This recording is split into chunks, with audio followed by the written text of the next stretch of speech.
I'm disappointed in every one of you. I'm sorry, I don't mean to offend you. I'm disappointed in every one of you.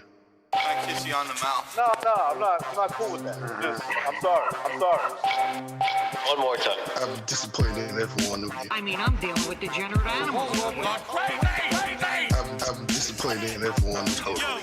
Disappointed in every one of you. All right, come on. Honestly, I can't do it, man. I'm disappointed in every one of you. Let me tell you why. It's gonna be all right, Nicky. Go ahead, shoot. We just killed a fucking man. What are you going to do about it? Yeah, because you got nothing. You don't got a thing. Yeah, because you got nothing. You got nothing. I want to get out. I want to get out of this rat hole. I want to get online. I need BDA boxing.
All right. The fuck? Hello? Yeah, we're on. Can you hear me? Yeah, now. All Good. right. Hopefully in the chat you can hear my voice, 'cause I don't know what the fuck was going on. Yeah, I think it's working. All right. Welcome to BDA Boxing, the boxing debate arena. JB gone through. Yeah, we're on it. Working on it. Yep. So all this shit is happening today. We're getting news that the fight is off. That Tyson Fury versus Deontay Wilder fight's off. Or sorry, postponed. Because there was a COVID outbreak within Tyson Fury's camp. But I just read an article from the BBC. You can trust the BBC. You can always trust government-run media. They claim that the fight's still on. This was like an hour ago. I'm going to repost the link in the chat so you guys can see that I'm not fucking lying. There you go. BBC. They say the fight's still on. So there you have it. Listen, I want this fight to just take place. I want it over with. I want to move on. And so, yeah, thank God that supposedly the fight's still taking place. But let's talk to other members of the BDA panel, see what they think about this whole fucking fight. All right, Jimmy dropped out. BDA dropped out. We still have Recognize. Recognize, what's up? Yeah, so, I mean, I read that too, that supposedly the fight's off, but according to PBC, it's still on. So, whatever. I hope it is. I hope it's still on. Yeah. For July 24th. I don't want to wait another, 2 months if it's true that it's postponed. I mean, this fight shouldn't even be happening. Right. There's no need for a third fight. I don't want to see a third fight. Like, I don't care. Absolutely no fucking need for this fight. I don't know what you guys think in the chat. Let us know. The phone lines are open. The numbers on your screen. Don't be shy. And actually, I also opened up StreamYard, so you can jump on StreamYard. There you go. There's a link in the chat. So again, I don't want to see this fucking fight, guys. But it's happening, whatever. The LDBC, they're very excited about this fight because they've seen some of these videos that have been coming out where you see Wilder hitting the pads, moving around a little bit, using his legs. And they're very excited. But to be honest, I'm not even impressed with those videos. I don't know what you guys think. Yeah, I'm not impressed. I mean, first of all, it's just him hitting the pads, and he looks like he's doing a lot of stuff wrong when he's hitting the pads, or the body bag, whatever the fuck he's doing. He didn't bench 315 pounds. That's and another even thing. if he did, what? So what? Yeah, what was the point? I mean, he looked like he struggled big time. I know guys who are teenagers. I've known guys that are teenagers that can bench that easily, you know. Yeah. And so it's not impressive. If he was benching something like 400, I could understand, you know, the struggle and him screaming the way he did. But you know, let's be honest. If it's true, it's only 310 pounds. There's teenagers that can do that, you know. Yeah. So nothing impressive. I don't want to see him fight again. Not against Tyson Fury. I think Tyson Fury, unless something I don't know, unless something weird is going on in Fury's head, he's gonna fuck this dude up again, and right. I could care less. Yeah, and you know when this rumor went on about like the fight being possibly postponed, there was already people like Wilder fans saying that Fury was scared, and so maybe he needed more time for training or something. Like, come on, guys. You know what I was thinking? That the ticket sales are not doing good. Oh, you told me. If there's some bullshit going on, you know, if there is, because like okay, like I get offered a lot of tickets because of certain there's a, you know, when you frequent a lot of sporting events, they send you a lot of stuff. They send you a lot of shit, and I'm still getting like, you know, like deals, like these package deals. Of course, I'm not going to do it because a lot of these places want you to get tested or, you know, that jab. So of course, I'm not going to do that shit. Yeah. But so you know, I'm thinking 2 weeks out. Maybe if they postpone it, maybe they're kind of struggling with the tickets. And you know, COVID is the perfect excuse, right? It's the perfect excuse. Like Tyson Fury doesn't have to be positive for COVID, but if somebody in this camp, you know, really has it, you could see why they would cancel it, right? Yeah, I could see that. And, you know, it already happened with the Teofimo Lopez fight. You know, they blame COVID. This is what they're doing now. They're blaming COVID on everything. Yeah. And I wouldn't be surprised. Actually, I wouldn't be surprised. You know, people, you need to understand, Wilder doesn't even want to promote this fight. You know, he doesn't even want to put in... Wilder's not really... Wilder just wants to...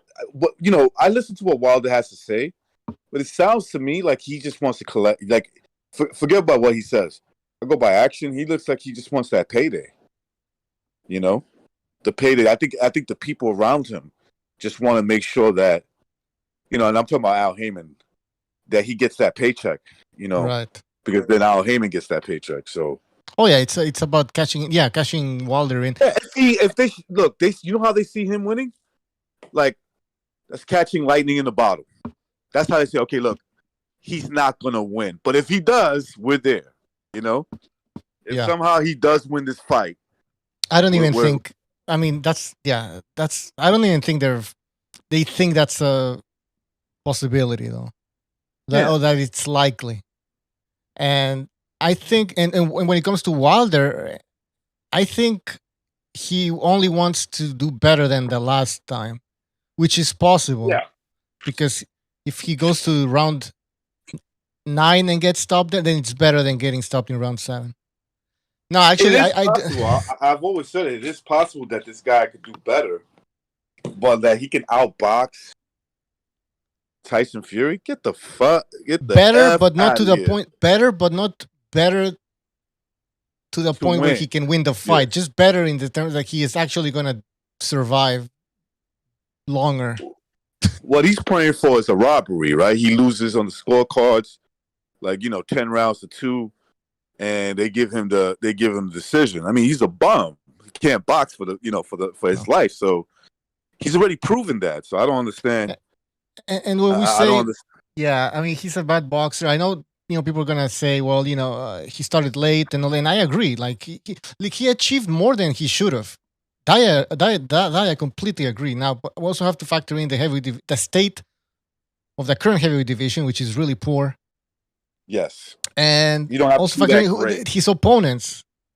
So we're just being realist here. He's not an elite boxer, and he had that right hand, but he's not gonna be able to knock out. I don't even think he knocked. And I go back to the shows like that we were doing like a year or 2 years ago. I always said I would pick Joshua over Fury. Sorry, I would pick Joshua over Wilder. I kept saying that. I was saying that even before Wilder got destroyed by Fury. So yeah, he's not an elite boxer, guys. I'm sorry.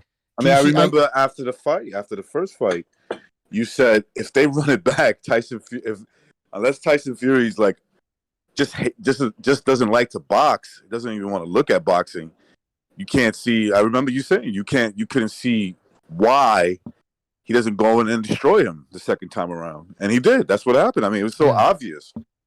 I didn't trust him the way you did, but after the fight, it was like, yeah, it's like it's a 12th round, man. I based it on the 12th round, and remember Fury, when he got dropped because he was clowning around, like dipping too low, and like he was just making stupid mistakes. If he would stand tall, fight coming forward, there's no way he was fighting stupid, right? Like he was just fighting dumb at those moments.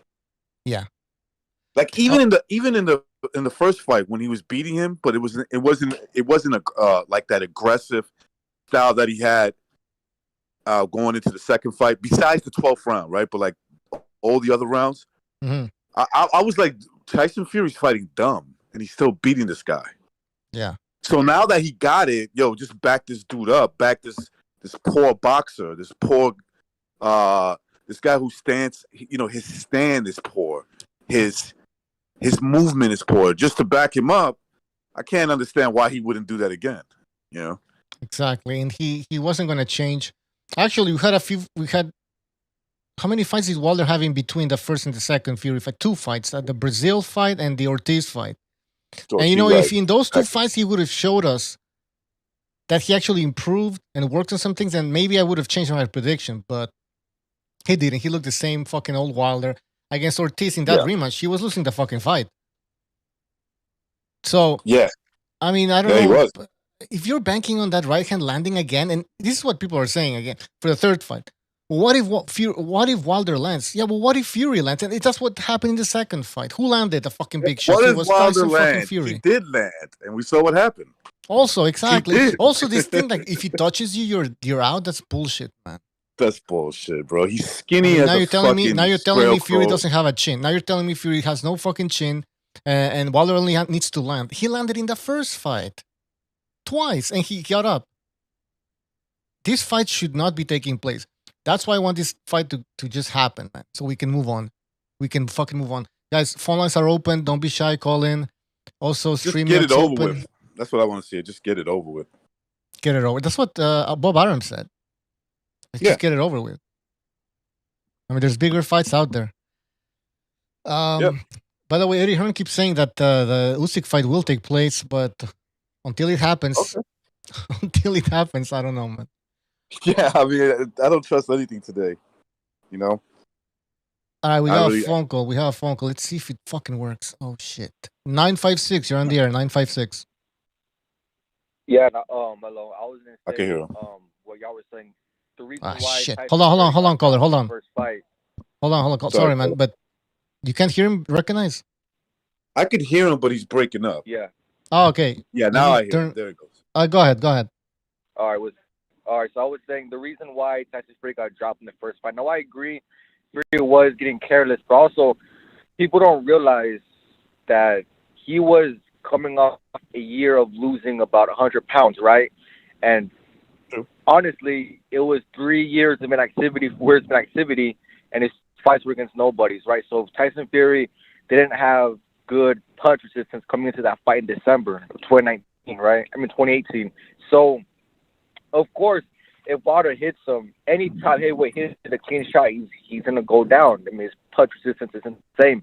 But he had time to be 100%. Now, Wilder can't knock out Fury. He can't because, first of all, Fury sees that straight right coming from a mile away. Wilder is very telegraphic. That's first. Second, Wilder, if he does hit Fury, I don't think Fury's going to go down because Fury's 100% now. Wilder had his chance, and he blew it in 2018 when Fury was 50 or 60%. Now he's 100%. And, you know, that chance of knocking out Fury's lost. And I honestly think Wilder's going to get very, very hurt this fight because I just see in rematches or even trilogies in this case, the better boxer always lands more punches each fight, you know, because they know their opposition better. Fury's going to land more punches than he did in the second fight. And let them come on, 270 pounds of like perfect technique. I mean, have you seen like he puts his whole body behind that 1-2, you know, when he was fighting Wilder in the rematch? Come on, dude, he's gonna hurt Wilder so bad. 270 pounds of, you know, this perfect body mechanics behind 1-2 to your face with no defense. Wilder's gonna get hurt real bad, man. I don't wish death on nobody in the ring, but I think it might happen. I'm not trying to, you know, play around. Fuck? All right. So, yeah, listen, you make a good point about, like, the third fight. I remember Gotti against Mickey Ward. I mean, Gotti was the better boxer, in my opinion, and it showed in the second and even the third fight. The third fight was even more one-sided than the second fight. Gotti completely, I mean, he did win the third fight. There was no controversy. So this is kind of the same thing. I mean, it's Fury. Wilder who... Yeah, go ahead. No, Fury, yeah, as I said, Fury knows Wilder even more now. He knows him even more. And people don't say this, but Fury now has a year with Sugar Hill. Before, it was only 6 weeks Sugar Hill. Now he has a whole, like, year and a half with Sugar Hill now.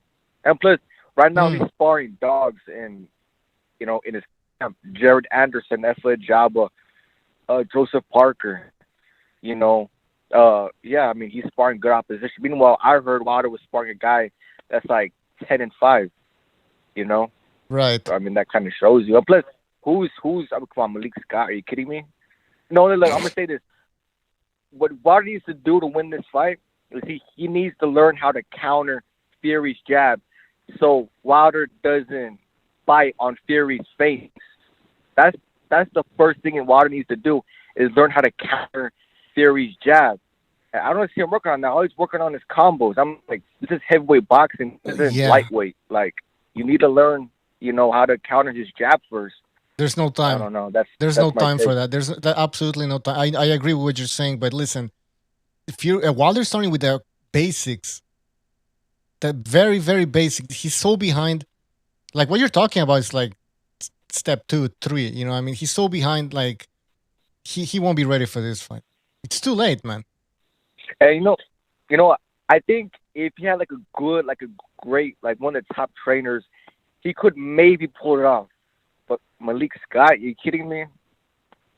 I guess. I mean, look, if he got with, I don't know, Virgil Hunter or some shit like that, then yeah, it might be a bit believable. But I don't think so. Know, man. Malik Scott, he seems like a yes man to me. He seems like a clown. I don't think anybody can help Wilder at this point. I would have liked to see Wilder try out another fighter. But, okay, listen, that's not the situation. I agree with the caller about the tactic. If Wilder was a counter puncher, he could beat Fury. Now, and do it well, right? I'm talking about doing it well, doing it consistent, where now you got Fury thinking to himself, damn, I got to watch out. But he didn't show that in none of those fights, and especially the second fight. He didn't show that he was capable of doing that. And honestly, he's never showed that in his career. Exactly. It's no, I don't, guys. It's not happening. Anyways, caller, anything else? We got to move on. Yeah, I was going to say, and also, I mean, you could see in the fight, in the rematch, Fury, I mean, he just timed that 1-2 perfectly. Like anytime Wilder was in step 1-2, Fury either took a step back or he just put his left hand in Wilder's face in between the 1-2. Like, Wilder is extremely telegraphic.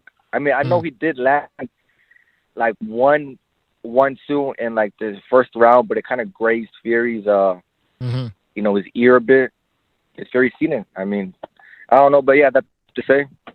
I heard the fight might get canceled because of COVID or something like that, but I don't know. The BBC just said the BBC just said like an hour and a half ago that the fight is still taking place despite the COVID outbreak. So it's happening.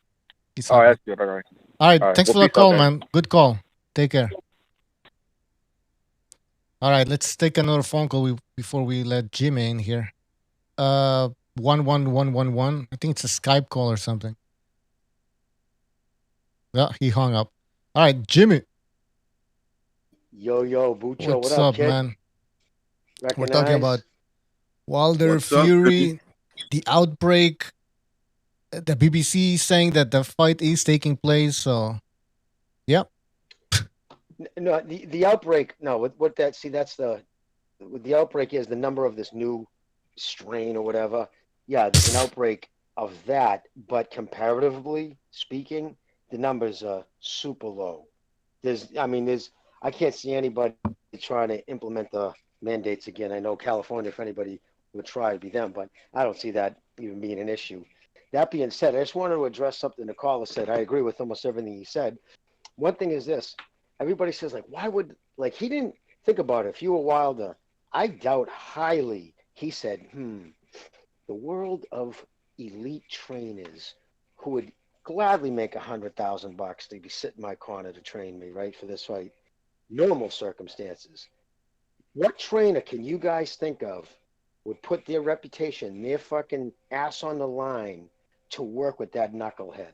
Yep. Who would just as easily, if he loses, turn around as you've seen and just throw him right under the bus. Not even throw him under the bus and blame him, but make accusations so absurd that he has to show up to a fucking press conference because he can't even stand the fact of his accusations being brought up in front of him because he knows they're so embarrassing.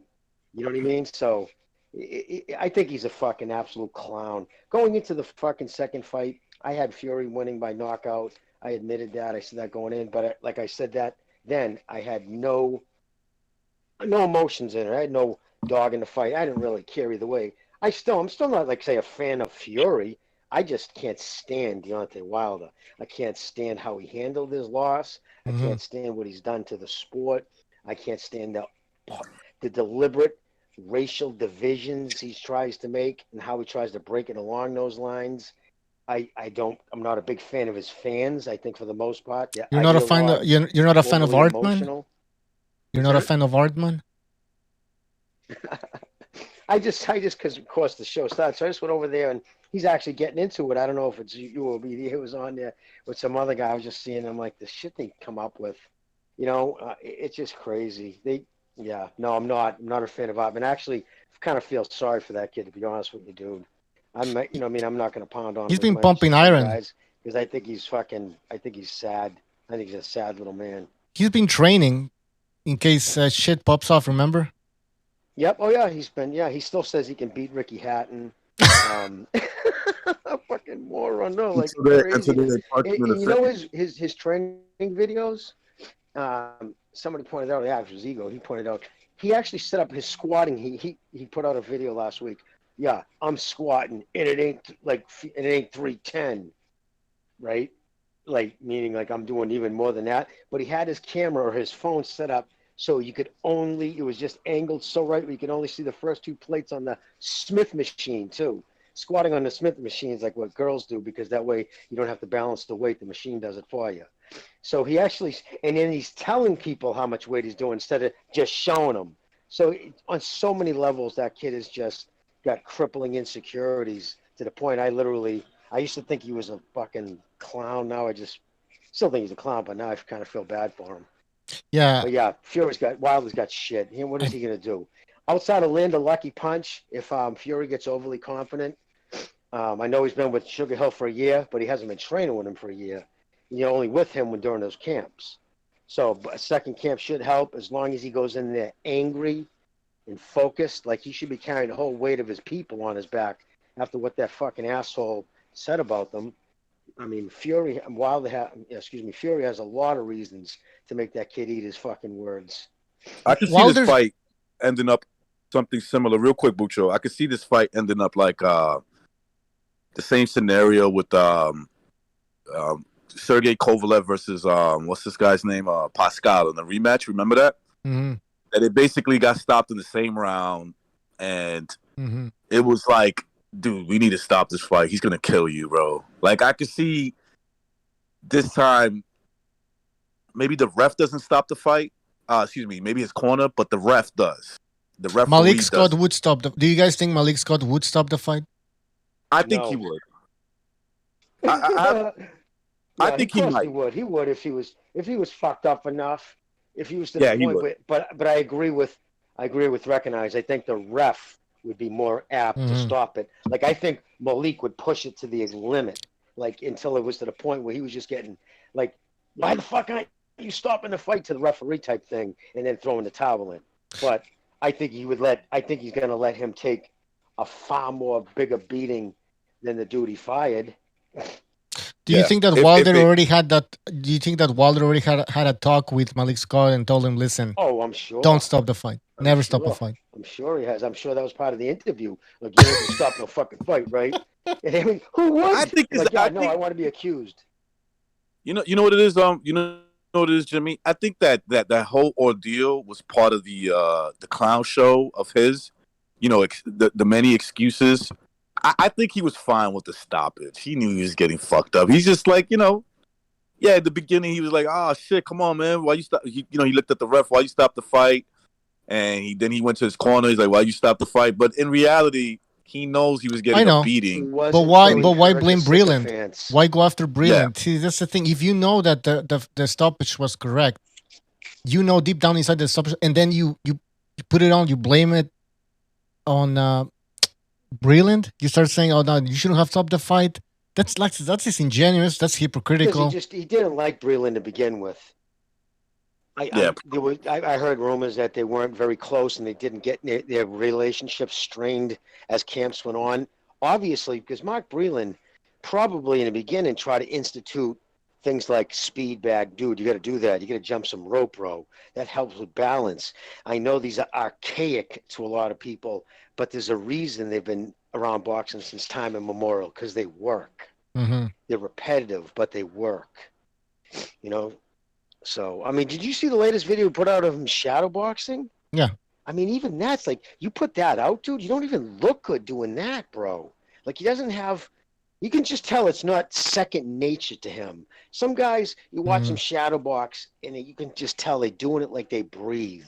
They don't even have to think about what they're doing.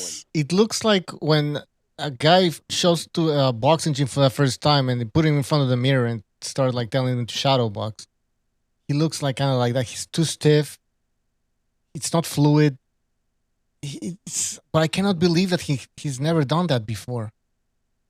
I don't even understand what was happening in his training camps. What was he doing? Punching mitts, probably punching the heavy bag, road work. The bag, yeah, for sure. Sparring, beating up shitty sparring partners. Yeah. You know what I mean? And JD's still there, by the way, in the background, lurking around. Like, what's he doing? Why is he still there? What's he bringing to the fucking training camp? He's a great trainer. I mean, it's unbelievable. Go ahead, Pete. Go ahead. You can jump in. All right. Talk, Pete. Yeah, go ahead. No, I just said the white man's the last to go always, of course. You know what I'm saying? You keep it down. JD's. Oh, another man. fucking, what Jimmy call him, a creep? Yeah, creep kid. Jesus Christ. Get this JD's guy out of here. What's that the yeah, you little creep. Hey, what man, my fucking what's the situation with the latest headline? Latest headline. This was like 2 hours ago. Fury Wilder 3 fight still on despite COVID case in Britain's camp. This is from the BBC News. So, fight's happening. BBC. All right, beautiful. I mean, yeah. Listen, it's a cringe fest. It's the heavyweight cringe fucking title of the heavyweight division of the world. These guys are both cringe worthy. But Wilder just can't help but fucking. Like, I guess he's got his people that like him, but he just can't help but him and Malik Scott both just never fail to amaze me sometimes. He gave an interview with Radio Raheem that was halfway decent. I mean, it was just like, honestly, it was like a level-headed interview. This is Malik Scott, by the way. He's he's okay. He's an okay guy. He's not okay. Yeah, but that was one there. interview. So, but then every interview since then, it's just he's just as out there as Deontay is, man. But he's playing. He's trying to sell the fight too. I think. Michael Poe, thank you for your contribution. He says, "Still on, fellas. Fake news." That's right, fake news, man. Fake news. Thanks for the contribution, man. Fake news. Rounding the curve. We're rounding the curve. Yeah. What was I saying about Malik Scott? He's getting into the spirit of the fight. That's understandable. I mean, we're only 2 weeks away or something like that. Yeah. Yeah. So, maybe this was a way. Maybe this was some type of publicity stunt to like, guys, get the fight. You know, get the fight. Yeah. It might end. By the way, Malik Scott, when they interview him, he always says that I'm not teaching Wilder anything necessarily new. I already see. I know that he has talent. I'm just like adding some little things in there. But that's bullshit. I mean, he knows that Wilder has a lot of work to do. But this is probably what Malik Scott told Wilder, and that's why Wilder hired him, because Wilder heard what he wanted to hear. Like, I'm already very good boxer. I just need to change some little things here and there. That's bullshit. He needs to completely change everything. Yeah, he sucks. He can't fight going Wilder backwards at all. Wilder He seems didn't know like what to do. a receptive guy. Go, Pete. Sorry. No. I just said Wilder seems very receptive. He strikes me as a very yeah. guy. Yeah. Of course. Terrible. Well, the fight's happening. Wilder, Wilder, he just has an issue fighting backwards. Because he's never had to do it. The problem is, I sound like an old goddamn broken record, but it's true. Steel sharpens steel. Remember how much better he looked when he fought Stavern for the first time? This is probably the best he ever looked. And then they started feeding him one no-hoper after another to get, knockout highlights on Showtime. But what does that do? And then, make no mistake about it, he cherry-picked Tyson Fury, because back then it didn't matter, because he was a drug cheat, boar penis-eating motherfucker back then, too. They didn't complain or say nothing about it then, when they thought he was, like he said, that pillow-fisted dude ain't knocking me out. Remember? That was the only reason why they picked him. His camp, listen, Wilder's people always knew the dude was chinny. They always knew that. There's enough videos of the dude touching the canvas. He even went down in the images. So they knew that, and they tried to steer him away from hard-punching serious contenders until he built up his record. But that's the fucking problem, what happens. And then when that was a cherry pick gone terribly wrong. All right, guys. Yep. Holy fuck. I'm reading fucking Twitter over here. So, what do you got? Fill me in. All right. So this guy, Haymanites posted the Artman meme that I posted on YouTube, and then I said classic LDBC cult member. That's what I replied, right? And this guy says, dude, he's not LDBC. You don't even verify what you've been saying. Just like the way LDBC be all up in your mouth. Artman, look at this slouch. And then I said, and then I replied, he fits the LDBC profile. He says Fury cheated, acts as if Wilder is his king, believes that Fury had a long count, constantly brings up the topic of racism. And then I said, be mad at these nut jobs, not me. And then he says, oh, and the profile is black, right? Like, these people are out of their fucking minds. Obviously, the profile of an LDBC guy is what I just fucking said. For the listeners that weren't paying attention, they don't have the context. Not me, because I follow every beat of this thing. But for the other people that don't, what meme did you put up? Who are you talking to? So Haymanites posted a meme about Artman, some LDBC guy, right?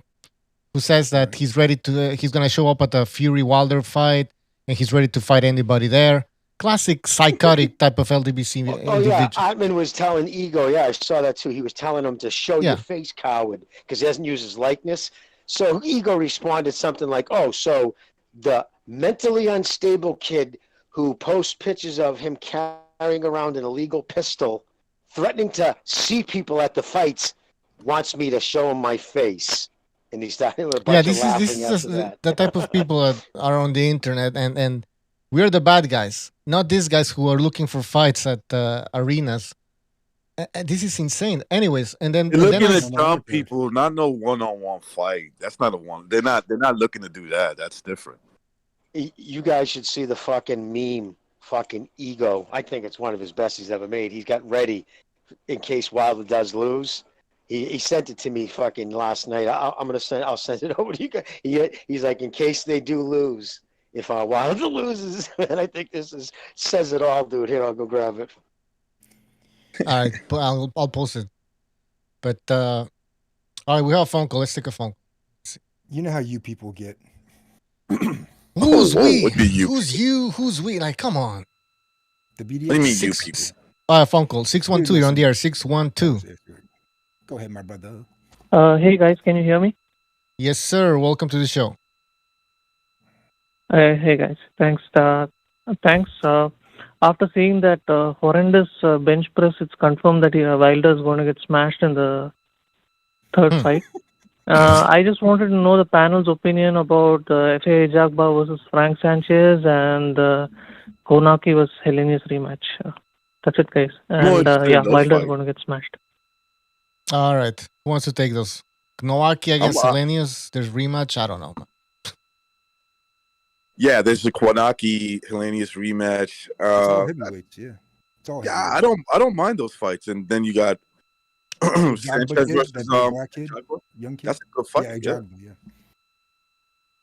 The good step up fights for every one of those guys. Who do I think is going to win off the top of my head? Baba Booey. Excuse me, no, not him. Baba Booey.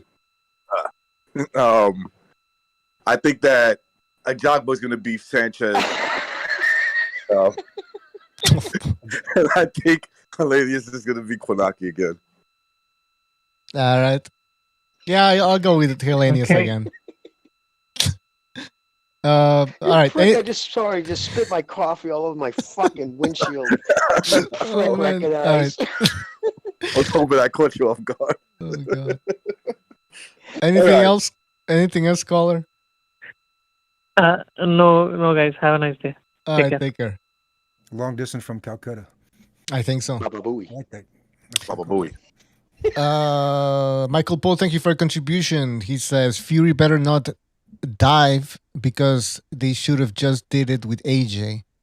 Okay, so Michael Paul, I think, still believes that there's something that's gonna happen in the Fury Wilder fight in terms of like a fix. So we'll see. I don't think. Look, I don't think it's that scenario going on unless like Tyson Fury doesn't want to box anymore. I can't see that. I kind of agree. I'm not saying there's no fix here, but look, I'm still a little bit shocked, right? I still can't quite wrap my head around. All right, we saw the second fight.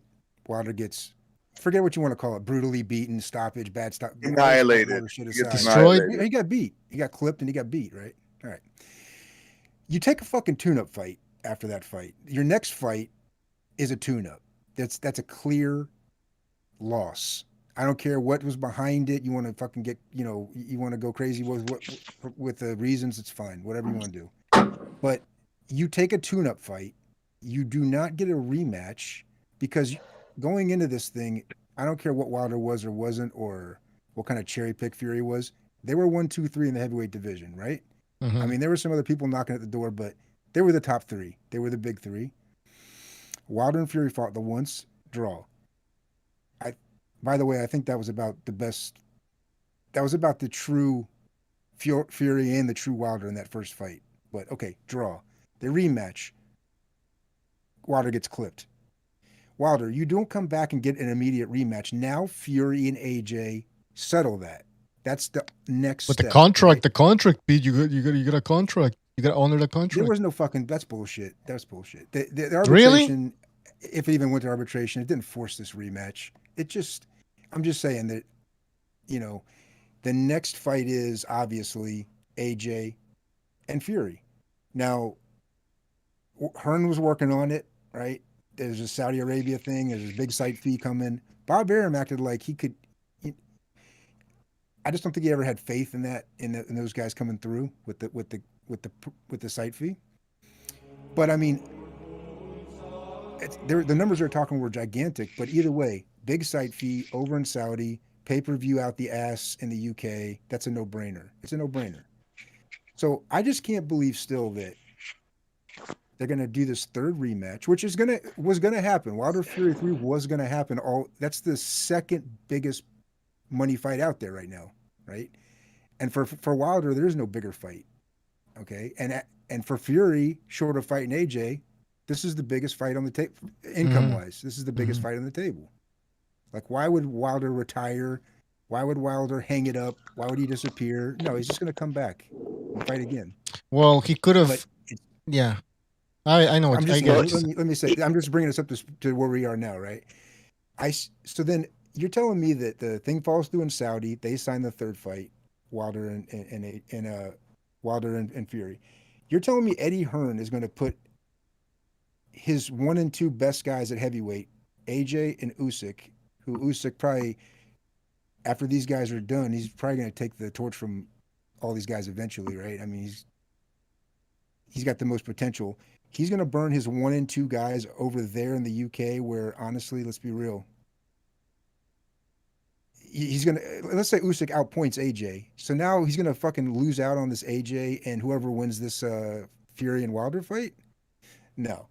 If Fury wins this fight, go ahead, Jimmy. I'm sorry. No, I was going to say he didn't have a choice, though, brother. They tried to pay Usyk off because I don't blame him. I wouldn't want to face him. Why jeopardize his thing, like you just said, his fight with Fury? Usyk said, no, there isn't a dollar amount you can pay me that I'm going to step aside. $50 million. $50 million. Well, they're not going to do that. They're just not. Why would they offer that kind of money? But I'm just saying, you and I both said, don't even bother offering me money. I'm not taking any kind of funds. I want the fight. So he forced his mandatory the same way Wilder did when he blocked the first unification heavyweight fight with Klitschko Stavern. He said, I want $10 million to walk away. And Stavern's like, I'm only making $2 million. What are you, fucking nuts? And of course, he went on to beat Stavern and took away that unification. But the thing is, Fury to throw this fight, say, like to what that kid, whoever said, was it Michael Scott? Or I'm sorry, whoever said that they think there might be fuckery about. Why would Fury cost himself, honestly, tens of millions of dollars? Yeah. If he throws that fight and loses to Fury, he instantly loses probably $30 or $40 million right off the top. So that's Jimmy, it's so possibly asinine, it doesn't even make sense. Possibly 2 fights against Joshua. Who knows? Or maybe 3 fights. Exactly. You know what I mean? Who's to say? Okay, guys, we need to go to the phone call. The phone calls are piling up. Oh, before I get to the I wait, hold on. Michael Paul, thank you for your contribution again. He says that's why it's not making sense unless something's wrong happening, right, guys? Get it? He's still saying that there's something might happen. Listen, Michael, man, I have to disagree with you. He's right. He's right, but spit it out. What's the motive? Tell me what the motive is, Michael. Yeah, Michael, tell us the motive, man. My ears are open. Believe me, I don't see why. I don't believe either one of these fights are going to happen until they've happened. Yeah, but I'm spit it out. What do you think's the angle? All right, guys. Phone call. Let's take a long distance one. 3519 2 whatever. Go ahead. Hey, it's Mike Poe. What's up, Bucho? Hey, what's up? Thank God you're calling, man. Can you hear me? Yes, sir. Tell us Not what you a think. problem. Oh, salute, bro. This all started. It stemmed from an idea I had. Then I heard Julius from Ring IQ, and then he backed away from it. But here's my thing: he could have fought AJ, could have made all that money, and Bob Arum and Heyman could have did a cease and desist. They could have stopped all this.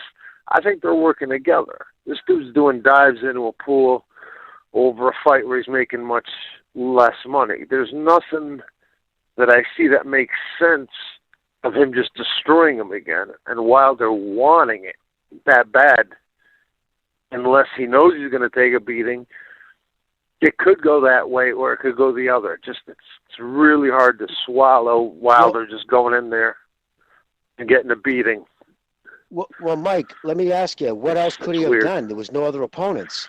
The PBC has no money to pay him. The arbitration, I don't buy the arbitration. Regardless of who it was. I think Wilder that was saying, I want $20 million every time I step in the ring. Who are they going to fight? Showtime would have probably laughed at Heyman and hung up. Fox isn't going to do it, so it has to be a pay-per-view. That being said, who was he going to fight in a pay-per-view for to even Wilder. come anywhere near that kind of All money?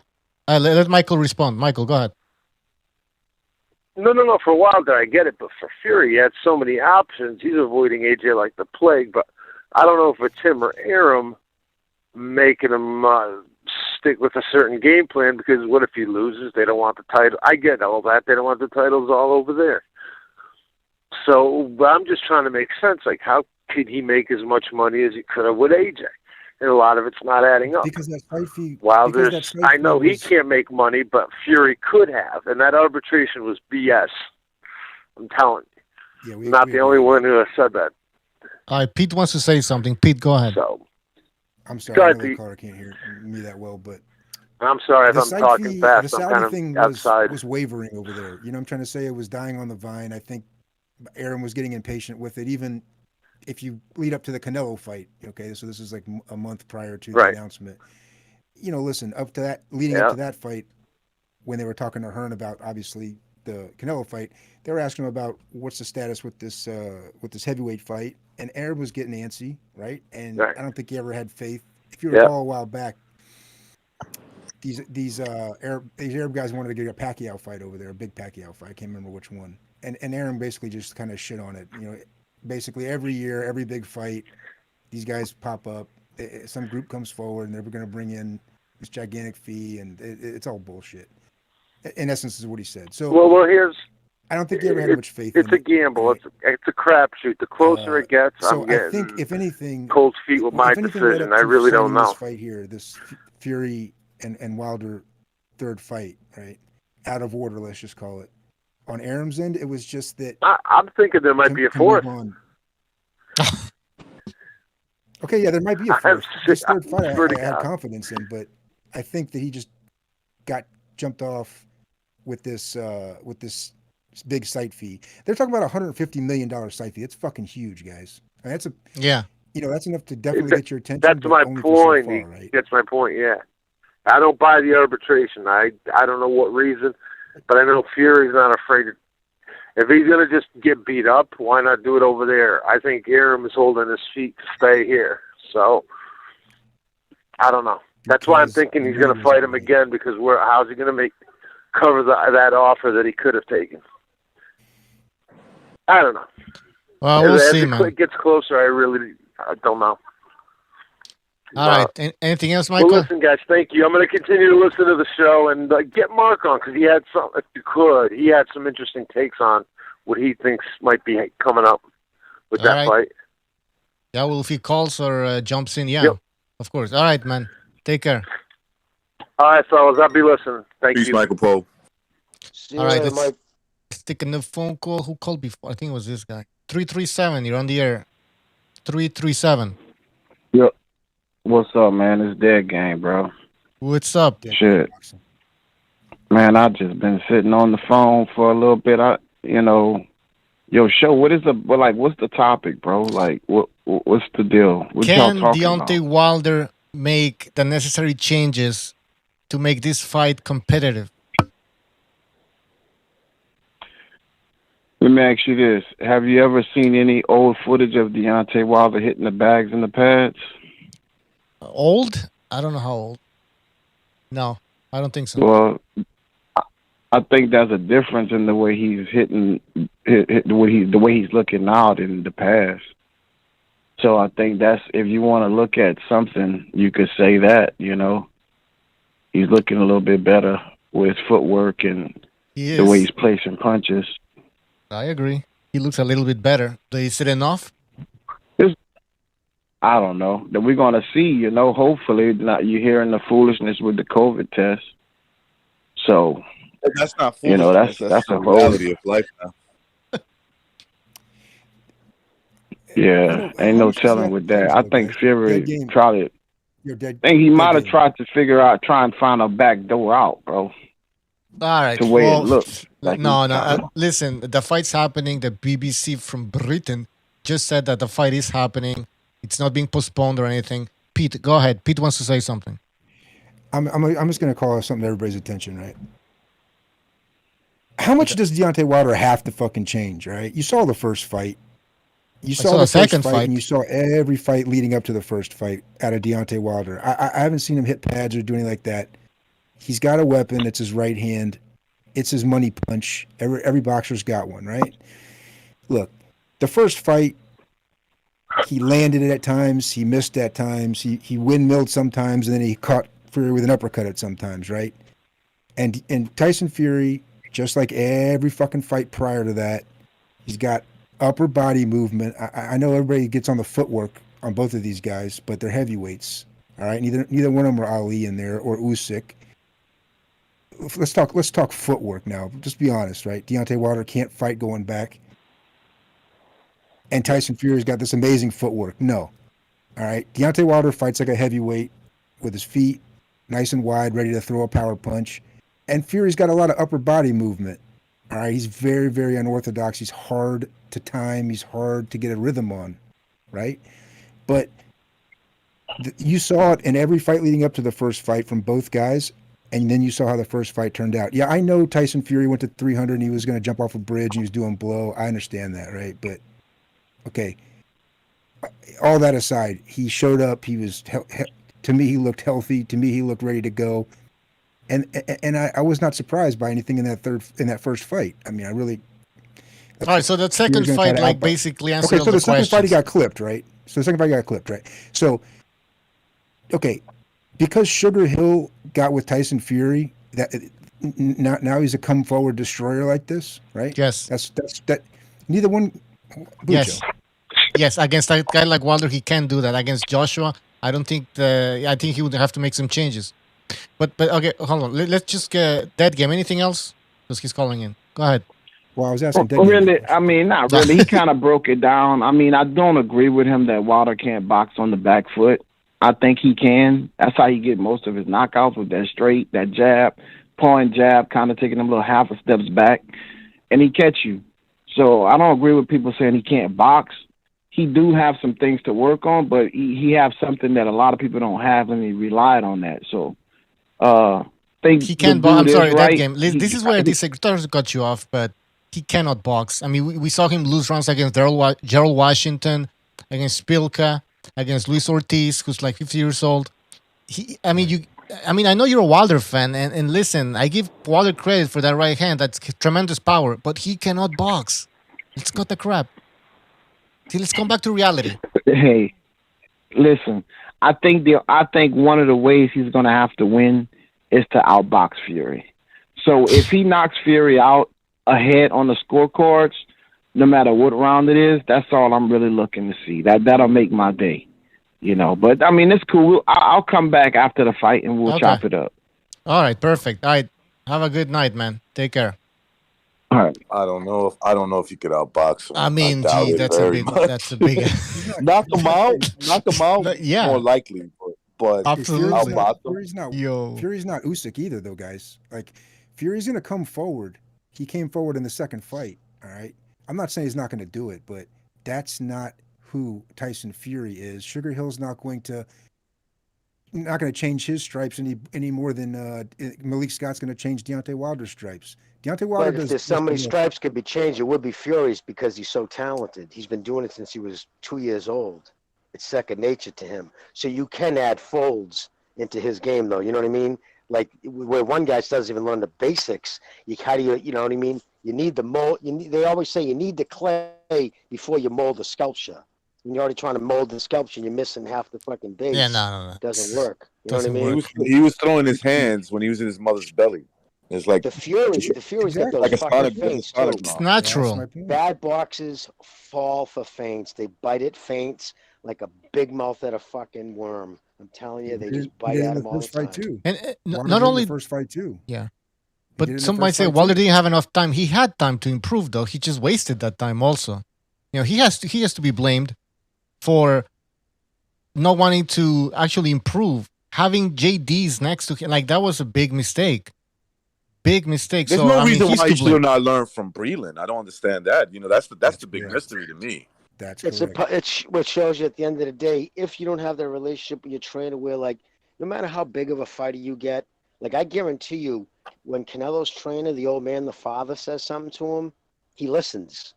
You know what I mean? Just reminds me of a type of kid. Yeah, I might have 300 million in the bank, but at the end of the day, they get past that. That's why it's always good to have a relationship with a trainer you respected and you knew kid for you before you made your money, because it's a different kind of bond.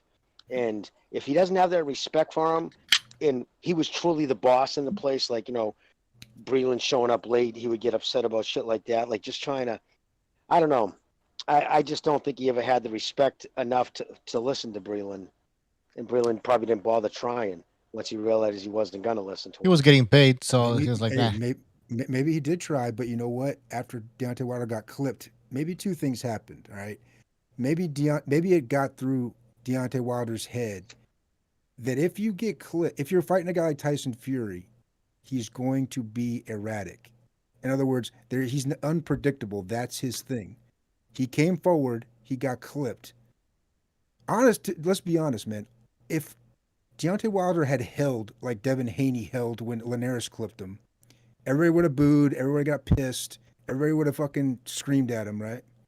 But he might have fucking recovered. In other words, it wasn't the end of the fucking world, but it was a heavyweight punch. What do you think you're going to do, man? Get on your back foot and circle the ring? Okay, so no, we talked about this. It's not gonna happen. I don't even think so he believes that is could once he got happen. clipped- once he got clipped, I'm saying. But maybe he just couldn't face Breeland in terms of, you know, it got through to him that Breeland was right. Let's just say he had tried to talk about this to him, right? Because anybody that watched film understands this, right? But maybe it was just a situation where he cut him loose because he did not want to, you know, how do you want to call it, man? Just admit you're wrong, even to Breeland, privately. Even. Right. That's what I think it is. Yeah, I think it was like, let me put it on Breeland, the guy who's been telling me, you know, there's things that I need to fix up about my game, because eventually, you know, you're going to fight somebody like a Tyson Fury who's going to exploit all those things that you do wrong.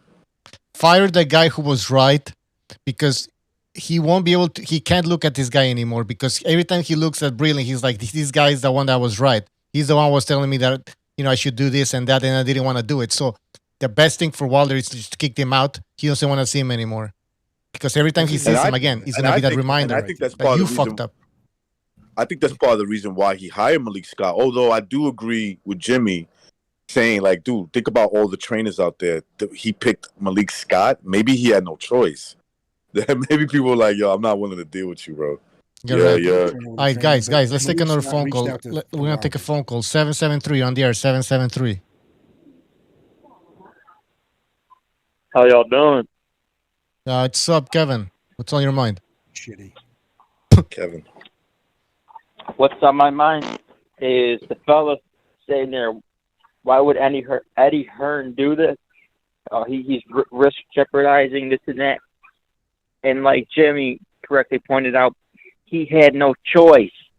If it was up to Eddie Hearn, Joshua would be fighting Pulev again, or freaking Povetkin or some other bum.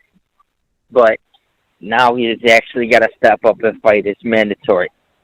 So that's the answer to that question. Rightfully so, Jim. Call them out on that. You know what I mean, Jim? Yes, Kevin, I do. Absolutely. Now, this brings me to my second point. Deontay Wilder. He is what's the best way to disarm a fast twitch, explosive guy? How do you disarm him? Don't allow him to set up. You get him tired. That's what you do to fast, explosive guys.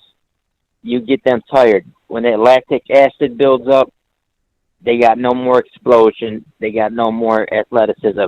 Their arms be turned into noodles. So this is what Fury has to worry about.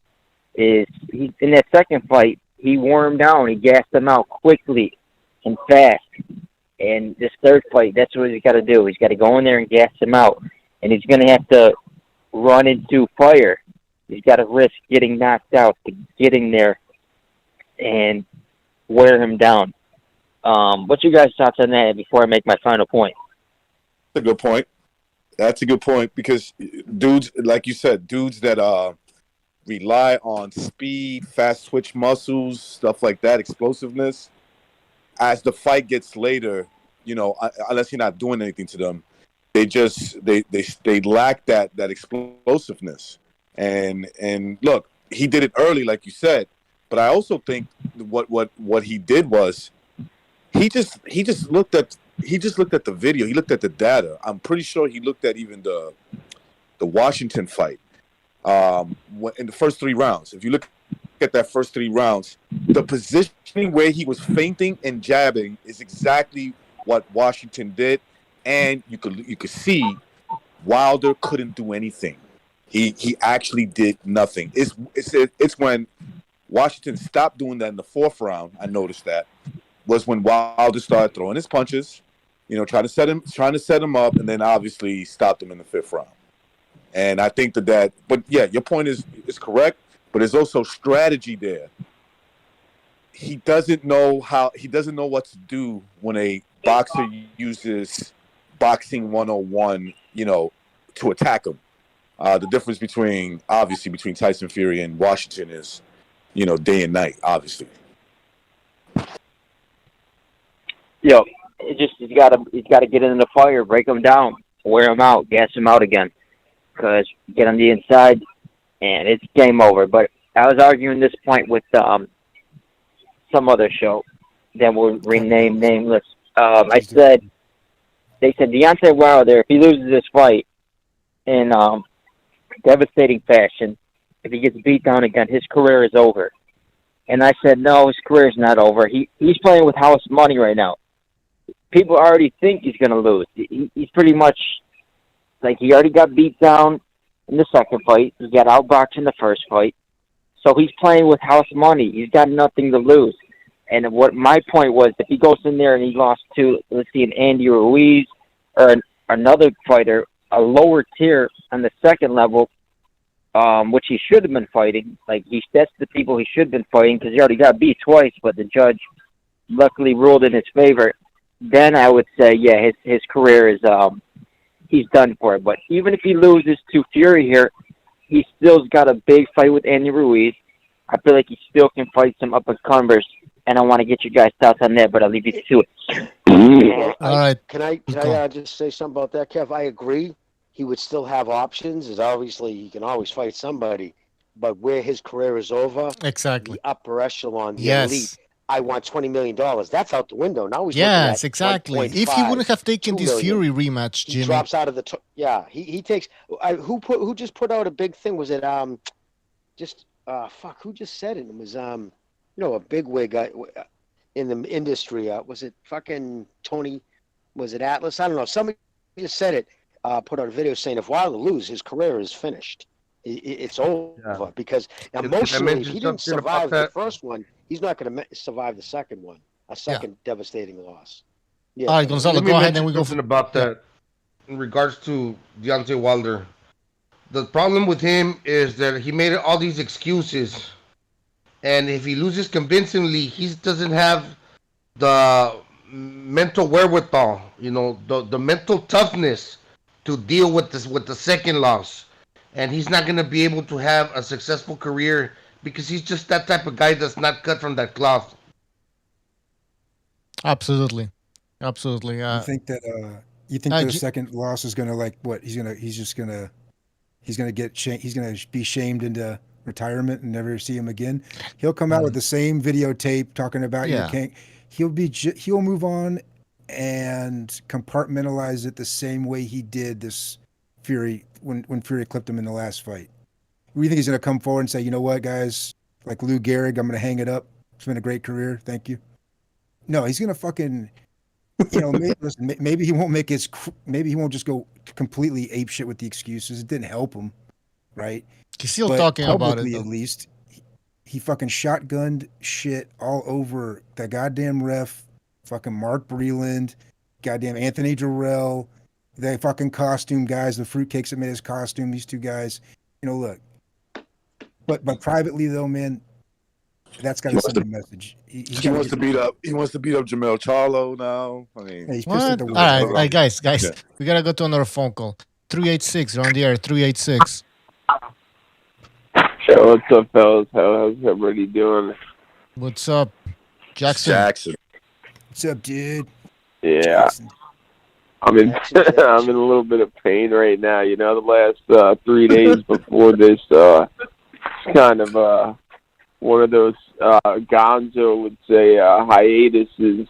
You know, was up for 72 hours because good shit's happened. So it was a celebration, but that's neither here nor there. But I wanted to touch on my brother Pete's point. I think Wilder was completely competent in that fight. I think he was more than willing to be able to do what he needed. I mean, he's got skinny legs. You can say that. So if you want to make the excuse he was top heavy or something, but it's not going to make a difference if he just loses 10 pounds off her body weight. He's still going to be outgunned. I mean, it might even be worse because he's not going to be able to be as strong as in the clinches. I mean, foregone conclusion.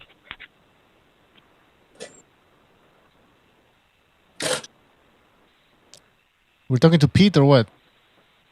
I think Jackson fell asleep, man. Jackson, man.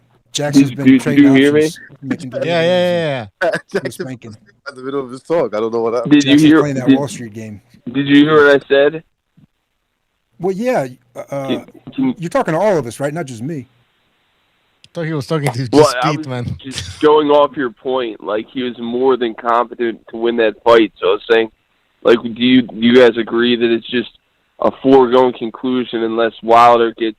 No, I wasn't just talking to you, Pete. But I was talking to everybody. I was saying, do you guys agree that yeah, he was more than competent, and it should go the same way. I don't think even if Wilder loses a couple more pounds and evens his muscle distribution out, I don't think it's gonna make it any different. It's a foregone conclusion. It is. I think Jackson's looking for another knockout. Fury knocks him out again. Honestly, Jackson, my brother, I disagree with that. I think it's just going to wind up like the first fight. I'll be honest with you. I think it's going to be a fucking. I'm gonna put a couple $100 on the draw and be done with it. It's going to be a circus. All right. You know, Wilder's got no fucking shame. He's going to, for whatever reason, man, he's carrying on with this bullshit, racing up and, you know, the whole 9 yards.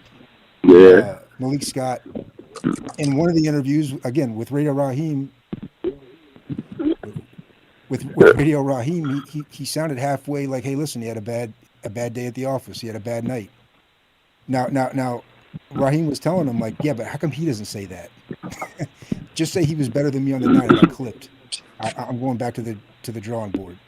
And of course, Malik Scott's got no answer for that. All right, you can't explain this guy.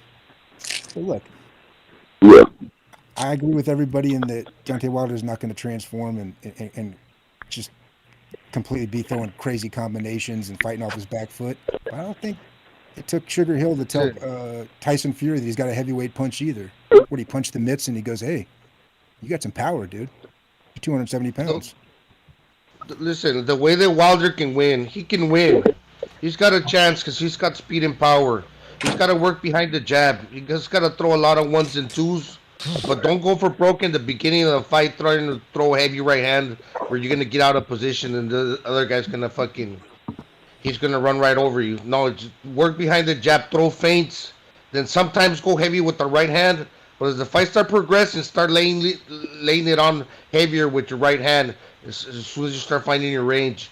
And try just because Fury can outbox you doesn't mean that don't try to box with him. Yeah, try to box with him. Try to box with him, but try to box with him behind the jab, throwing ones and twos, and you know, make it into a fight. Like, don't get too cute. Don't make it too complicated. Keep it simple, stupid. I think 1-2-1. Work behind the jab like Klitschko. You know, one and twos, and if you need to tie up, tie up. Don't give these people power, hope, man. He's got a chance. Don't give them hope. You're just. I don't know if he actually has a chance, though. You were Klitschko's sparring partner, right, Deontay? You were Klitschko's sparring partner for like 5 years or something like that? I think so. Didn't you Yeah. realize how fucking hard it was to get to Klitschko when he fucking threw a jab at you? You see how long his fucking arms are? It's a problem, right?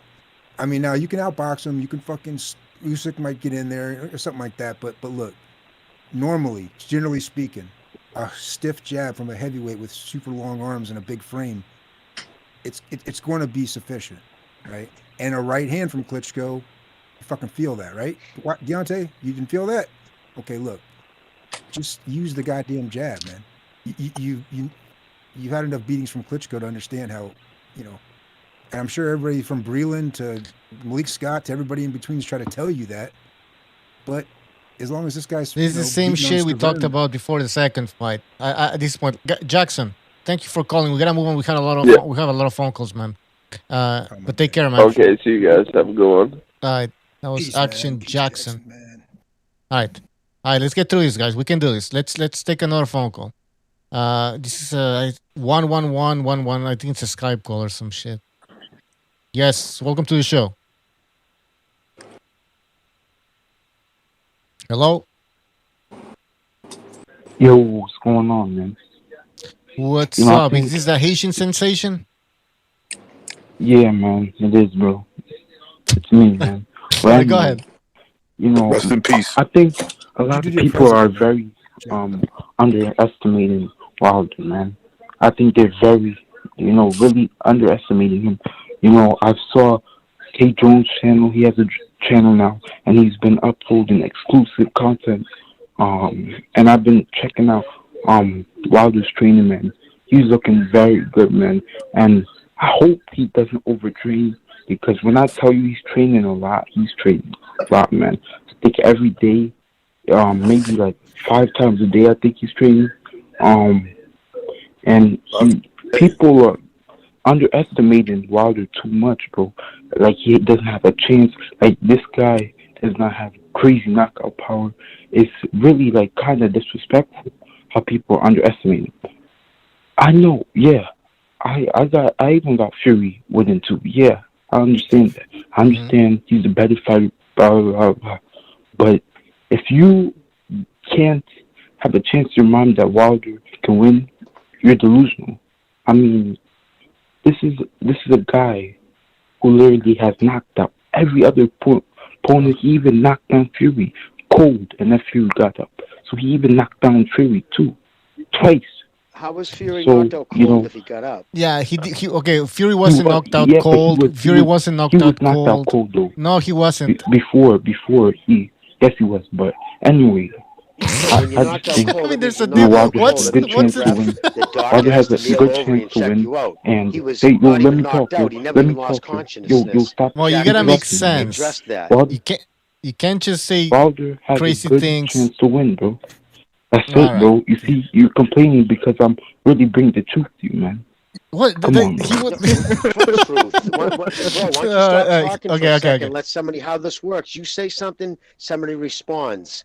There was no truth being said. You said he was knocked out cold. Jack Reese, in an interview, it's on tape, said, I looked down at him. I saw him where his feet were. People out cold don't leave their knees up like that. And he looked over at me, and then he changed eye positions. So when he looked Reese right in the eyes, he knew he wasn't out cold.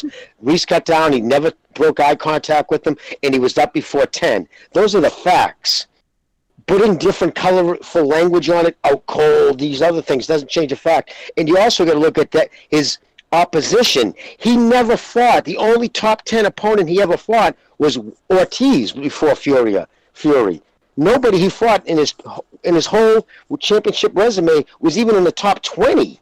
No, I'm sorry, one was the top, I think, 17. So you got to look at his opposition. He was fed no-hopers to look good knocking out. And when he got up finally against somebody, we all saw what happened. So do you understand the difference here? I think he hung up. No, he said whatever, bro. We can't handle the truth, guys. We can't handle the truth. You guys are hating on me because that was you, Pete? Yeah. Oh, you bastard. Because, yeah, whatever, bro. You sound just like him. 15-year-old. No, I mean, he says, I mean, I've been sick of hearing that.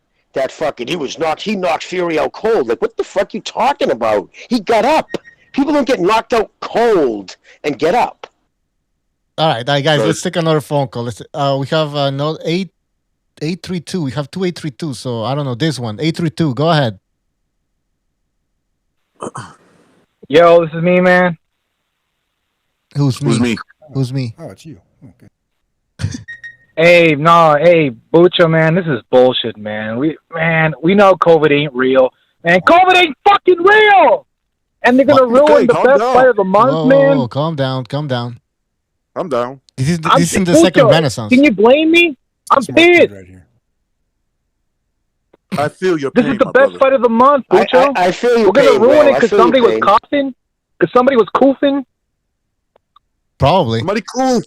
I think they should stop. I don't think they should have the fight anymore. I'm very concerned about the health of everybody involved in the fight. So You should be ashamed of absolutely. yourself, caller. This guy's a hardworking guy right here. How many hours you work? How many hours a week? How many hours you work a week? 80, 90? 80, 90. But being in the camp is a big deal because, like, that's half of the card right there. That's F.A. Jogba. That's Big Baby Anderson.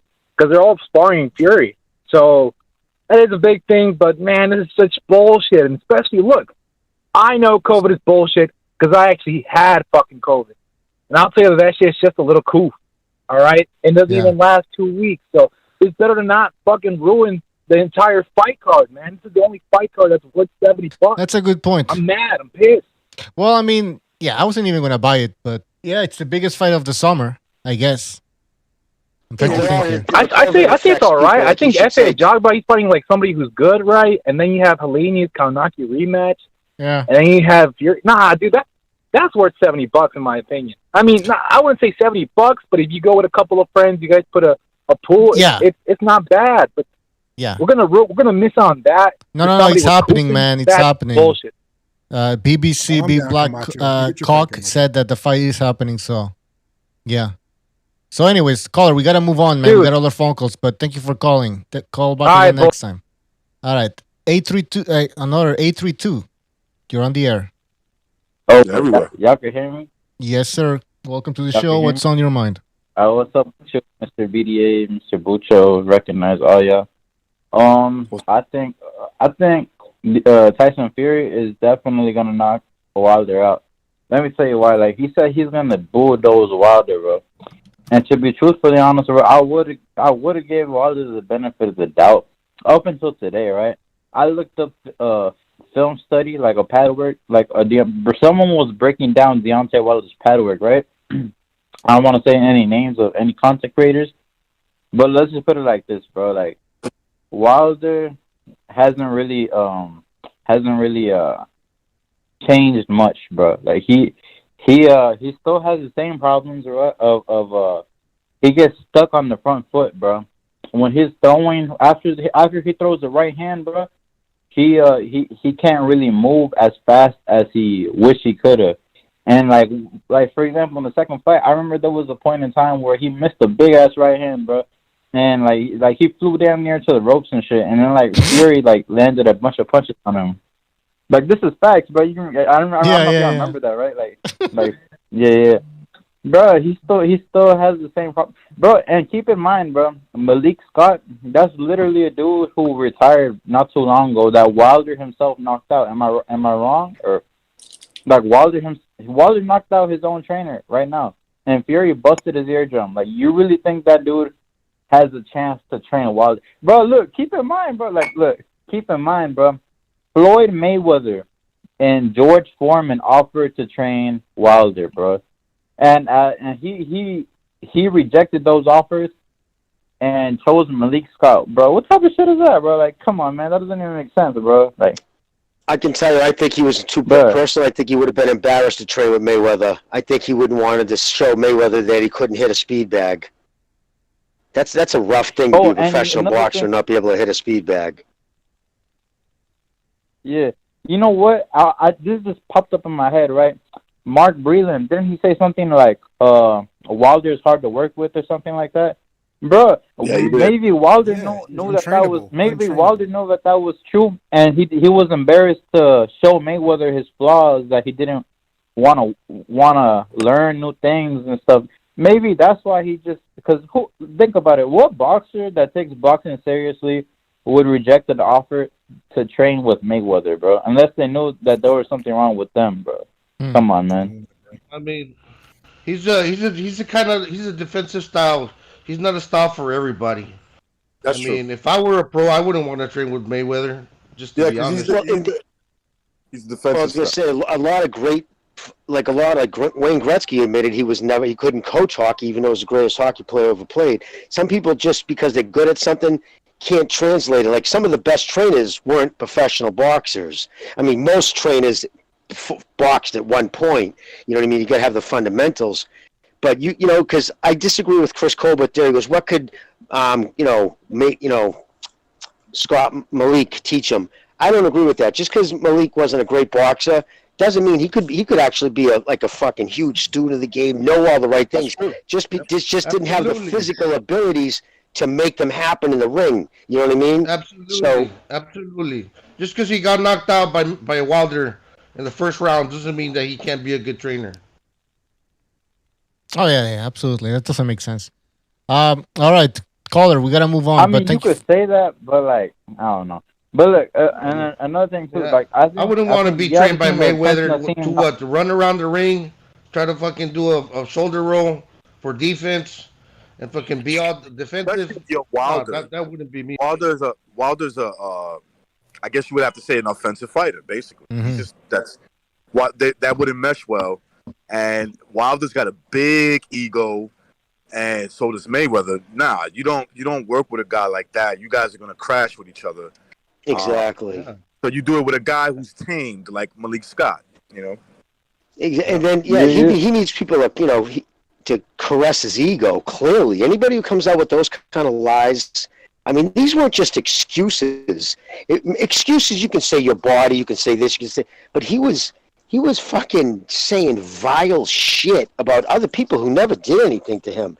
Those NASDAQ officials, that's conspiracy. He was, accusing them of federal offenses. He was accusing people of looking the other way while the other dude tried to murder him. I mean, fuck him. I just have no respect for the dude. I'm sorry. I'll shut up. Hey, look. Speaking on that, I'm glad that this fight is happening, bro. Cause what they're gonna say now, cause I'm pretty sure Malik Scott is gonna take a close look at them gloves. He's gonna make sure his water isn't spiked. All these little bullshit allegations, right? So this time when Wilder gets whooped, what's gonna be his excuse, bro? His water got spiked again. Like, twice. He was that stupid that he didn't prevent any of this from happening again. Good point. Caller, we gotta move on. And look. If Wilder knocks out Fury, fair enough, bro. Fair enough. Like, you go on to bigger and better things, man, as you should, right? If he does knock out Fury, right? But I don't think that's really gonna happen, though.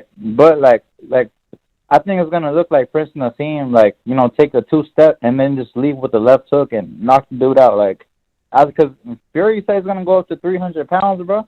He said he's gonna bulldoze Wilder, bro. I don't doubt it, bro. I'd rather take his words than Wilder's based on what I've seen. I don't know. That's what I'm looking forward to. If he does knock Wilder out hella quick, bro, I want to hear this excuse. I want to hear this bullshit. All right, caller. Thanks for calling. Call back again next time. Take care. Oh wait, hold on. Shit. Sorry, man. Call back again if you want. Sorry. Sorry, because I got a lot of phone calls, man. All right. 267. 267. Call. Hey, what's up, guys? It's Philly Irish. What's up? What's on your mind? First of all, I want to thank you for always taking my call and everything. Always having the time to let me talk. But here's the thing. This fight's getting postponed. Why don't you just test Wilder, test Fury, test his 2 trainers, the 2 assistant trainers, and the cut man. They all come back negative. Put them in the bubble. Having 1,000 people watch the fight. Take it off pay-per-view, because we don't know this pay-per-view is not going to sell as much as the first 2 fights. Because actually, he's obligated to his fight, to his rematch. So this shouldn't have been in place in front of the fans. First of all, this is a fight that you should have just got over with, because he's entitled to his rematch, and then move on to Joshua. But when all these other guys are talking about now with the videos, I don't care about the videos, because there's nobody swinging back at Wilder. There's nobody throwing punches at him while he's doing these workouts. So what that doesn't tell me nothing. There's no sparring session footage. So all this training that videos that we're seeing a Wilder, I don't care about it because there's nothing being thrown at this guy while he's training, while he's practicing. So, but I'm gonna be honest. I really don't think there's gonna be a difference. I think Fury's gonna stop him inside 5 rounds. But Deontay Wilder always has that equalizer right hand, and that's the thing that's always people are gonna worry about with Deontay Wilder. So yeah, but that's what I heard before the second fight, and I'm not buying it. I'm not buying it anymore. I'm not buying that right hand. Yes, and listen, he landed that right hand against Fury in the first fight, and he still got up. So why is this time going to be different? I mean, I don't know. Like the thing is, he might have taught him different ways how to disguise to get off the right hand. But at the end of the day, Fury's going to be able to counter that. He's going to be able to land punches on him still. It's just going to be too much because Wilder is too old to learn new tricks at the end of the day. And if you look at his opponents compared to the two other best heavyweights, Fury and Joshua, he has no resume. Because if you want to, out of all three of them, Joshua has the way better resume out of them. And I'm a Fury guy, but I think Joshua has the best resume out of them because he fought the legitimate top 10 fighters of this division. I agree with that. I've said it. AJ has the best resume right now in the heavyweight division. Yeah, definitely. Yeah, I thought, is that even open for discussion? I think that's pretty cut and dry, right? Anything else, caller? I think he's the best heavyweight. We're going to move on. Yeah, people just really need to stop really believing Wilder all this time that he's actually going to step up because he has no chance. He has like a puncher's chance. That's about it. All right.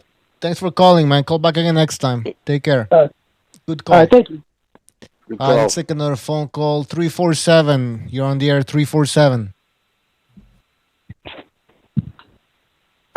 Yo, what's going on? I'm back. I just wanted to say, Haitian sensation. Jimmy. Yeah. Go ahead. Jimmy.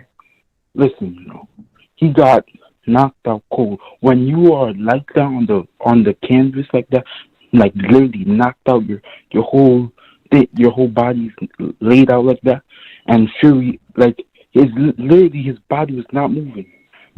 So that's getting knocked out cold. Okay, now let me say this. It doesn't matter. Did he get up at 10? Did he get up in 10 seconds? You don't have to be knocked out cold for a minute. No, it just matters how that your body's not moving. That's being knocked out cold. Like you're literally boom on the canvas. Did like, he Did he get back up? Yes or no? Yes, but did he put his lights out? Yes. Did he maybe like fucking get like put out, like he lost his balance because he saw so much white? He got put down. But I listened to Jack Reese. Reese said I looked immediately into his eyes and he looked back into my eyes. Knocked out people don't do that. I've been around this game a long. That's the first thing anybody's been in boxing do. You look at the dude's eyes. They're like drunk eyes. If they're knocked out or still fucked up, they just can't focus. They're all over the place. It's so obvious the eyes don't lie, Chico. Jack Reese is the same guy who said that they looked like something was wrong in the Wilder second fight. That's the same guy who said that. Jack Reese did say that. He said it looked like something was wrong. Wilder looked like shit, so there was something wrong there. No, he said that it looked like Fury cheated, bro. He said that. I gotta look at it. What else?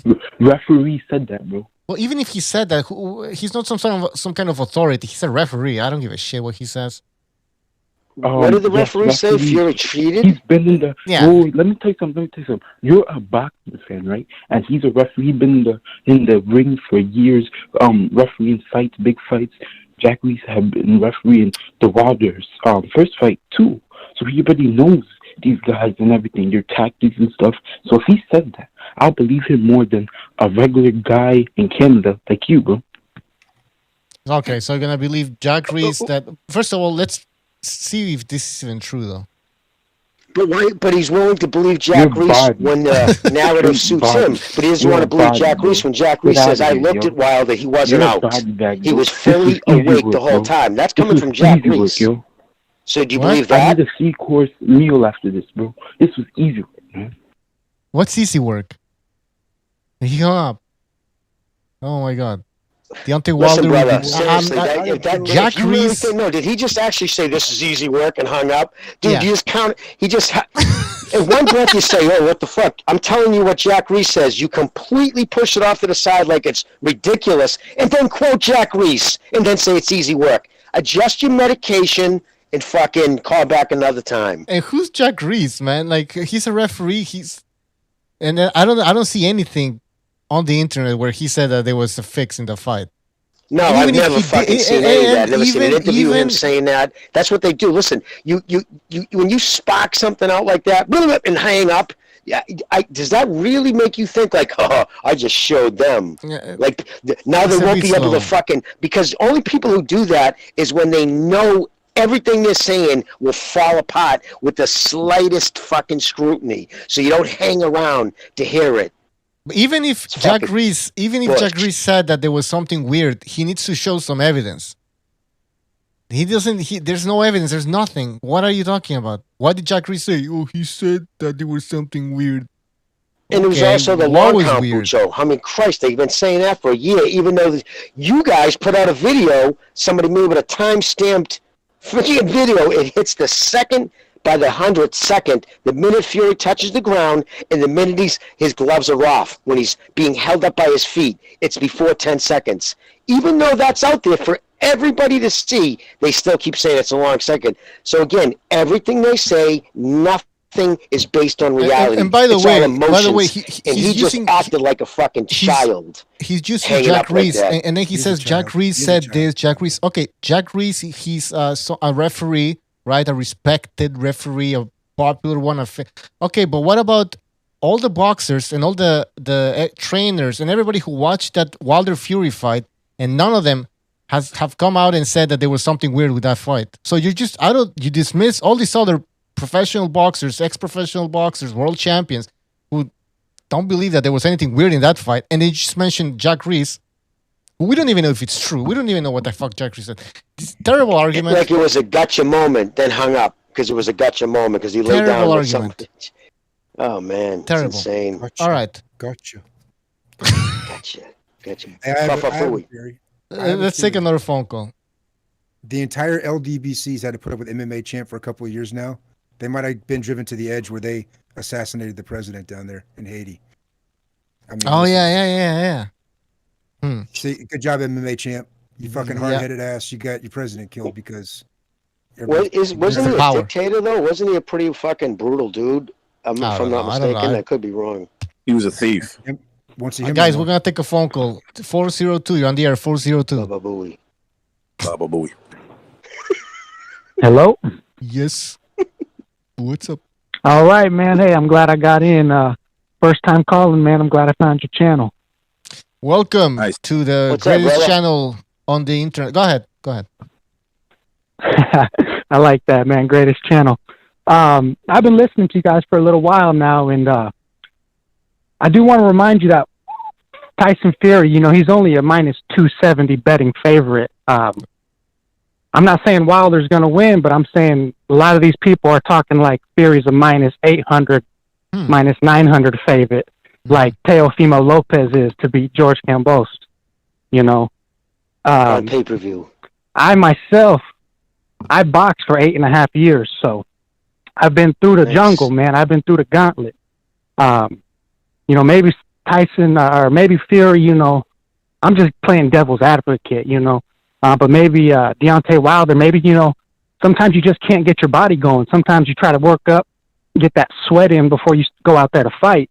And just sometimes, your body just is whatever that may be, the nerves, maybe you didn't get enough sleep last night. Can't get your you're second cutting wind. I weight, say it all the time, caller. You can't get your second wind.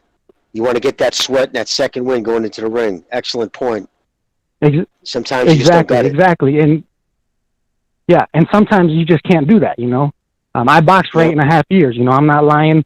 I trained, around Terrence Crawford and even Teofimo Lopez. I went to the World Championship in Kansas City, Missouri. I watched Teofimo Lopez dominate everybody in dramatic fashion, bro. I was there. I lived it. I got third place in that tournament.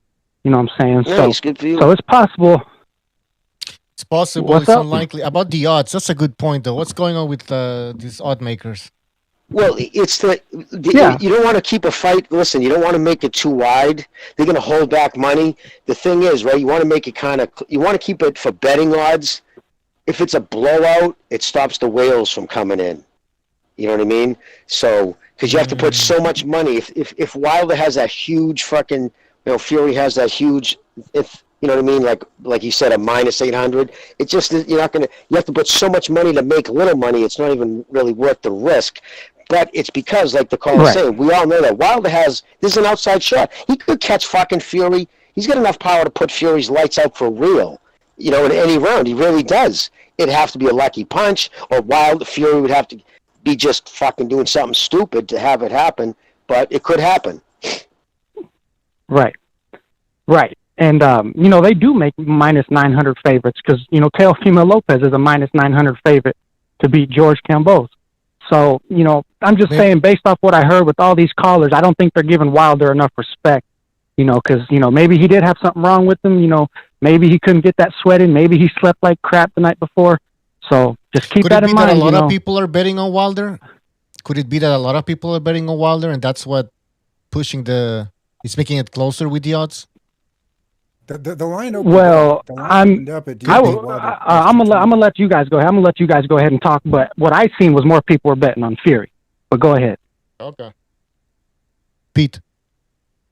Well, you just look at where the lines opened up, right? It just in any fight or any game, any book.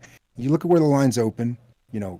They open the line wherever they want, and then the money moves. The odds move. Yeah. Based upon people coming in and betting. So yeah, the odds are tightening up. The lines are tightening up. Right now, it looks like. Pete, you're probably the expert on the show for this betting. You're actually really on top of that shit. Do you agree that Vegas does manipulate it, though, going in to try to get the bets raised? Absolutely, man. Oh, Yeah, absolutely. If they had it their way, to put it in perspective, if they had it their way, they'd have an equal amount of money on both fighters. Now it's different when you have a money line, but if they were just flipping a coin, heads or tails, and taking action on that, and their perfect world is 50-50. 10 guys betting on heads, Yep, 10 guys because they betting still on make tails, money off the same juice. money on heads is on tails, because the loser's got to pay 10%. The loser's got to pay a vig, right? So if they could get it down perfect, right? If they try to get it even money, their liability on both sides is even, because then the loser's got to pay a 10% fee. That's the way it works. So it's conducive to, like what I said, Vegas would want to keep it very close going up into the fight because it generates people to bet more, and it helps them, right? They move those odds based upon where they want the action to come to. They need more money bet on Wilder. They will give you better odds for Wilder. You see this? So if you have heavy money on Fury, they don't want to take a lopsided. They don't have an opinion who's going to win this fight. They don't want to gamble on this. They don't want to gamble. That's the funny thing. The sportsbook does not want to gamble anything. So they don't want to say, "Oh, I guarantee Fury's going to knock him out," or Wilder's got a right hand. They don't want to have all kind of lopsided action. Their exposure on Fury as to Wilder. They want it to even out. So if too much money's win, lose, or draw, they want to make money. And if absolutely, if they take even action on both I got one sides, more they're thing. guaranteed to. Go ahead, caller. Yep, absolutely. They still make money off the juice. Like you said, real quick to sum it up, if it's 50-50, they still make money off the juice because of that 10%. That's how sports betting works. They make their money. Even when you win, they still make a little bit of money too.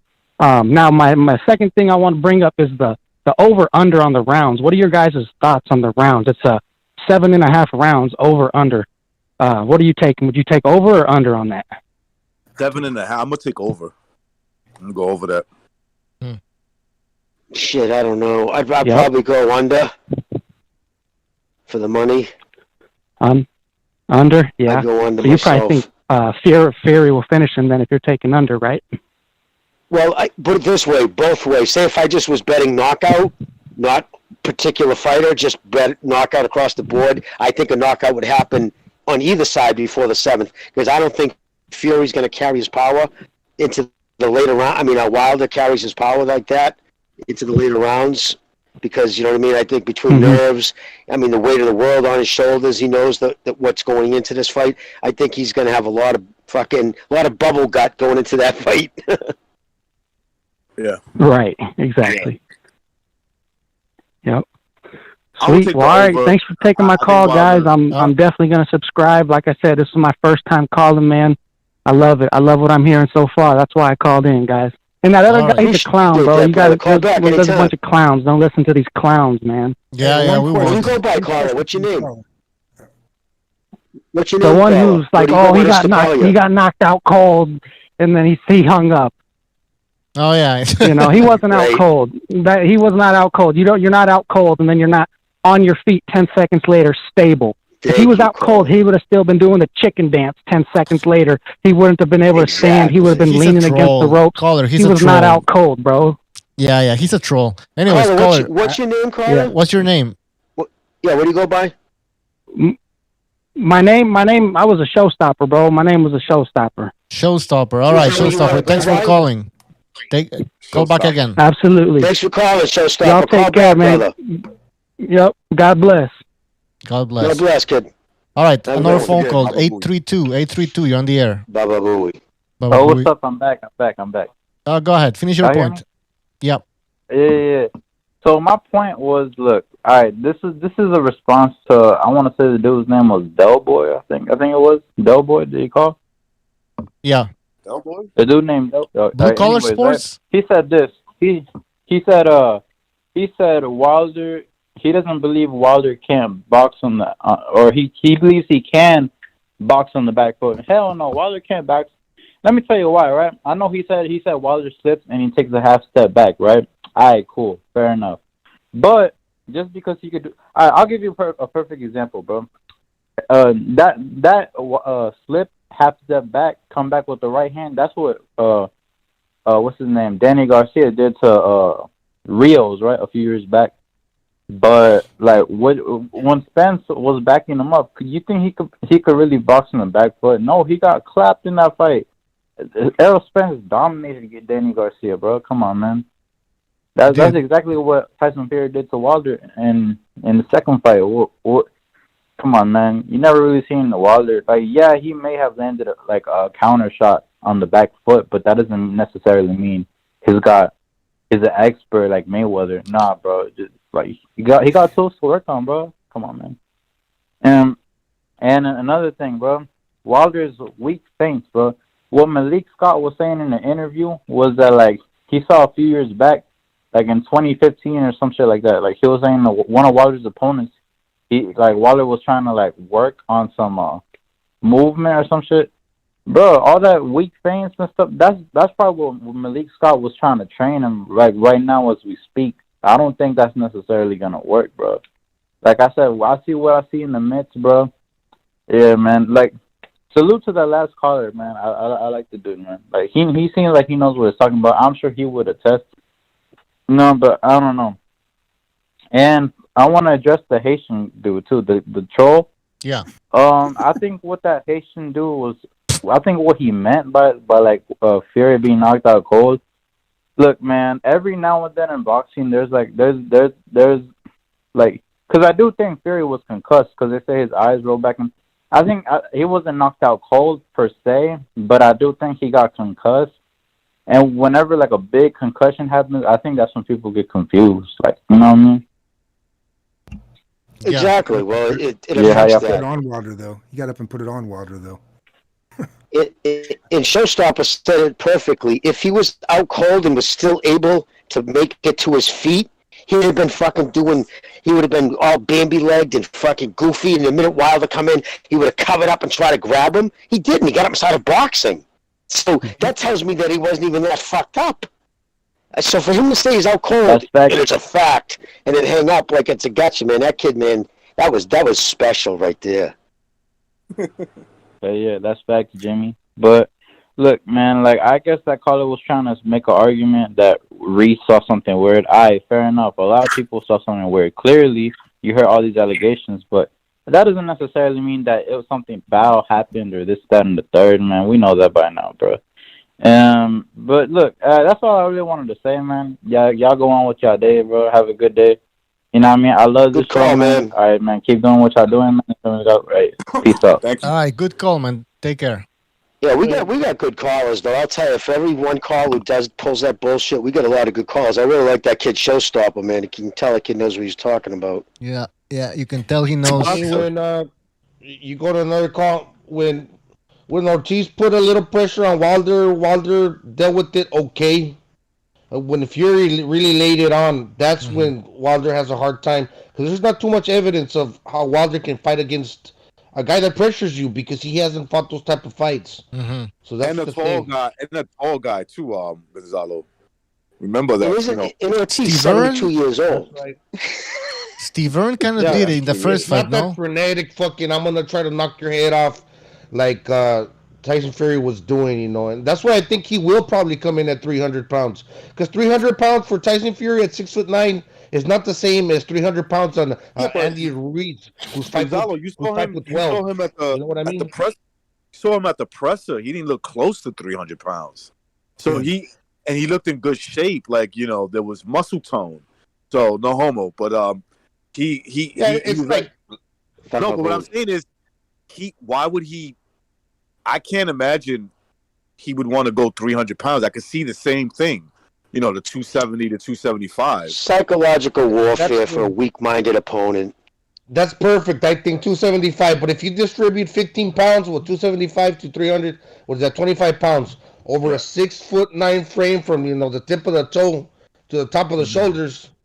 I mean, to the neck. Yeah. That's not that much. It's not like Andy Ruiz where 300 is like on a 5'12", fucking 6 foot guy. It's not the same.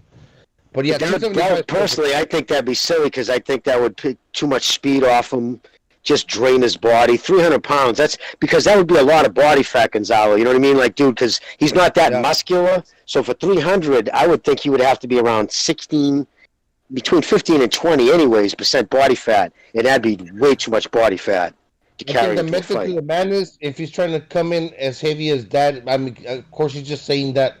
But he's gonna want to try to run him over like he did the first fight. And I think it's psychological warfare, brother. Yeah, 275 is good. I agree. You guys know that for that second fight, I watched like a long form interview with this MMA trainer that they hired to come in for the second fight. I think his name is Dolce.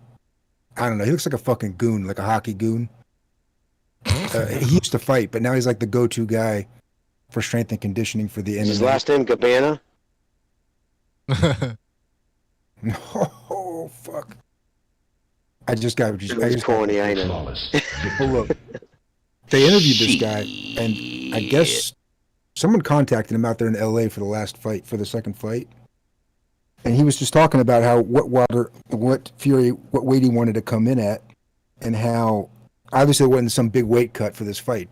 There was no weight cut, but how he kind of like was with him for a couple of months and basically took him down like I don't know what he said, 20 pounds. Let's just say he the first day he met him, he was 270. They went all the way down to 250, and then the night of the fight, they were back 272 or whatever the hell the weight was. Those guys are pretty advanced over there in terms of like strengthening, PED type stuff. And are you talking about that he went from 250 and then went up to 270, whatever it was, 270 and change? That's what this guy. Listen, it was on this MMA show. I'm gonna tell you what. This MMA show, he was going, how was it like working? Organic, all of them, him, his brother, everybody in the house was so fucking big. But I stayed. I know Pete, you've worked out a lot, and so is Jimmy. Jimmy, you know that feeling you get when you start putting on weight and you're getting stronger. Oh yeah. Let's say you're trying to reach a certain benchmark. You're trying to get to like let's say 210, and you're around the high 190s going into the 200s. You know that strength that you start to feel as you're getting stronger? I think that's what they do. They like to go down in weight and then come up. Because you get stronger. Well, it's such a strain on the human body to train like that, to lose weight. Listen, we say it all the time. People always say the little guys don't have the longevity smaller fighters don't Big have the guys do. longevity as heavyweights, right? They always say heavyweights just stay fresher longer, and a lot of people wonder why that is. They hit harder. It's because they don't fucking have to worry about weight training. All they have to worry about is cardio. So when these guys go in, if you're walking around in the streets 170 pounds and you're pretty much 5-6% body fat, outline of abs, and you have to break 30 pounds off, you're eating so much muscle tissue. It's just a lot of strain on the human body. That's why they don't hang around that long. But for a big guy like Fury, it's not that bad, right? Because he's actually because all he's concentrating on is cardio. It's like an offensive lineman. They'll tell you, get as fat as you want, because what they do is they give them certain criteria. We expect you to run, like, say they do a 4, in a 4.7, and if you have to do a certain jump from a standing still, they have to reach a certain height. That's how they do it with these linemen. But they want them, their thing is, as long as you can hit these 3 things, get as big as you fucking want, because it's beneficial for them. So it's the same thing with a heavyweight boxer. They don't have to worry about, as long as their cardio's up and they still got their wind in the later rounds, they don't have to worry about fucking, cutting weight. And that's such a plus for a fighter. I couldn't even imagine how good that must feel. Guys, we have a phone call. Let's take a phone call. 956, you're on the air, 956. Yeah, I wanted to call again to talk about the weight. And more things too, but the weight first. I don't even think Tyson Fury was 272 in the fight, because you see in the weigh-ins he was literally drinking a gallon of water, before he weighed in, it's in front of your face. I think while Fury was about on fight night maybe 267, 266 maybe, but I don't think he's 300 pounds. I think he's just talking, sometimes Fury says some crazy shit to I don't get a reaction. I think he'll be about the same weight, 268, around there. And I wanted to say with the pad work, people are saying, a different caller was saying, Malik Scott might be a good trainer. He's not. I can tell he's not, because Wilder's footwork is still trash. You can see when he does the pad work, and when you're an orthodox fighter, you move back in a clockwise way. You pivot back in a clockwise way. And he still can't do that. He's still off balance. He still picks up his back foot, and his front foot is on his heels. He's still, that pad work, he's still off balance. Malik Scott is not a good trainer. I already saw already. He's a clown. And, poor Wilder, he was with that inbred Jay Diaz for 15 years, and he didn't learn anything. That's bad. Wilder wasted all that time with the nobody. Yeah, it can't be fixed. And my prediction is this: I honestly think Wilder's gonna go all out, and he might even win. The first 3 or 4 rounds with aggression. Right? He's gonna be very aggressive, but he's gonna get tired out. And from round 6 to round 10, Fury's gonna put on a brutal beating on Wilder, and they're gonna stop the fight in round 10, round 11, and it's gonna be brutal. As I said, because I called earlier. You seen how Fury was throwing those jabs. He put his whole body behind those jabs. 270 pounds on a 220 man. On his face. Your whole body behind that straight right to his face. All night. That's what's going to happen, man. It's going to be brutal. That's why I keep saying, Carl, I think nerves are going to be a big issue for Wilder that night. You know what I think? Again. Nerves. I said it. I said it. Wilder wants to win the fight. He can't be on the back foot. He can't. He gets off balance, and Fury can do whatever he wants because he has a longer reach. And when you have the longer reach and you feint your jab, Wilder can't do shit but take a step back because he doesn't know how to counter the jab. He doesn't know how to counter the jab. He just takes a step back when he feints. And as I said, Malik Scott ain't teaching him how to counter Fury's jab. Oh, dude. If you were to watch that pad work, you would think Wilder is a fucking middleweight or some shit. He's slipping punches and throwing combos like he's Canelo or something. I'm like, this is a different ballgame. You have to learn heavyweight boxing. You know what I'm like? Yeah. As I get, Malik Scott is a clown. I know someone said that Mayweather wouldn't be a good trainer for Wilder. I'm like, well, he's way better than Malik Scott because at least Mayweather can teach Wilder how to, different feints, how to see a feint coming, how to counter a jab, simple shit, even footwork. even footwork, you know, even that. Malik Scott, I'm watching this pad work, and it's just a circus. This pad work, they're like doing this pad work in his kitchen or some shit, and it's just clown shit. So you saying come on, flipping punches to go to the body? You're not Canelo. What are you doing? Listen, they're trying to sell the fight. They're trying to tell you that there's something different. It's part of the promotion, But man. it's not that I said that Mayweather wouldn't be a good trainer for Wilder. No, of course he'd be a good trainer, but there's other options. Personally, there would be other options that probably would do a better job with Wilder. But of course he'd be a good trainer. Attitudes. It's the attitudes You know what? between the two guys. You know, it wouldn't mesh well. He likes Malik Scott because Malik Scott's his friend, and he's comfortable with Malik Scott because he's a yes man. I was watching that interview he did with 78 Sports TV, and it was just cringe. It was like Malik Scott, like he was going on for like an hour because of what Chris Colbert said. I'm, dude, let it go. You're being a bitch right now. Like, 90 seconds. You know, and it was embarrassing. Pathetic, you know, Carl. You're right. I mean, there was guys who were going on the call, and Wilder was calling them a soldier. I'm like, dude, what? How you gonna call your mad fast a soldier? Like, it's just clown shit. And Malik Scott's another yes man clown. That's why I love Sugar Hill. I like Sugar Hill because Sugar Hill, he isn't there to be your friend. He's there. I mean, you can tell Fury tries to make Sugar Hill be his friend, but Sugar Hill ain't. It's like, I don't know. I'm just your trainer, you know. I mean, y'all seen it, right? Like Fury tries to, you know, dress up Sugar Hill in fucking Versace clothes and takes him out to dinner, trying to be his friend. But I'm like, I don't do that. Like Sugar Hill's there to be your trainer, you know. He's there to direct you. Good point. Yeah, Malik good Scott's observations, man. friend. You have some good observations. I gotta tell you. Good observations, yeah. Hey, if a trainer acts like like too much like your friend, it takes away because he's supposed to be your boss, kind of. You know what I mean? You're supposed to kind of respect him enough. You're listening to him. You know what I mean? You don't want him telling you to go fuck yourself if he doesn't agree with you. You know, in a team there should be some sport. respect between you and your trainer. Yeah, it's like in a team sport. The coach has to have respect. Oh shit! All right, listen, we gotta go because the phone lines are gonna fucking die. The phone lines are gonna die, man. All right, bye. I take care. I gotta restart the phone calls.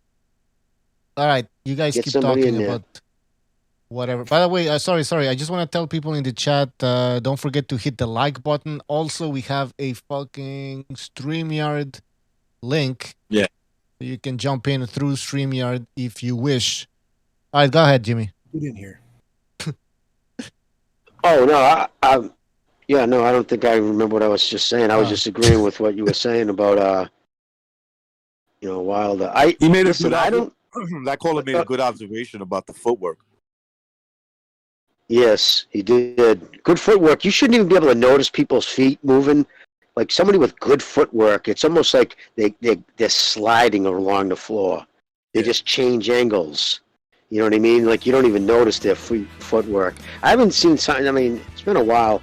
I know there's a lot of great people with good footwork, but I'll tell you, Inoue has nice footwork. He keeps him a little wide sometimes. I think he should shorten him up a little bit, but he's just trying to get his maximum whip on his punches.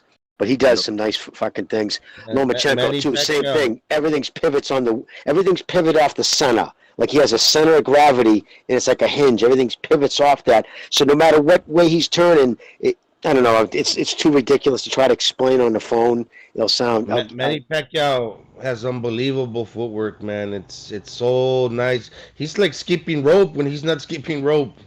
It's just that fluid, man.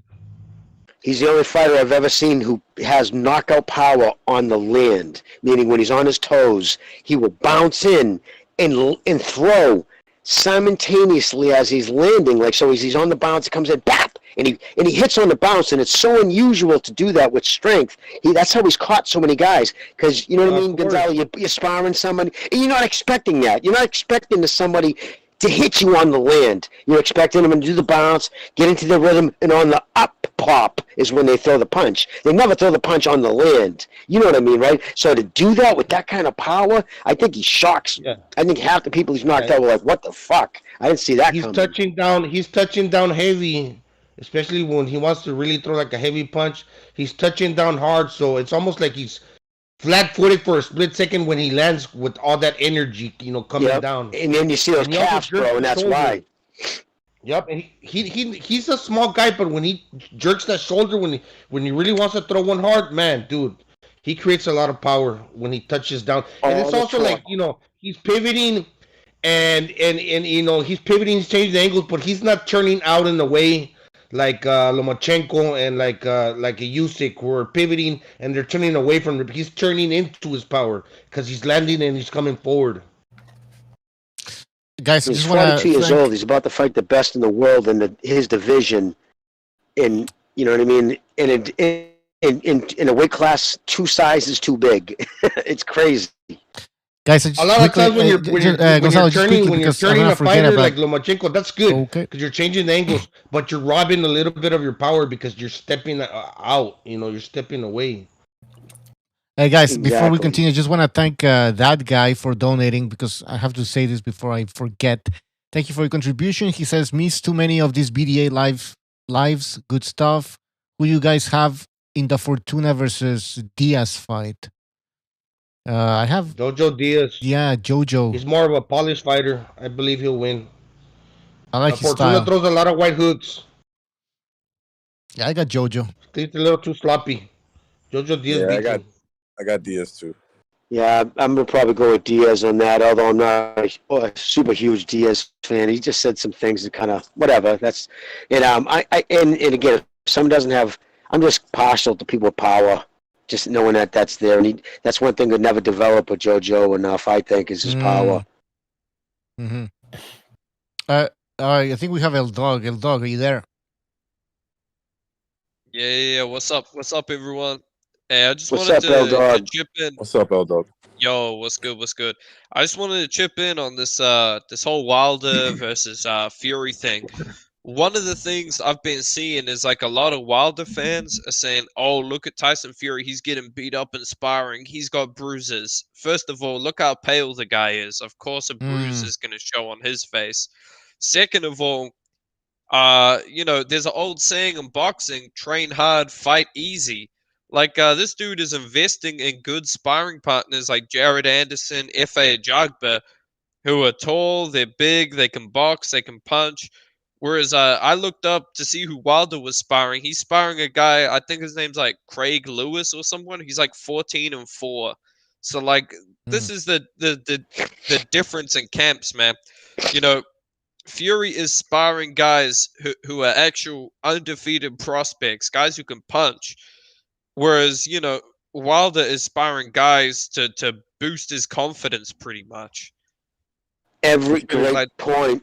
Yeah, that's been his training camp. That's been his training camp since forever. Is that, and it's obvious, right? Because you never hear about him other than when he was like Vladimir Klitschko's, one of his stablemates, where he would get some sparring in.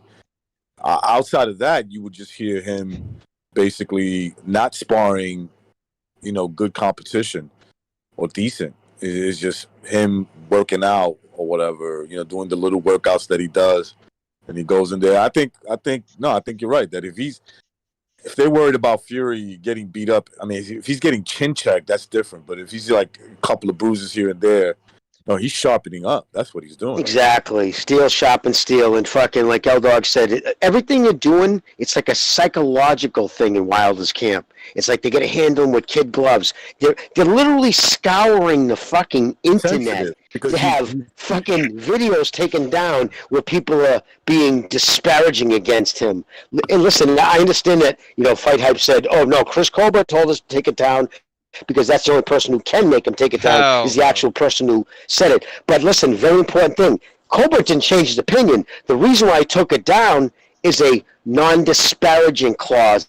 It's a part of every PBC contract. They can't say nothing negative about anybody, including other fighters, or they can be sued. So I'm sure Al called them, but make no mistake, Al was contacted, Wilder complained. The fact that I bet you might not have been Wilder, it was his camp. So afraid that he would have heard about it. They probably try to get rid of it. That's how mentally unstable this fucking dude is. And I agree with y'all, dog. You can tell his whole camp. I think Malik, it's kind of like dude, Wilder is so fragile, right? He's like a child, man. You can tell his whole camp is like talking behind his back, saying, "Okay, we gotta, we gotta make Deontay feel good." Like when he hits that right hand on the pad, make sure to turn around a bit to make him believe that his power's like that hard. Make sure to really sell it to him that his punches are hurting.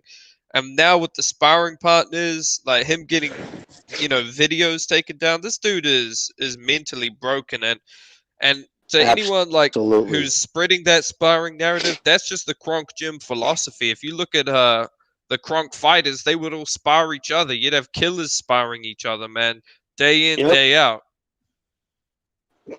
That's what he used to do. He used to put guys, even if they were good kids, he would put them in their spot tough. After enough time, he says, "I'm not gonna. You better show me something, because these slots are too valuable." That used to be his philosophy. Exactly, brother.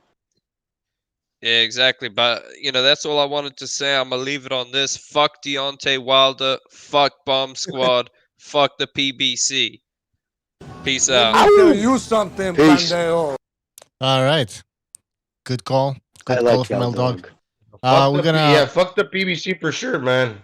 They're blocking a lot of fights, and Mayweather said it. Dude. Yeah. It's somebody hung up. Call back. Whoever was there. I was gonna go to your phone call.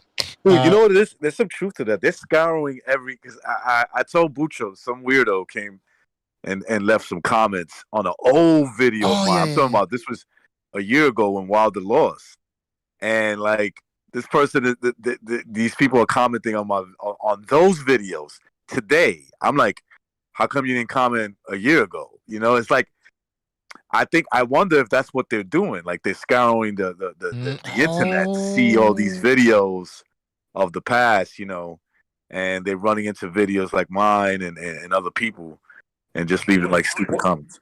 Should I post a picture you sent me? Those guys, what are they? Are those the Wilder sexuals, or I think they gave him a nickname, Wilder sexuals? Wildettes. We call them Wildettes.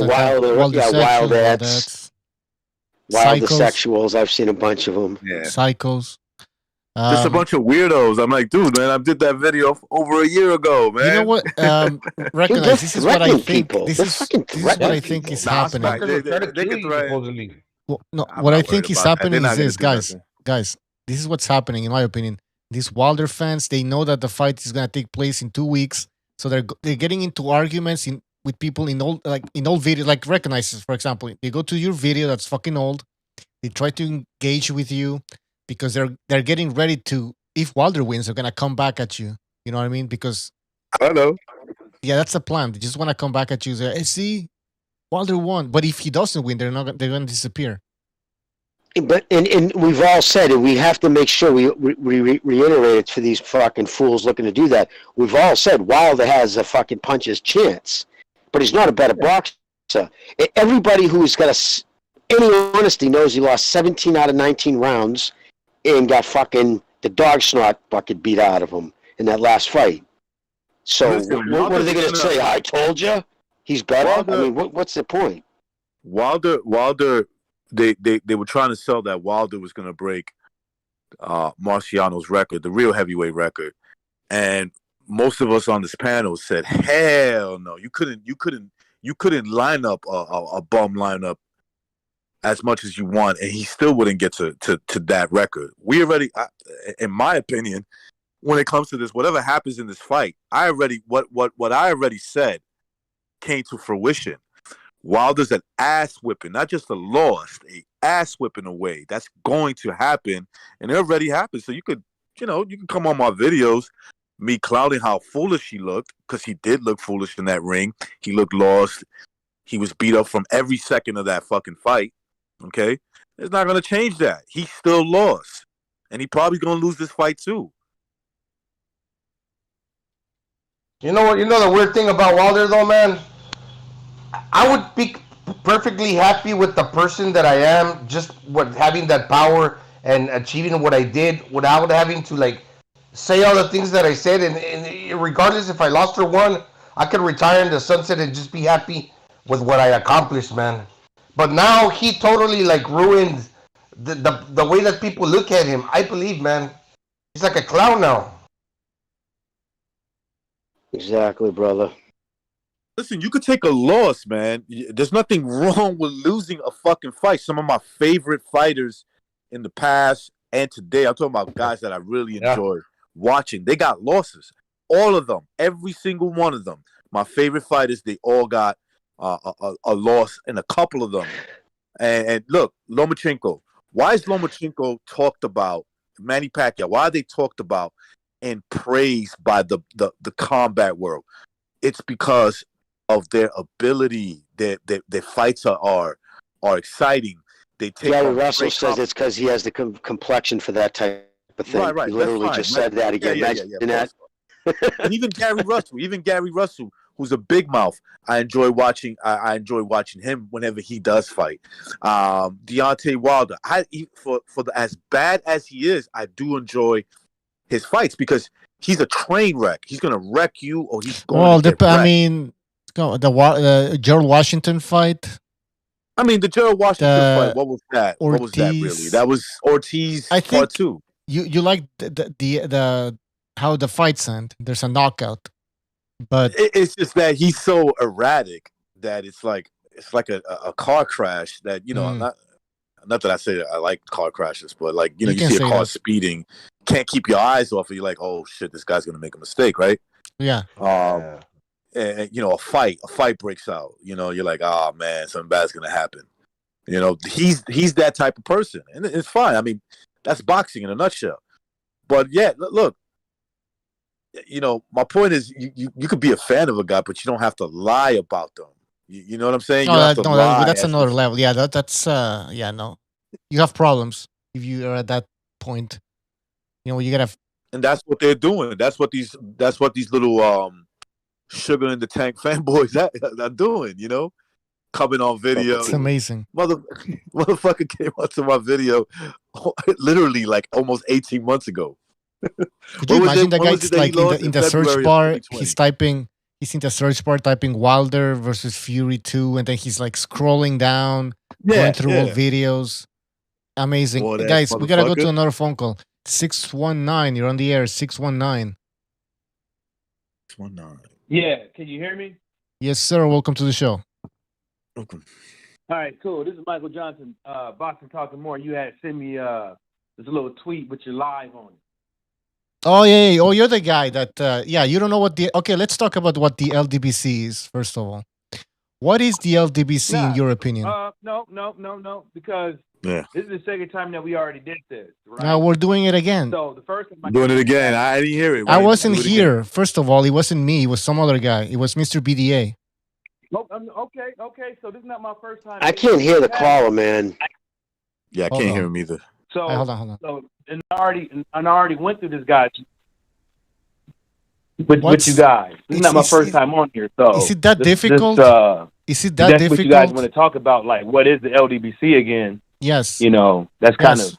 We can do it. It's kind of lame. This is it that complicated? Over here. Is it that complicated?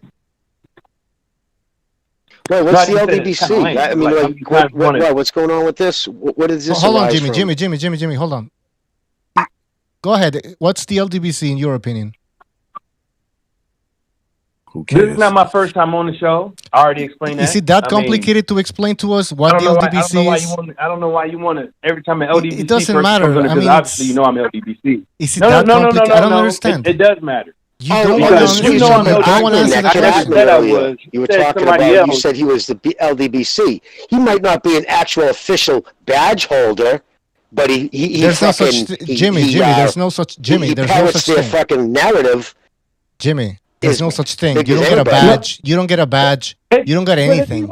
Let the man believe in what he want to believe. What's wrong with that? A secret handshake at the corner ring. I don't know. It's a simple question, guys. That fucking kid who's on the LDBC until they start bad. That's all he does is talk LDBC talking points. But I let everybody believe what they want to believe.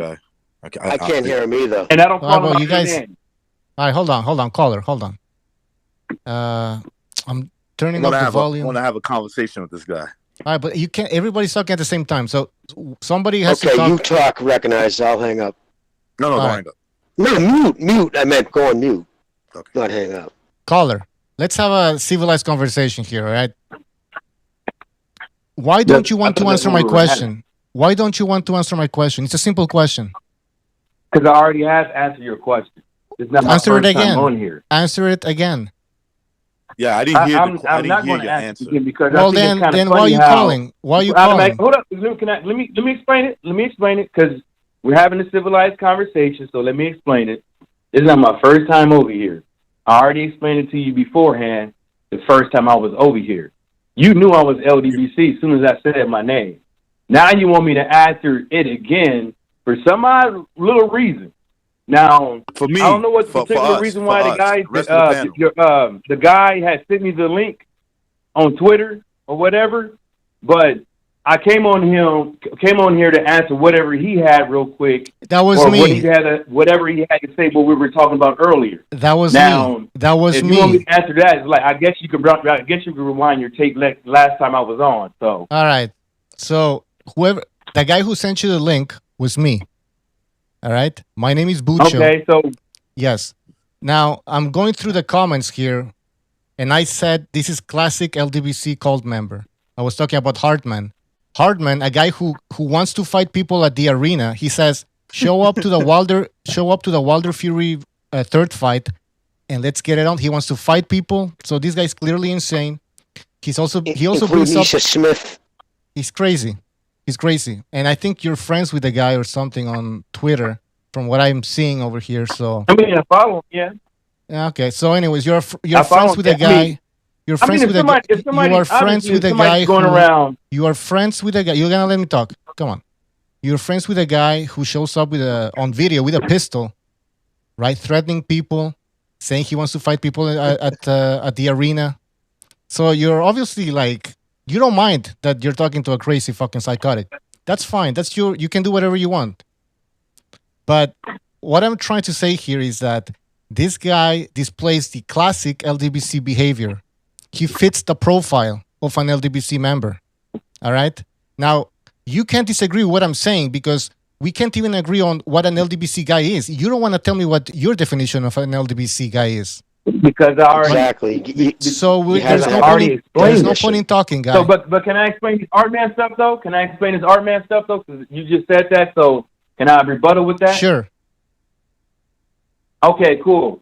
So if you're threatening people online, I don't agree with that. You know, if you're spending a lot of money to go to a boxing match and inviting people to square up with you at the boxing match, I don't agree with that. I've never agreed with any type of way of having violence with somebody outside of YouTube. But if that's what he chooses to do, that's his business. Now, this is social media. Now, just because somebody says a few things that are disparaging, or I think is like not so smart or dumb, doesn't mean that I can't follow them. It doesn't mean that I don't like certain things, the other things that they say. Because I agree. I agree. But that's fine. That's fine. But the thing is, to me, it looks like you are. Like, why would you hang out with this type of persons? Why wouldn't you just block him or unfollow him? You're still following this guy. He's clearly insane, right? Honestly, dude, I just read the thread, and you actually tagged him into it. You actually tagged him. Hey, Artman, check this out. Yeah. What this dude's saying. Let me explain why I tagged him into it. Listen, bro, you said you lose Mike. Listen, honestly, dude, you can't honestly say that he doesn't act in every way like a member of the LDBC. One at a time. Hold up. Let me explain it. You said I tagged him in it. Cool. Let me explain why I tagged him into it. Can I do that? Yes. I tagged him into it because you were talking about him on a post that he already commented on. So I was like, hey, look at this guy. You're not even LDBC, and I know he's not LDBC. Okay, Blue Blood is not LDBC. Fred is not LDBC, but they still hang around with LDBC, but they're not LDBC. There's a lot of people that actually talk with LDBC members. I don't know what you're talking about because we don't know what an LDBC guy. We don't know what the LDBC member is. What is it? What is the LDBC? What is it? Because I should not explain to you. I should not explain to you what Lions boxing community is. We're obviously when I already confused. did the first time. Well, we obviously didn't get it. And you hold up. I know why you want me to explain it to you, and you literally want me to explain it to you. So you can have grounds to say something or whatever. I already explained it to you. No, I'm asking you paid dues. You said Artman is exhibiting. Artman, hold up. Let me explain it because you said Artman is exhibiting Classic LDBC behavior. Yes. When have you ever seen me threaten anybody? What have you ever heard me say anything about Glovegate? I don't really follow you, so I don't know. I know you said your name's Mike, but Mike, just because, listen, like you said, you called them out for shit. You don't just because you don't display one particular thing doesn't mean there's still not a bunch of other things he's doing. This guy's not going to listen. All right, caller, let Jimmy say something. Jimmy, go ahead. I was just going to say, your name is Mike. Let's keep it like fucking, like you said, let's just keep it cool. The thing is, yes, you sound like a level-headed individual. You know it's ridiculous to make threatening to meet people, and never mind professional fighters. So we can all agree on that. But the point being, when that kid Artman, and you know what, I read his stuff because I'm fascinated by how his mind works. But he sits there and parrots all the same LDBC talking points. He has LDBC members on his channel. In fact, he actually sent out a decree saying if you refer to somebody who's LDBC, that's a code word for the N-word. I mean, this kid's fucking got serious emotional problems.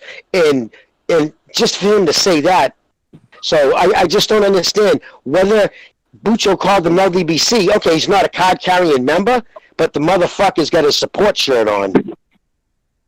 He got the uniform. Okay, so I'll put it to you like this: he's not LDBC. I don't know why I got to keep saying it. He's not. He's on his own thing. That's what he is on. Just because you want to hang out with BDA, or whoever, doesn't mean that you're with that particular person or with that particular podcast or whatever. That just means that you actually go over there and you actually probably like with some of the things that they're saying. I don't know. But as far as what Artman got going on, it's like, yeah, I can follow him on there and listen to his videos. That doesn't mean I have to agree with a damn thing that he does outside of, YouTube boxing. And I told you, I don't agree with that stuff. You know what I'm saying? But that doesn't mean that some of the stuff that he says I cannot agree with because he chooses to say certain things. All right. So what's the LDBC again? Because I want to know. Call or something. We gotta know. You're talking about he's not LDBC. What's LDBC? Come on. He says that he did. So let me. Okay, so the guy. I don't really follow Artman that much, but supposedly he pulled out a gun on video. What if he really goes through his? What if he was to really go through what he said? Let's say he hurt somebody. I'm not saying he shoots them, but let's just say he hurt somebody. On his trip to Vegas, watching the Wilder Fury fight. Would you still follow him? Would I still follow him? Depends on what happened. But when you're talking about him pulling out a gun and stuff like that, I don't know why he pulled out a gun. Hold up. Let me explain. Because you guys are saying he pulled out a gun. I don't know if he was pulling out a gun and threatening. I don't know if he pulled out a gun. Now, if he pulled out his gun and threatening people, hold up. Because if he was pulling out his, let me explain it. If he was pulling out a gun and threatening people, and you really felt some type of way like that, well, then call the police, call the authorities. No, listen to what I'm saying. If you really thought he was out there having a gun, said that you don't condone and he's about to go to an event with a whole bunch of people there, and you're saying that he's talking about fighting people, call the authorities. Okay, all right. So he did pull out a gun. You missed it. Did you miss the part where he said that he wanted to fight? Listen, who cares? This guy's insane. Do you agree with us that this guy is obviously not, 100% okay in the head? Yes or no? Do you agree? No, I'm not agreeing with that. If he was to announce to become LDBC, I don't agree with that. Do you have to just say in the beginning of your video, I'm LDBC? Like, can anybody just say I'm LDBC? Yeah. But we don't know, Jimmy. He doesn't want to answer the question. We don't know what the LDBC is exactly. He has his own criteria, I guess. You know what? I'm not trying to fuck him up. I'm not trying to catch him. I already explained it to you. You want me to explain it to you? It's not going to happen. What LDBC is. I explained it to you the first time I came on your channel. Come on. Everybody's open to interpretation now. All right. Look. Hold on. Recognize. I'm sorry. I'm going to get this. Okay, so you don't want to answer the question. Could you tell us where we can find an answer as to what? Can you tell us where we can find an answer to our question? Yeah, you can go to 78 Sports. Yeah, you can go to 78 Sports TV. You can go to him and ask him. I have already. So I got. So my interpretation of the LDBC is exactly what I thought it was. This is my opinion. Okay, and that's good for you.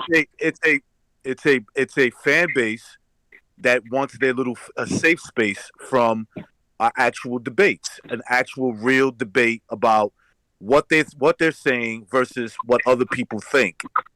So that it's a little safe space for sensitive boxing fans. That's my interpretation. Because you said go to 78 Sports. So- I used to be sub to 78 Sports for like me a too. week, and then I was like, nah, I can't deal with this dude.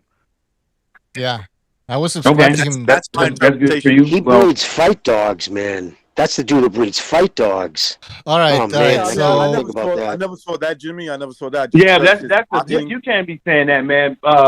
Because that's what proof do you have that he's fighting dogs? Dude, he puts videos. Go look at his video list, dude. Go look at. I looked at it. I watched his videos. They're all wearing husky masks so they can't see the face, and they're all sitting with their dogs. And he's talking about the dogs he's breeding and selling, If he's and the fighting events dogs, he's wouldn't he going be locked to. up? And he had videos of it. If he was fighting dogs, and he had videos of it, wouldn't he be locked up? No, listen? Let me finish. Well, if he gets don't caught- try to listen. I didn't say Yeah, okay, he had then. videos So of he don't dogs have dog- he fighting. don't have He's videos. having dog You just made videos that up. of that culture, the dog fighting world. I'll get the pictures You right just now. made Hold that on, up. Let me go get the pictures.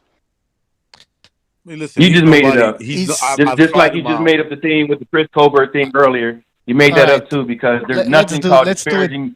Forget about disparaging that guy. Messages or voices, the written things when it comes to other fighters is all for the promoter or the manager. You just made that up. You made that up too earlier. By the way, what did we make up? He's talking about race. No, not you. I didn't say y'all. I said that one particular guy that was just talking about that dog fighting. He literally made that up. I made what up about Jimmy, guys, I read guys, it. I made that up. And it's not in No, there. he's No, talking listen. about the dog stuff. Who gives He's a talking about the shit? dog stuff. No, I didn't. I'll get the fucking pictures right now. I didn't make up anything. Go ahead. The fuck is he talking about? For Christ's sakes, hold Because on. obviously if somebody is dog fighting, how are they not locked up? And He if, wasn't and if caught. you hate the He- LDBC so much because that's what y'all be Jesus doing, fucking You need to Christ, go will caught you that listen to what I was said? that was just said, talking, and I'll say it but you again. sound like you pretty He didn't show. Oh my You God! sound pretty This salty. fucking dude just wounds up. Listen. Oh my God! How many fucking times did I ever say he showed a video of dog fights? I said he's involved in that world. I don't need to fucking know how deep involved he is. The fact that he actually posts videos talking about it, talking about the breeds, posting pictures of guys with hockey masks so you don't see their face. To me, he's a fucking scumbag. Didn't he threaten H Money to shoot Yeah, him? like I said, Yes. you just proved to me you upset at the Well, he LDBC. said if you H hide, Money you comes, feel he'll some deal type with of him. But way. if he brings Yeah, anybody, that's right. they're getting shot. Yeah, you just is proved exactly it. Yeah, what he you ain't said. got He's a nothing. thug. You just He's making it all up. All right, guys. Let's Yeah, have a, let's, Why is he taking it so personal? I mean, and H you a Money got liar. his own opinion. all right. So H Money got his own opinion. Michael, Mike, if we show you the videos, Yeah. right, if what's gonna be your reaction if we ever show you? Just shoot it to me on Twitter. Shoot Yeah, it to me on perfect. Twitter. All right. Well, I'll send you a Because PM. I'm on my phone, so All shoot right. it to me on Twitter. We'll send you that. All right. So listen. So the LDBC. Now you don't want to tell us what the LDBC is, how you become a member. You just told us Because I already go, explained. No. go watch I already 7. explained it. You keep asking, but I keep saying the same thing because I already explained it to you. But the you don't want to last time I explain was again. here. You don't want to. Again. But you keep it's on a me to say one-time it deal. because somebody, I don't know who it is, if it's you or your buddy, keeps saying LDBC racist, this and the third, blah, blah, blah, woo, woo, woo. And I keep trying to tell you this. I don't agree with everything people say, but I'm going to tell you this one thing. I can pull up articles right now. I can pull up all kind of shit, screenshots of what people have been saying to us. I can pull up to you reasons why the LDBC was formed. I can pull you up all kind of stuff of people that's coming up in our chat and stuff like that. I don't even talk about race in my chat on my panel. But people still come up over there throwing banana peels, showing monkey signs, calling me all kind of things. Okay, on so you're Twitter, a victim. it seems like everybody, So, hold on. I'm Guys, being real. let me talk. I'm being real. Jimmy, If you Jimmy. look remotely black, Does that hurt your? Does that Guys, hurt let me your talk. feelings? Guys, Like, everybody calling you quiet. Nate? Everybody quiet, please. All right. We have to do this one-on-one because or else it's not gonna go anywhere. All right, caller. Bucho, I just posted you the picture. That's from fucking that kid Haymanites. That's from his Twitter account. That's from fucking 78's page. Read what that says on his page. All right, I'm posting it. Let's see. Fuck, where's the picture?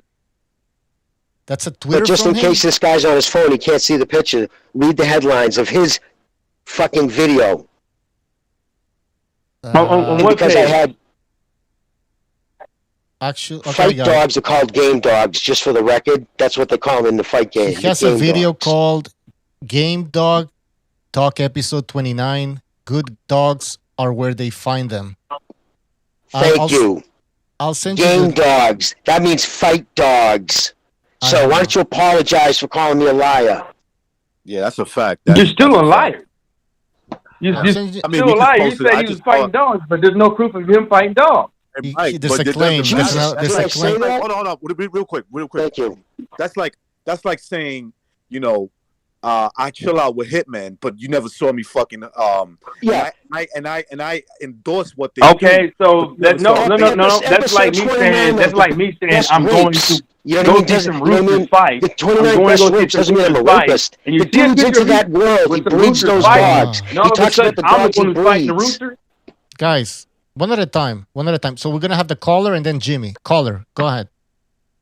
Okay, so I don't know what's in the picture or whatever the case may be, but you're saying that he posted the video, right? Hold on, let him speak. Huh? Go ahead. I thought it was on mute. Posted the picture or video? It's a picture. I'll send you. Man, it's a picture of his title of a video, man. Do you need him to like fucking show you that? You need him to tell you he likes game dogs? Down, man. Because I'm not cutting y'all out or anything. Calm the fuck down. I don't understand why y'all always get uptight, man. Like, chill out.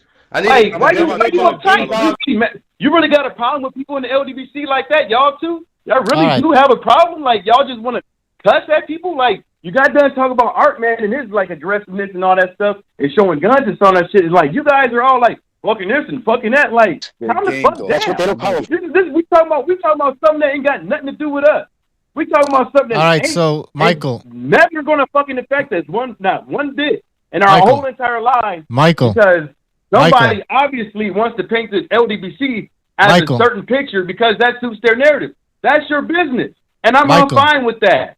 Michael, it doesn't affect not one bit. Michael, all right, I sent you the picture. And he has the title of the video. On Twitter? Yeah, I sent you a private message. All right, hold up. Okay, hold up. Let me take a peek. Because it's illegal to fight him. You can talk about it. You can Jimmy, make calm down. videos about it. Jimmy. But if the feds catch you fighting them, you're going to prison. And it takes a special kind of... All right. Okay. So he posted a whole bunch of stuff of some pictures. I guess that was the theme of his on his YouTube page. Yeah. No. He was on his 29th episode of Game Dogs. He only talks. I listened to some, but he's talking about great game dogs, great fight dogs, the ones he breeds, good breeders. He talks about. He's involved in the life, whether he's fighting his dogs or selling them to be fought. He's glorifying it by making videos about it and talking about it in a good way. But still, he hasn't. But still, that's nice. But he hasn't been convicted, right? He hasn't been pointed out at no games. I'm done with this. I'm being real. I'm being real because you can't just go around and just calling people stuff when they have not. You're dishonest. Then what? All right, guys, everybody keep quiet. Jimmy. Because you know what I would say right now if I was Michael? I'd say, you know what, Mike, dude, I guess you were right. I'm sorry, I didn't know he was involved in that. But you can't even fucking do that, dude. You can't even say, yeah, I guess he was involved in that shit. I didn't know that. Whatever. But you're actually going to turn around here and say, all right, well, he's not been convicted. Dude, come on, man, with that bullshit. All right, listen. Michael. I know, I'm not calling the criminal, I'm calling the scumbag. Yeah, you mad, homie. Yeah. Michael, Michael, you need to come back to reality, man. Michael, I'm gonna tell you why this guy's a scumbag. He's a scumbag because he's one of these type of dudes that condone these kind of behaviors. He's like, well, if he didn't get convicted, everybody knows that there are people out there that deal drugs, get people killed, they fight dogs, they do whatever. But because they're not convicted for it, right? Even though they brag about it, he's gonna say, well, that's not true. He's the very definition of a dude who would stick up for a low life. And that's why people look at the LDBC. You are the definition of what a stupid LDBC fanboy sounds like. Just listen to you talk, bro.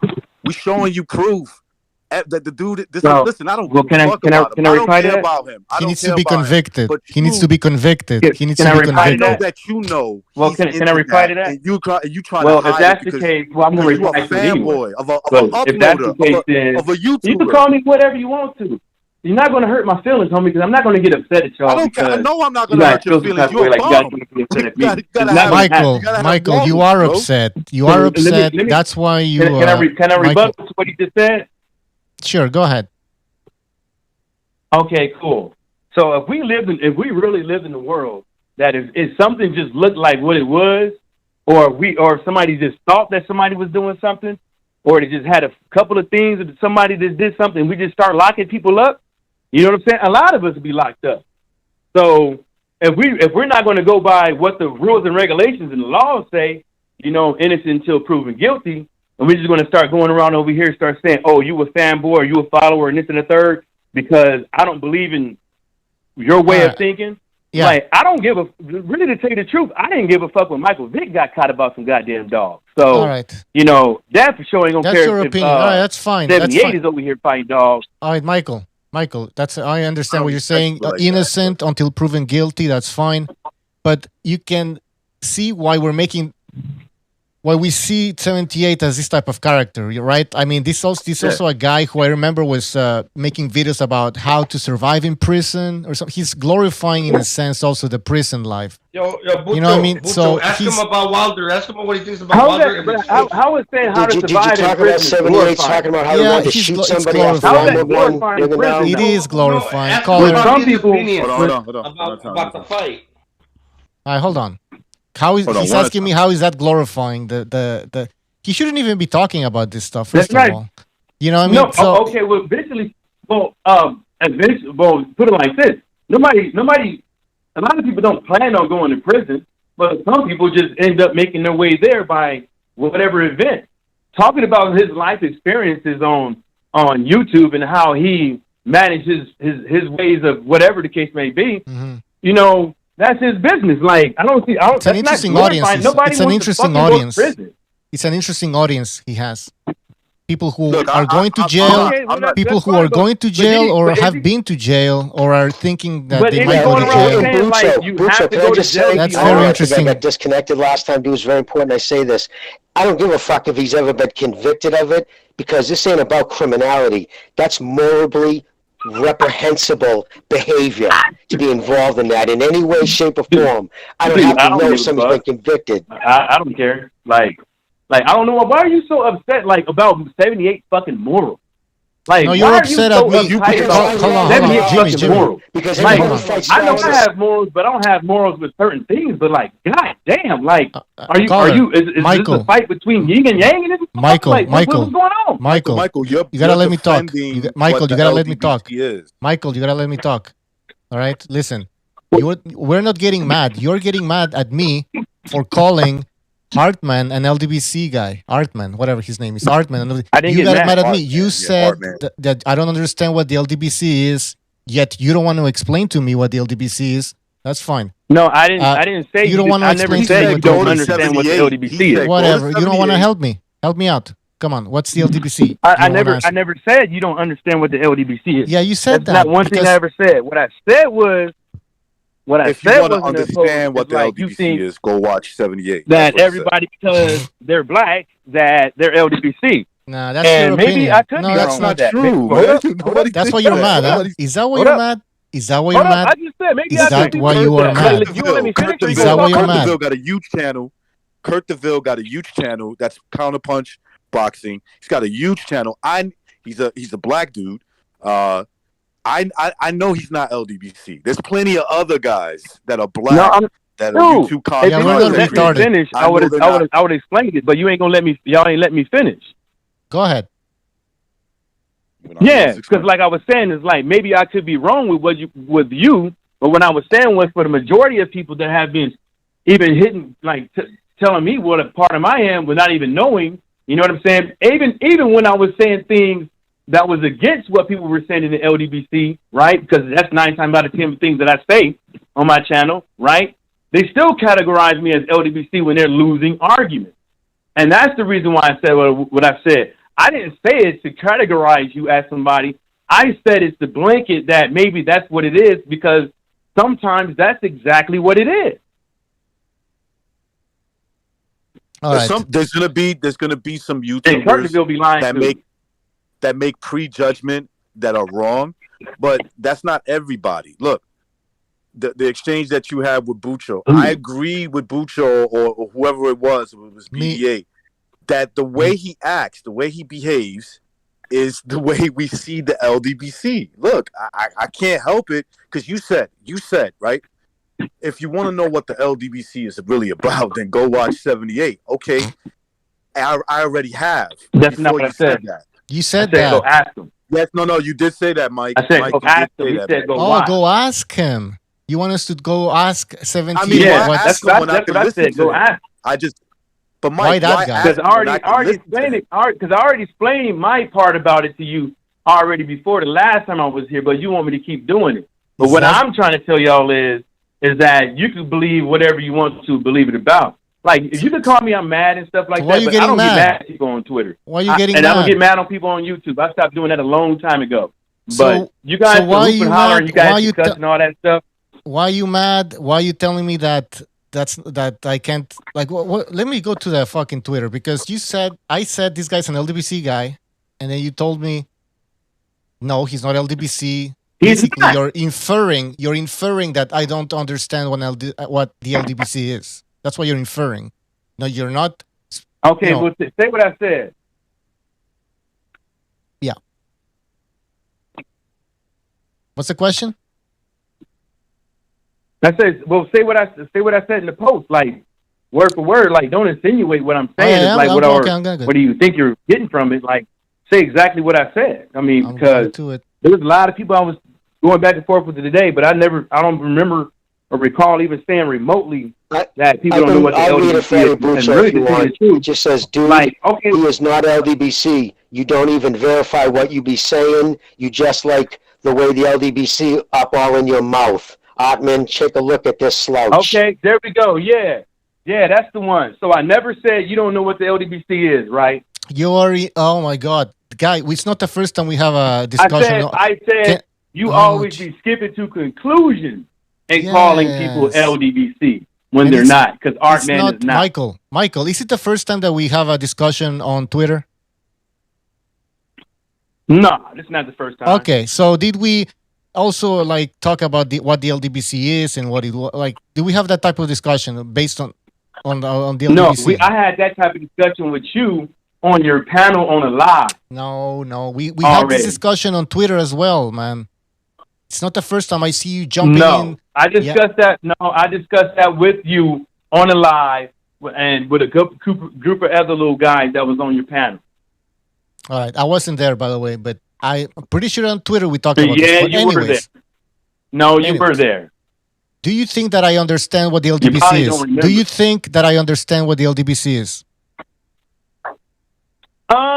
I really don't care if you. I really don't care. Do you think that I understand? About, like, a lot of things that people been saying. Do you think that I understand what the LDBC is? I'm being real because people's minds are already made up. It's like every day, probably like once a week or once a month, you know, it's seeing, you're saying LDBC with something.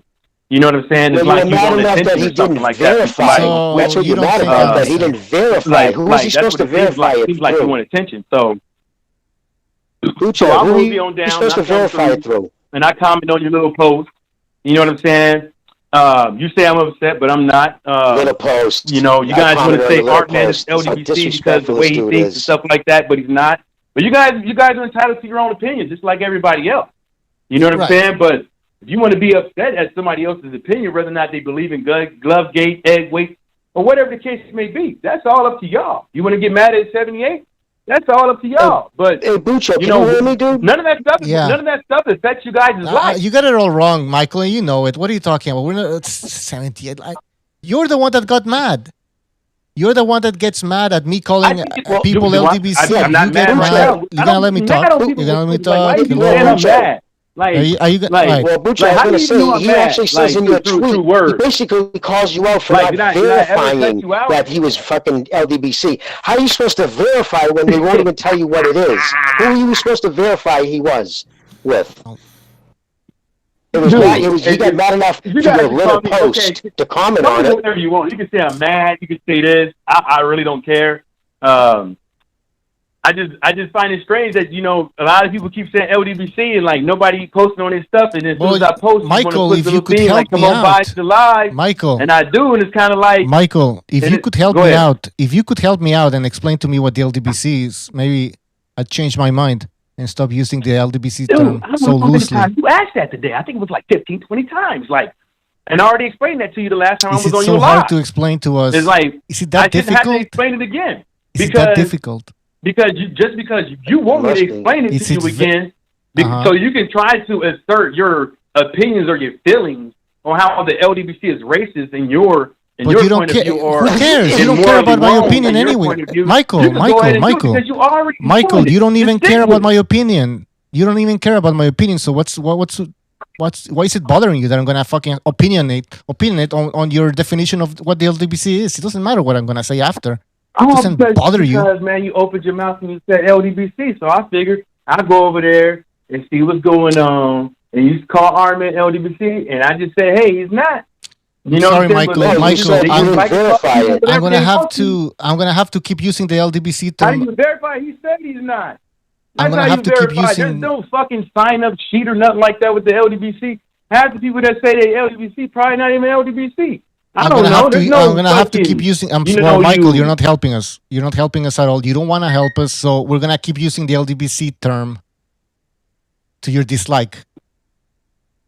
That's how it's gonna be, man. I'm sorry. You can use it how you want to, but Perfect. Like, you can use it whatever way you want to. Yeah, I'm not getting mad at nobody. Like, I sent you the link so you could explain to us. If you want to get upset and you want to rebuttal what I have to say on Twitter, all right. on here, that's fine. I sent you the link so you could explain to us what it is. That's why I sent you the link on Twitter. Unfortunately, because you don't want to explain it. Out of the whole post that we had today, right? Yeah. Out of the whole post that we had back and forth today, I never said that you didn't know what the LDBC was. Mm-hmm. I didn't know. I didn't know I was coming over here to explain to you what the LDBC was. Yeah, I know. I didn't. You said that. I said that today. Yeah, you've been. Oh my God. That's what listen, you. That's what I think you get it earlier today, but that's not what I said.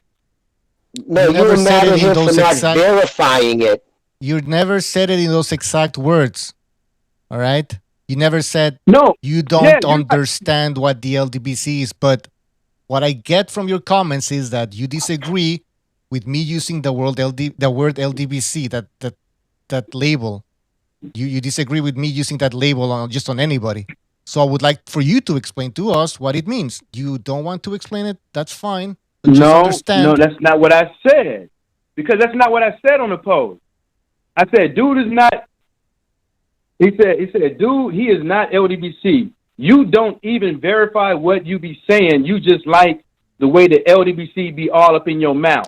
See, to me, he's an LDBC. He's LDBC, in my opinion. Verify whether or not Artman was our LDBC. That's what I'm talking about. Like, really, my brother. Like, God, he is LDBC, in my opinion. Prove me wrong. Prove me he's not LDBC. He said he's not. Like there's, like I said, there's no sign up sheet. Prove me he's not LDBC. Like, there is none. Prove me. Like, how much? You cannot. Like, what do you want me to do? You want me to see if it's on his ID or his social security card? Like, what do you want me to do? That's the thing. Yeah, check his passport. You want me to see if he got a tattoo on the bottom of his lip? Hell, you do can the LDBC have for all I know. Do they have a passport sign that says? Do they have a badge? That's how you verify the LDBC. Yeah, I'm just asking. Ain't no badge. 1-800 LDBC. Dude, how do you verify that you're not LDBC? How do you verify that everybody on your panel or in your chatting LDBC? I could be. Like, this endless. Like what are you talking about here? So don't get mad if I call him LDBC because we don't know if he is or we don't know if he is. Okay, here we go again. You're saying I'm mad because you're saying the way you were typing, it seemed like you were very, very angry. There's no criteria. You know how you find out if somebody's LDBC? You walk into a room full and you poke out a picture of Lomachenko. If they go, then you never get. All right. Anyways, Michael. That sounded moist as hell. Okay, Michael. Yeah. All right. I don't know. This isn't going anywhere. That was a joke. This isn't going to end. It's I was expecting an answer. People just ask questions and I already answered. Like, I answered this the last time I was on your live stream. All right. And then you keep saying, oh, man, you sounded mad earlier and all this other stuff. Then you say, God, I heard somebody say something about the cojones. Like, somebody said... I don't care. I don't care what you say. It's like, you're not going to get me upset. All right. Well, Nobody I'm sorry. asked if he was This upset. was pointless. I was expecting an answer to my question. I'm fucking LDBC, goddammit. Lobito, We are all the... You know what? We are all LDBC. Oh, see, there you go. See, there you go. Like, how do we verify this now? Exactly. So what? So Artman is LDBC, in my opinion. You might disagree, but that's it. That's fine. We're gonna have to agree to disagree. I know in one of his tweets he said me and fellow LDBC member decided once I read a tweet he said that. Artman is LDBC. That's it. Yeah, he's LDBC. That's y'all. If that's what y'all want to call him, that's y'all business. But he's not.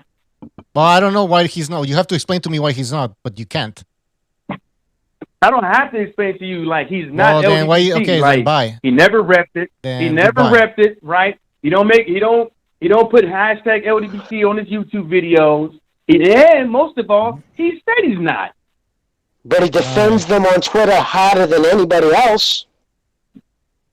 I don't. That's his prerogative. He got extra time in his hands. Maybe he multitasks pretty well, but that's him.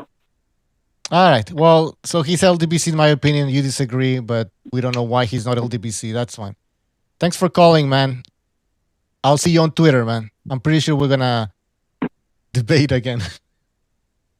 Anyways, take I'll care, find man. you somewhere. All right. See ya, man. He walks like a Doug, quacks like a Doug. He's a Doug.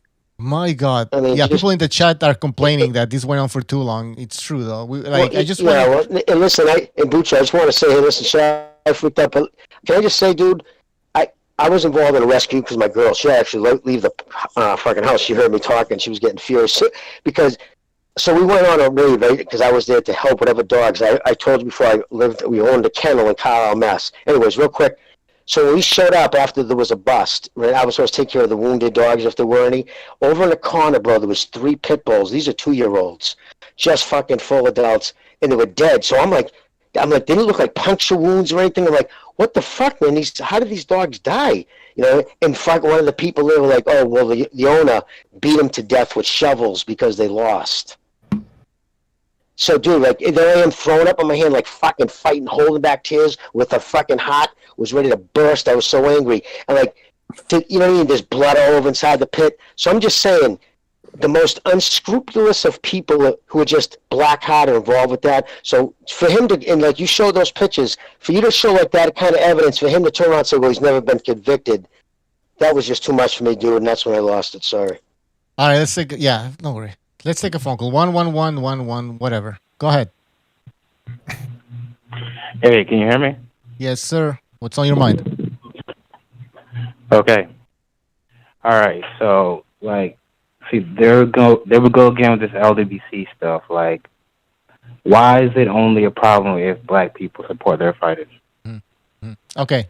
There's absolutely no problem with that. I don't care. And actually, I understand why they would support black fighters. That's not the problem. Absolutely not a problem. No, that's the problem. The problem is when the problem is when, for example, when Wilder loses, there's all these excuses, like the most ridiculous excuses I've ever heard in my fucking life. About a floppy glove, egg weight. I mean, to me, these are not even fanboys anymore. These are fanatics. Like they're part of a cult. Sycophants. They're sick. Like, listen, we had some. Hold on. We had some Wilder fans call after the rematch. They called into the show, and they were Wilder fans, and they said I was supporting Wilder, but he lost the fight. Blah blah. And we didn't have any problems with these people. It's only the psychos, man, the cult followers. Go ahead. Okay. So I'm not a supporter of the glove gate and all that stuff. I think he just lost, but maybe it's because we're more present in media. I'm not sure. And when I say we, black people, but I feel like all fans are like that regardless.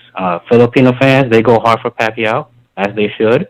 Yeah. And Mexican fans go hard for Canelo. They were making a lot of excuses for when he lost to Mayweather, saying he was too young and inexperience and things like that. It's just the way things are. But I feel like you guys are just picking out the LDBC for whatever reason. So that's just my opinion.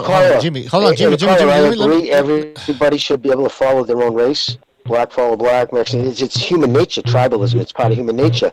No problem with that. But when it's at the expense, and when it's at, when you're degrading other race, and you can't say that. I mean, there's so many fucking videos, you can't even get into that, but the shit they say about Lomachenko, when they hold other fighters from different races at completely different standards than they hold black American fighters, then that becomes an issue. And that's what people take issue with. And I'm just being honest. And Bucho, am I wrong? No, you're not wrong. You're not wrong, by the way. And yes, I agree. Look, I agree with everything you're saying there, but the thing is, you guys look at that stuff, but you ignore, on the other end, people who are biased against black fighters.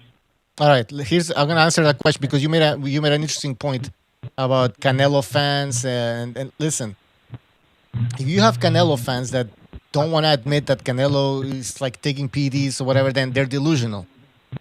If you have Canelo fans saying that Canelo was too young when he fought Mayweather, that's in a way an excuse, but it's also a reason. Like, you can't compare that comment with the floppy glove comments. You know what I mean? They're different. Yeah, do you agree with me? Yeah, but still an excuse. Yeah, it could be an excuse. Yeah, they're both excuses in a way, but one's like far-fetched, like it's out there, it's crazy. And by the way, anyways, so yeah, I think it's pretty clear. I think how we see the LDBC, like they by the way, they also make it very racial. They're constantly complaining about how black fighters don't get their fair share and they're like being oppressed. And then you have the Filipinos, the Mexicans, whatever, and others. They're not bringing up these arguments, though. How do you know? Is it because you're a Mexican yourself? Yeah, I'm Mexican, yeah. Dude, I have said on this podcast that I think Canelo's a fraud. Oh yeah. We don't listen. I fucking hate his ass. Yeah, I think there's something fishy going on with him. There's more people on this panel who don't like Canelo, I believe. I'm one of the only fucking people. These guys don't listen, man. They don't listen. See, this is the thing. Yeah, bro, listen, no, honestly, dude, nobody here is biased against black fighters, man, at all. We love great fighters. You put your fucking heart in the ring, you leave it in there, give 100%. I don't give a fuck if you're checkerboard. Motherfucker, I'm going to be 100% in your corner and pulling for you every fight because you're giving us what we're looking for. So and I see everybody in this panel's the same way. By the way, caller, can you give us your definition of what the LDBC is? Well, I'm not a member of the LDBC, so I'm probably the wrong person to ask that question. But I just view it as, they support black fighters. That's the way I see it. Okay. Same way Filipinos and Mexicans support their fighters. And, or your British people, UK fans support their fighters. Mm-hmm. The way it is. Okay, see, that's the difference here. We see the LDBC as a more extreme type of fan group. You know what I mean? No, that's a biased way of looking at it. That's like a political thing to say. That's like saying Democrats or Republicans are more, extreme on this. It depends on from your viewpoint. Right, but the thing is, I can't give you another group that's non-black that's similar to the LDBC. You know what Maybe I mean? you're just paying attention more to the LDBC. What's that? That's my opinion. Maybe you just pay more attention to the LDBC. Trust me, I've watched videos, man. I had to watch videos to make a compilation videos. I don't know if you've looked. I made a bunch of compilation videos with comments from the LDBC, and so I've watched the LDBC, so I know who they are, man.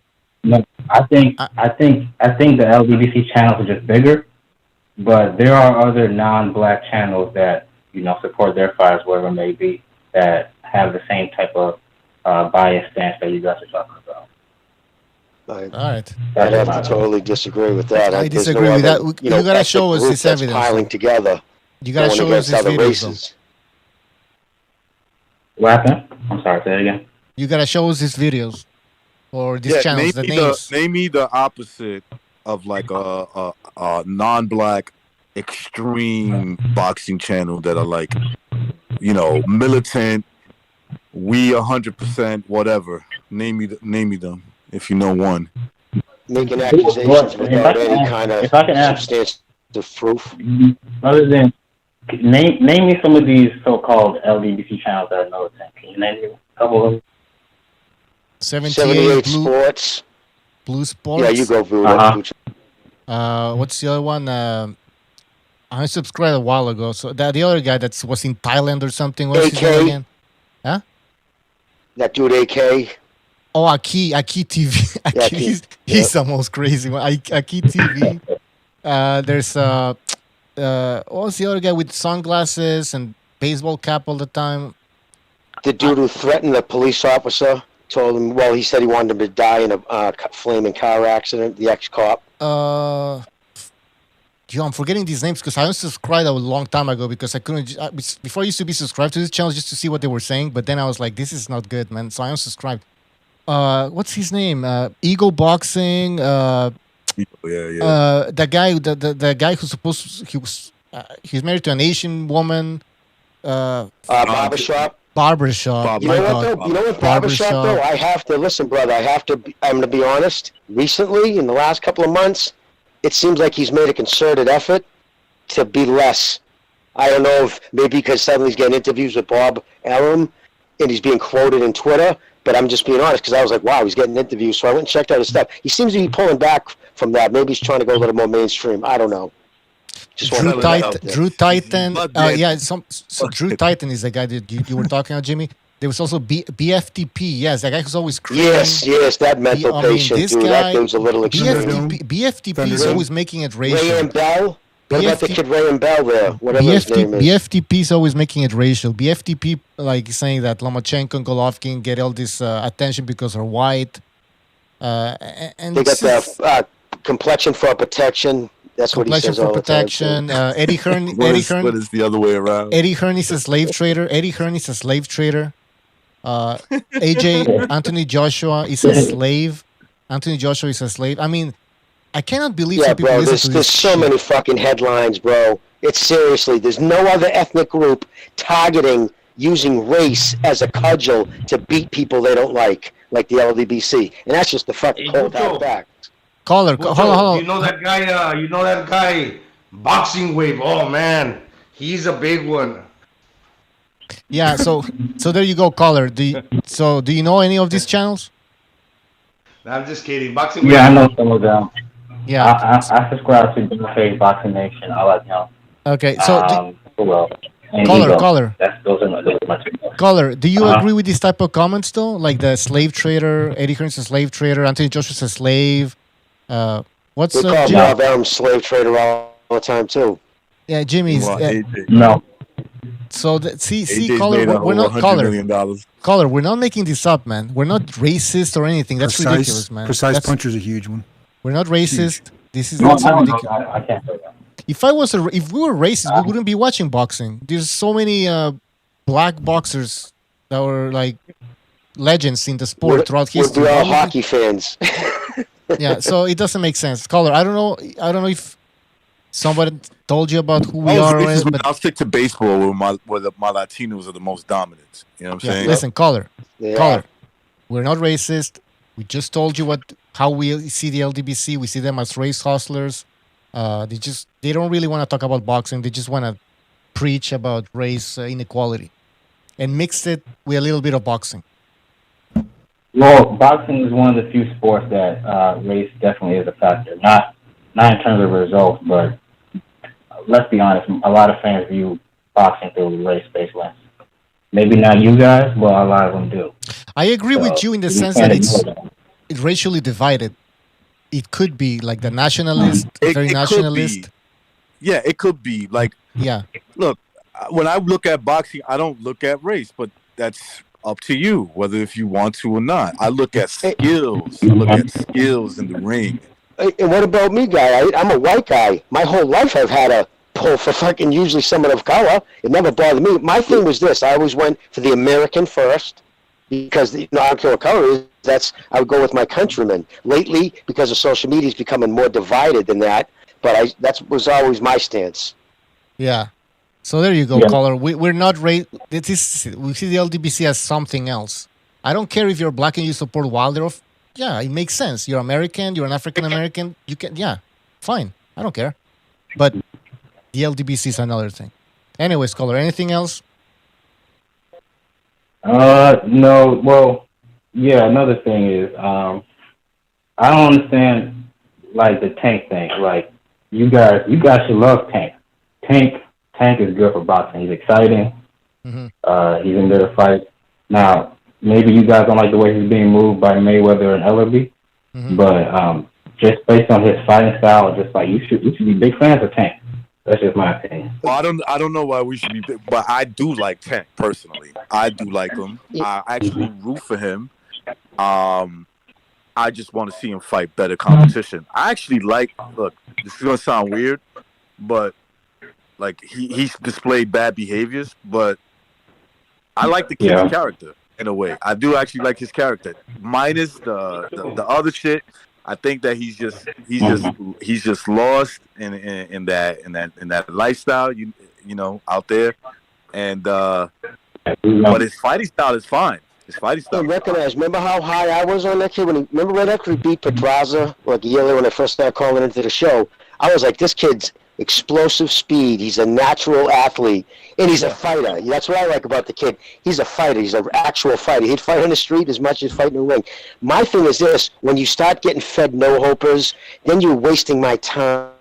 Yes, I can see him knock somebody out. That's exciting to watch him knock somebody out. Yeah, great. I can watch on YouTube in 2 seconds. But when you go into every fight, the heavily, odds-on favorite, and listen, and then on top of that, and I'll admit I do it too. Tank is catching a lot of shit because of what Ellerby does. Ellerby says such disingenuous shit on Twitter, it makes people go after fucking Davis. And I see that happening too. But that's my thing on that. Personally, I like Davis, man. He's a good fighter. Okay. He's exciting, and he's pretty cool too. He's a nice guy, actually. He's just like a little lost. I think Rick and I said that. But one thing, you can't force a fighter down your throat. I mean, we saw, he only sold 200 pay-per-view buys. But, if the guy's going to be there, he's going to be there, but one step at a time. Just because he's an American and, he wants to gain clout with the fans, don't make it to where you got to say, oh, you have to like him. You like what you like. In life, that's how it is, man. On life's terms. All right, guys. We got to move on. Caller, thanks for calling, all right? Call back again next time. All right. Take care. All right, guys, we got a lot of phone calls. I hope it's not to talk about the LDBC. Of course it is. 386, you're on the air. 386. Yo. All right, this is fucking Blackson, and you're giving me the floor for a couple minutes because I got something to say. Oh, God. The LDBC is a fucking hate group, okay? There's nothing wrong with good African Americans. These people support Tank Davis, beats up women. They support Adrian Broner, a crackhead criminal. They support Floyd Mayweather. These are all criminals. It is the LDBC is a mirror of gangster culture in America. It is a mirror of black on black crime in Chicago. That's what the LDBC is. It is a philosophy of fucking Jackson. Jackson. 78. That's all it is. It is a philosophy created by 78, and they put it into boxing. It's absolutely disgusting. Anybody affiliated with LDBC, go kill yourself. All right. All right. Thanks for the call. We'll see you next time, Jackson. Tell us how you really feel, Jackson. The thing is, I cannot disagree with Jackson because we don't have a definition of what the LDBC is at this point, right? We don't know. Nobody wants to really explain it to us. I mean, the last caller said that it's fans who support black fighters, but we know that's not really the definition of the LDBC or the purpose. The purpose of the LDBC has a purpose. Terrence Crawford, then why would we don't support Terrence Crawford? Well, Yeah, Tim exactly. Jones said when he said I saw you posted it, Bucho. Well, somebody sent to me in a DM. I can't remember now. But anyways, he's in it telling the kid who calls into the show. Actually, BDA played it last week. Yeah, that's where I heard it. And he was on this explaining that the LDBC, the reason why they made it is because black people were afraid and getting tired of being called the N-word, and the same thing the other caller said, monkeys, emojis, and all those other things. He almost said verbatim what this dude said, which is weird. And so that's why they created the LDBC. So it's like a militant group. It's a militant type of group. It's a... Dude, they created the LDBC because they hated guys like Precise and Thunderdome. That's all. I remember. Remember, I asked. No, it was Low Place. Remember Low Place? I asked Low Place. Okay, name me other channels that are like the LDBC but non-black. He's like, okay. Thunderdome, and at that time, Thunderdome had stopped making videos for like a long time, so he was like not relevant. Yeah. And then he said Precise had shut down his channel. So he only mentioned 2 channels, Precise and Thunderdome, and these guys hadn't been posting videos in a long time. So I was like, come on, you can't compare them to the 3 people that created the LDBC. There's 3 guys: Precise, Thunderdome, and Sean Newton. Those are the 2. Those are the 3 guys. Okay, but that Sean created. I mean, Sean goes all out with the LDBC, man. But I'm telling you, this is who created it. Look, man. Maybe they don't want to take credit for it. I understand. But in my opinion, those are your 3 founding fathers right there. Precise, Thunderdome. It's like the Trinity, the Holy Trinity there. Well, did you? Well, Bucho, when you ask, and I've heard them many times, been asked straight up, because they're always inferring, like you said, that boxing is corrupt and full of racism. Like it's rampant. I mean, to the point they say. So people say, really? Okay, it's rampant. Name an incident, and without fucking missing a beat, they all point to the same thing. They all say the Golden Boy emails. Now, the crazy thing is, they're talking about a guy who's an independent reporter, doesn't work for Golden Boy, sent an email in which that email to a Golden Boy employee, he called Al Heyman a couple of racial fucking slurs, and they were. But that's it. So Golden Boy is now a racist organization because somebody sent an email. That, I mean, so that's their fucking smoking gun. So you know there's an issue. Yeah, they were desperate for that to be true, though. You know what I mean? Like, it was De La Hoya who was involved with those emails, and it was to a fucking just a regular. It was not even his second in command. No, it was. And it was an independent fucking Mexican journalist sent an email, and that's the only thing. That's what they point to. I'm like, that's it. That's the rampant racism running through boxing. It's just pulling the race card for clicks. We all know it. You know it, and he doesn't want to admit it. Yeah. All right, let's go to a phone call. 646, you're on the air, 646. Hello? Yeah, welcome to the show. What's on your mind? Hello, Hey, man, what's going on? What the hell's going on? I don't know, just waiting to see what comes out of this Fury camp. I think he's good to fight, so I think it should be good. This whole LDBC, I don't know, bro. Oh, boy. Like at first, when I first saw LD, this is Viking, by the way. I call all the time. It's kind of fucking frustrating when you like look at it because you're like a paying fight fan. Like even when the fucking links are up, like when it's a fighter that I like, I usually try to pay out and like just to kind of support the sport. So and then like I'm not black or white, so it's like.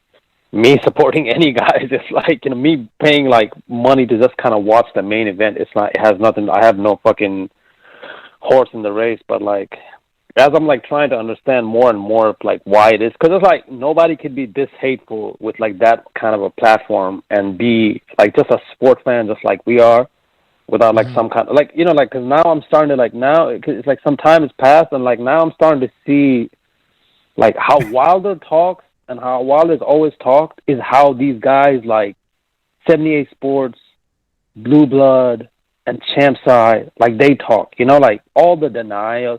It's like, it's not like a Wilder thing. It's like way before that too. Like if Canelo, right, tomorrow went out and then fucking beat be the unified heavyweight champion of the world, right? And if they've been betting against Canelo to get beat by, let's say, like Spence, but if Canelo fucking outdoes it and beats the heavyweight champion of the world, and he goes out and runs for president and cure cancer or whatever the fuck, right? They're still gonna keep saying what they're saying. You know, it's not like something that you could change. It's like a revenge mentality. It's like a revenge kind of like movement, you know. So it's like dumpster fire. The more shit you keep throwing, ideology. Yeah. Oh, by the way, real quick, I didn't mean to interrupt the caller. Yeah, go ahead.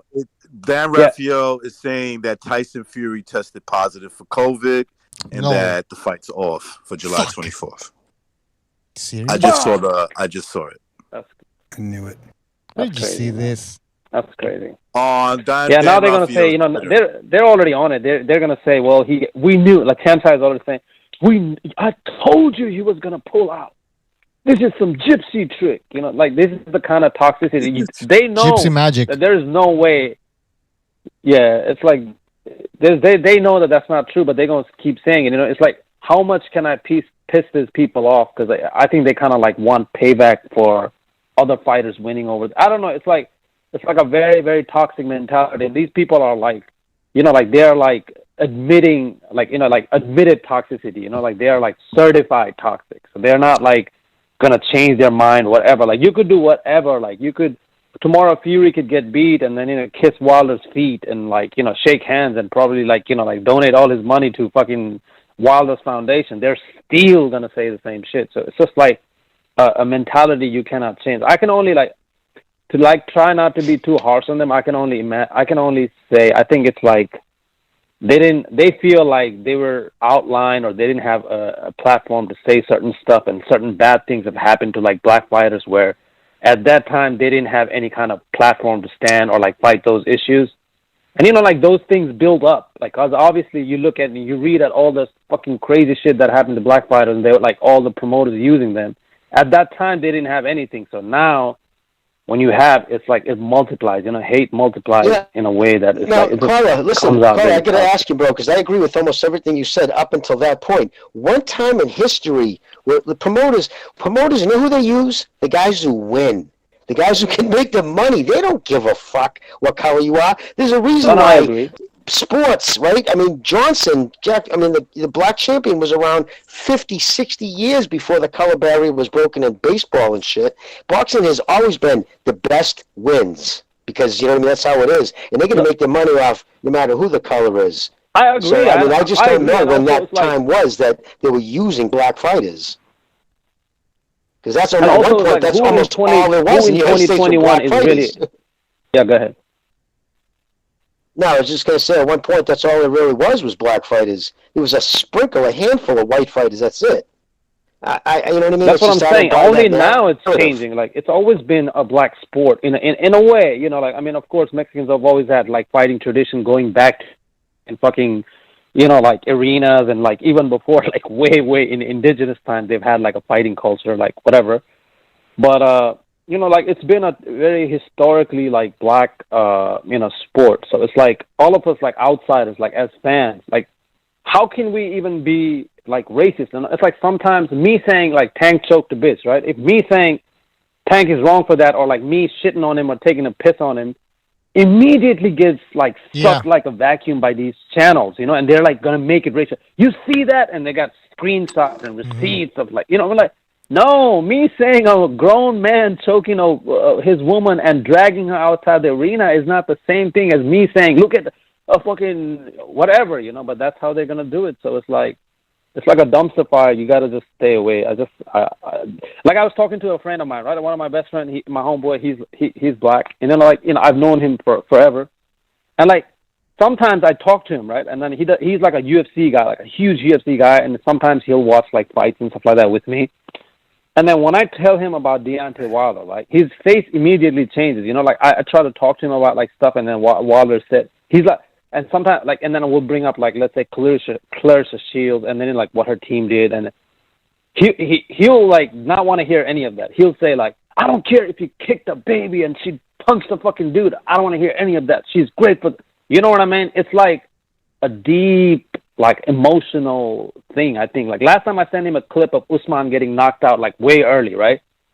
And he didn't reply because we're talking over chat, and then he's like, "I don't thrive off of people getting knocked out," or like But if I had done it with any other fighters, he would have not said the same thing. It's like even fighters, they don't really know. It's kind of like a movement, I can only understand it like that. I don't know what it is. I mean, it's not justifiable because I'm like a huge Eddie Hearn fan, and what he's doing is great.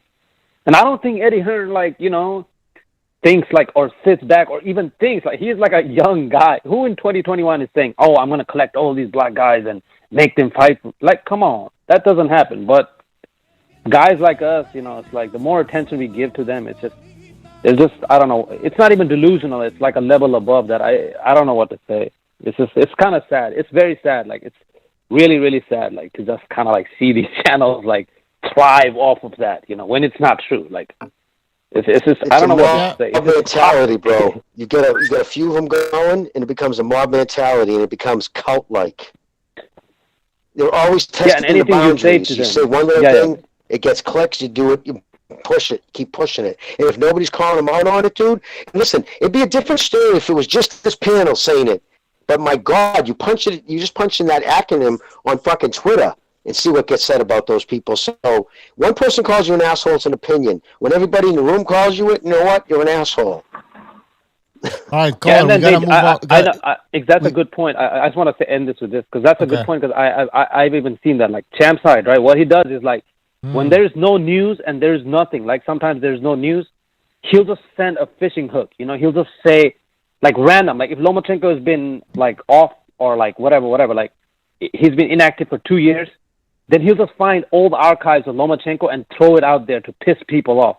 And once people respond to that, then he'll like, bubble up and then he'll start a whole new and he'll start doing his life because they still going to get their money. So it doesn't matter if the issue is not even current. They'll themselves throw the hook, And then when you fall for it, and they'll say the most craziest shit. And when you say, that's not true, they're like, look at all this. If I had said this about a black fighter, would you be this pissed? Look at these people. Look at how pissed they are. You know what I mean? So now you're in their world. Yeah, dude, you know their angles. That's what it is. Yeah, that was good. That's how they are, man. Anyways, that's all I got to say. I mean, Fury's going to, do the same thing. I hope Wilder comes in the best shape. I hope it's a great fight. I hope Wilder can shake Fury's hand no matter if he wins or loses and put this shit to bed, man. We need to move on. We need that unification fight, whoever wins. That's what it is. Yeah, I agree, man. Great call, man. Call back again next time. Take care. Yeah, great call. Call back, brother. All right. Before we get to precise, we got another phone call. 760. You're on the air, 760. Hello? Yeah, you're on the air. Go ahead. Can you hear me? Yes, sir. All right. I just want to say to all those LDBC fanboys, come July 24th, Wilder's special delivery ass whooping will arrive, and Fury's going to be driving that 300-pound 18-wheeler that does it. All right. Well, I think the fight's postponed, apparently. Fight's postponed from what I'm hearing, but yeah, that's what Dan Raphael said. I just want to say, I don't think Wilder's going to improve. Sorry, what? Tyson Fury tested positive for COVID. Small penis. Yeah, that too. It's been confirmed that he's tested positive. That's what Dan Raphael has just tweeted about 30 minutes ago. Oh shit! That was sucks. Diddler Candlins. Can we trust that just means 300-pound man? unification or this is going to be pushed off even longer. Because that's like he has to recover from that. And AJ venue positive for like another COVID 2 or 3 months. Well, that's some bad news. Yeah. Well, I wanted to talk a little bit about. Sorry for taking the wind out of your sails, brother. Yeah, no, I don't think he's going to improve. If I'm being honest, not with Malik Scott. Absolutely not. Have you seen him like lifting weights, like that 310-pound bench press he did? Like he's working on the wrong stuff. Like he doesn't need upper body strength. He needs to be doing squats ASAP because Fury was putting all his weight on him, weakening those legs. He's really working on the wrong stuff. So I could just already He worked tell on every he's just body gonna get an part ass but his beating. chest on that bench press. And he's acting like that's a lie. I don't know if you saw what Dylan White posted. I think he posted himself lifting that same amount of weight more easily, doing a bunch of reps or something like that. Just making fun of Wilder. Saying that's all you can do, because if you watch that video, Wilder needed someone to help him lift that weight. He was And then he jumped up like he just conquered fucking Mount Kilimanjaro. It was crazy. I'm gonna run you over like a train, choo choo. Something like that.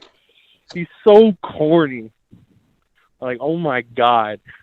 That obviously tells you he watched the press conference back. That tells you right there that Fury's in his head, in my opinion. Oh yeah, he obviously rewatched that. Yeah, for sure. All right, hold on. We gotta move on. Yeah, that's it. Caller, thanks for calling. All right, good call. Call back You again said next time. Precise is here? Bye. I don't What's know. up, Jimmy? Yeah, he's. What's up, brother? Oh, you're just listening to the nonsense. Did you enjoy And any comments? It was all right. Well, the reason why I wanted to jump on is, and look, I hope I'm not confusing some of the callers previous to this one. Obviously, they all sound the same to me. But but the whole idea is that black people support black fighters, this and that, and then he turns around and says, "You guys should like Tank because blah blah blah." I'm like, whoa, but nobody on here, correct me if I'm wrong, is a fucking African from Baltimore, so why should we support Tank? If the ideology is that you support your own, then why are you at the same time expecting non-black people, if we're going to consider Tank that, to want to support Tank? You shouldn't have no problem with people not supporting Tank. So these guys are just a bunch of fucking hypocrites. They don't know what the fuck they're talking about. Well, I missed that. He did say that. Yeah, no, I did too. That's an excellent point. He did say that. He that started went right over my head. He started that's to comment. That's because you guys ain't racist like me. You got to step your game up. Oh, that's why. Jeez. But it's true. It's we're not from Baltimore. I'm not from Baltimore. I'm close to it, but I'm not from there. He kind of looks like some people in my family. I'm gonna be honest with you. I thought he might have been Puerto Rican at first, but he's a black kid. He's like, yo, I'm out. It's irrelevant. That's the point. It's fucking irrelevant. Yeah. The guy's a It's chump. irrelevant. Yeah, the guy's a chump. Fuck him. And I do like his fighting style. I just want to see him. I want to see him put it in there against a guy that I feel that most people would say, yo, he has a good shot to beat him. Let's see him Like Taylor? Something like Yeah, that. but then there's a plethora of guys. There's Taylor. There's Floyd Mayweather comes out and says they're gonna keep him in-house, right? They're gonna keep the, and then we can't. As soon as we disagree with that comment, as soon as we say you're against Tank, you're against black people, you're against come on. I know he's a little bit smaller, but Gary Russell Jr. has been calling Tank out for fucking years, saying how he's gonna whip his ass. He just recently, after this fight, he came out on the PBC podcast saying that he would love to fight Tank. They asked him, who would you like to fight next? First name out of his mouth is, I would love to fight Tank. Tank, yep. Precise. Didn't he even say he was willing to go up to 130 to fight him, or go up a weight class? 135. Yeah, go up to 135, I believe he said. Yep. That would be a good fight, even at 135. I don't care. I mean, it's better than anything else he's done up until this point. This is a kid who wants to fight him. He There's fought a little Santa Cruz. rivalry going on there. The He's kid's black. He's black. Dark skin versus light skin. DC Washington too, right? Isn't he from Washington? They always Isn't what's his name from Washington D.C.? Those guys kill each other for free. Hey, but hold on. He went down to 130 to fight Santa Cruz. So why can't he go back down to at least 135? Well, they did say that's where he's going back to. Yeah. Oh, he said he's going back to? Okay. Yeah, they said he's going to campaign at 135. That 140 was just to grab a Reggie belt for, to fool people, I guess. And I think the reason why they're a little hesitant about that fight, remember, they everything is predicated on how he does versus common opponents. So who does Gary Russell have if he was to fight Gary Russell, who would you compare that to? It would automatically go to Lomachenko. And so let's just say he struggles and wins a close decision, right? People are going to look at that. This is what bothers me about that whole strategy that the Mayweathers have, right? They don't want that measuring stick. They don't want that measuring stick. That's because even if he beats Gary Russell Jr., he might get found out. Exactly. Right? By comparison, yeah. Yep. Exactly. You got Ellerby breathing down his neck, you know. And you know why? And again, very important. The reason why they were doing the in-house. Well, the reason why they're going to do the in-house only because when you go to sit down and negotiate, if you got representing a fighter, the first thing when they say, "Well, he's a big draw," you're gonna say, "Okay, show me the fucking receipts." I know some guys hate that word, but in this meaning, how many pay-per-views do you really sell? I was told by someone on the inside, I think everybody knows, and a bunch of people actually said it and tweeted out. It did just a little over 100,000. I know a week later they came out with 2. Even Espinoza said he did better than he thought, but still refused to say the actual number, even though he knows it. He's Showtime. Just want to put that out there. Well, you know what's going to be a good measuring stick as well? Because they say that a lot of people are illegally streaming the fights nowadays, and that's true. But when Pacquiao fights on the 21st, we'll see how much numbers he does, right? Because they're still in the fights. Pacquiao shouldn't sell more than, I don't know, comparable to what Tank did because they're calling Tank a superstar, right? So we'll see how much he sells. Exactly. 400. Yeah, I'm thinking around probably 400 that fight does. Yeah, I bit my tongue a little bit because he hasn't been selling like 1 million like he used to. But it all depends on the dance partner. And look, listen, against Errol Spence, you need a dance partner. I don't doubt that he will sell 1 million. Actually, I take that back. Because a lot of people think it's all about the fighter. No, it's about having a fucking dance partner. Even a Terrence Crawford, that's not a big seller. He had the right dance partner, he'll fucking sell. Right? I agree. You need a dance partner. There's a lot going on right now with boxing, bro. There's a lot of stuff. Well, you know what's funny though? They used Crawford 200,000 pay-per-views. What he did against Khan. Remember how they laughed at that? They said, "He ain't a star, ain't a star," and then they just turn around and say, "Oh no, he's a star. He did 200,000." It's like, oh, okay. They I'm a have little no confused. standards. They're not even aware of like narratives that they put out. They just put them out, which means it's like bullshit. It's on the flim. It's like, let me just say this because I don't know what else to say. I'll just say that. It's like the Pacquiao. That's really a momentous moment. It's like one of those things that in my lifetime I'm rooting for Pacquiao. If Pacquiao wins, that's the greatest thing that I have ever seen in boxing. So a lot of people are going to be tuning into that fight, right? Fucking 42 fighting for welterweight, breaking his own record as the oldest man. Oh, you know why I think he's going to win? Against a top opponent. Yeah. You're at a Vespa racetrack or something, bro? What is that? Oh, you're outside. He's outside. That's what it is. Sounds like you're at a motorcycle racetrack or something. There's a road right next to my house. It's recently paved, so they got the motorcycles here in the Philippines. Most people drive motorcycles. They like to use it as a racing strip. Actually, you're kind of right. They like to use it. They race. Yeah, over here, Pimp and Full Metal Jacket. They're on scooters, like the Pimp and Full Metal Jacket. The only reason to use a motorcycle is to race. That's what I use it for. Gonzalo, you should take a cue from the Ecuadorians, man. If they don't like you speeding in their neighborhood, people put up their own fucking speed bumps all over the place, man. They just yeah. People just die, right? No, yeah, man. There was an old American man that came here, and he did that. And he put his own speed bump. But the Filipinos started throwing rocks on his roof, and the roofs are made out of thin here. Oh, fuck. That old trick. Hey, but real quick, did you know that? Did you guys know that Vegas? You guys are aware of this. There was an article that came out on ESPN that basically, if you test positive for marijuana, they're gonna let that slide. In boxing? Yeah, boxing. Yep. That's weird. Okay. Yeah, it probably won't benefit you as far as if you're trying to make weight because you get the munchies. Also, marijuana is a good masking agent. From what I've been told. But Vada's been letting people slide. I mean, can you imagine how many of those guys have failed for weed and they just fucking swept it under the rug?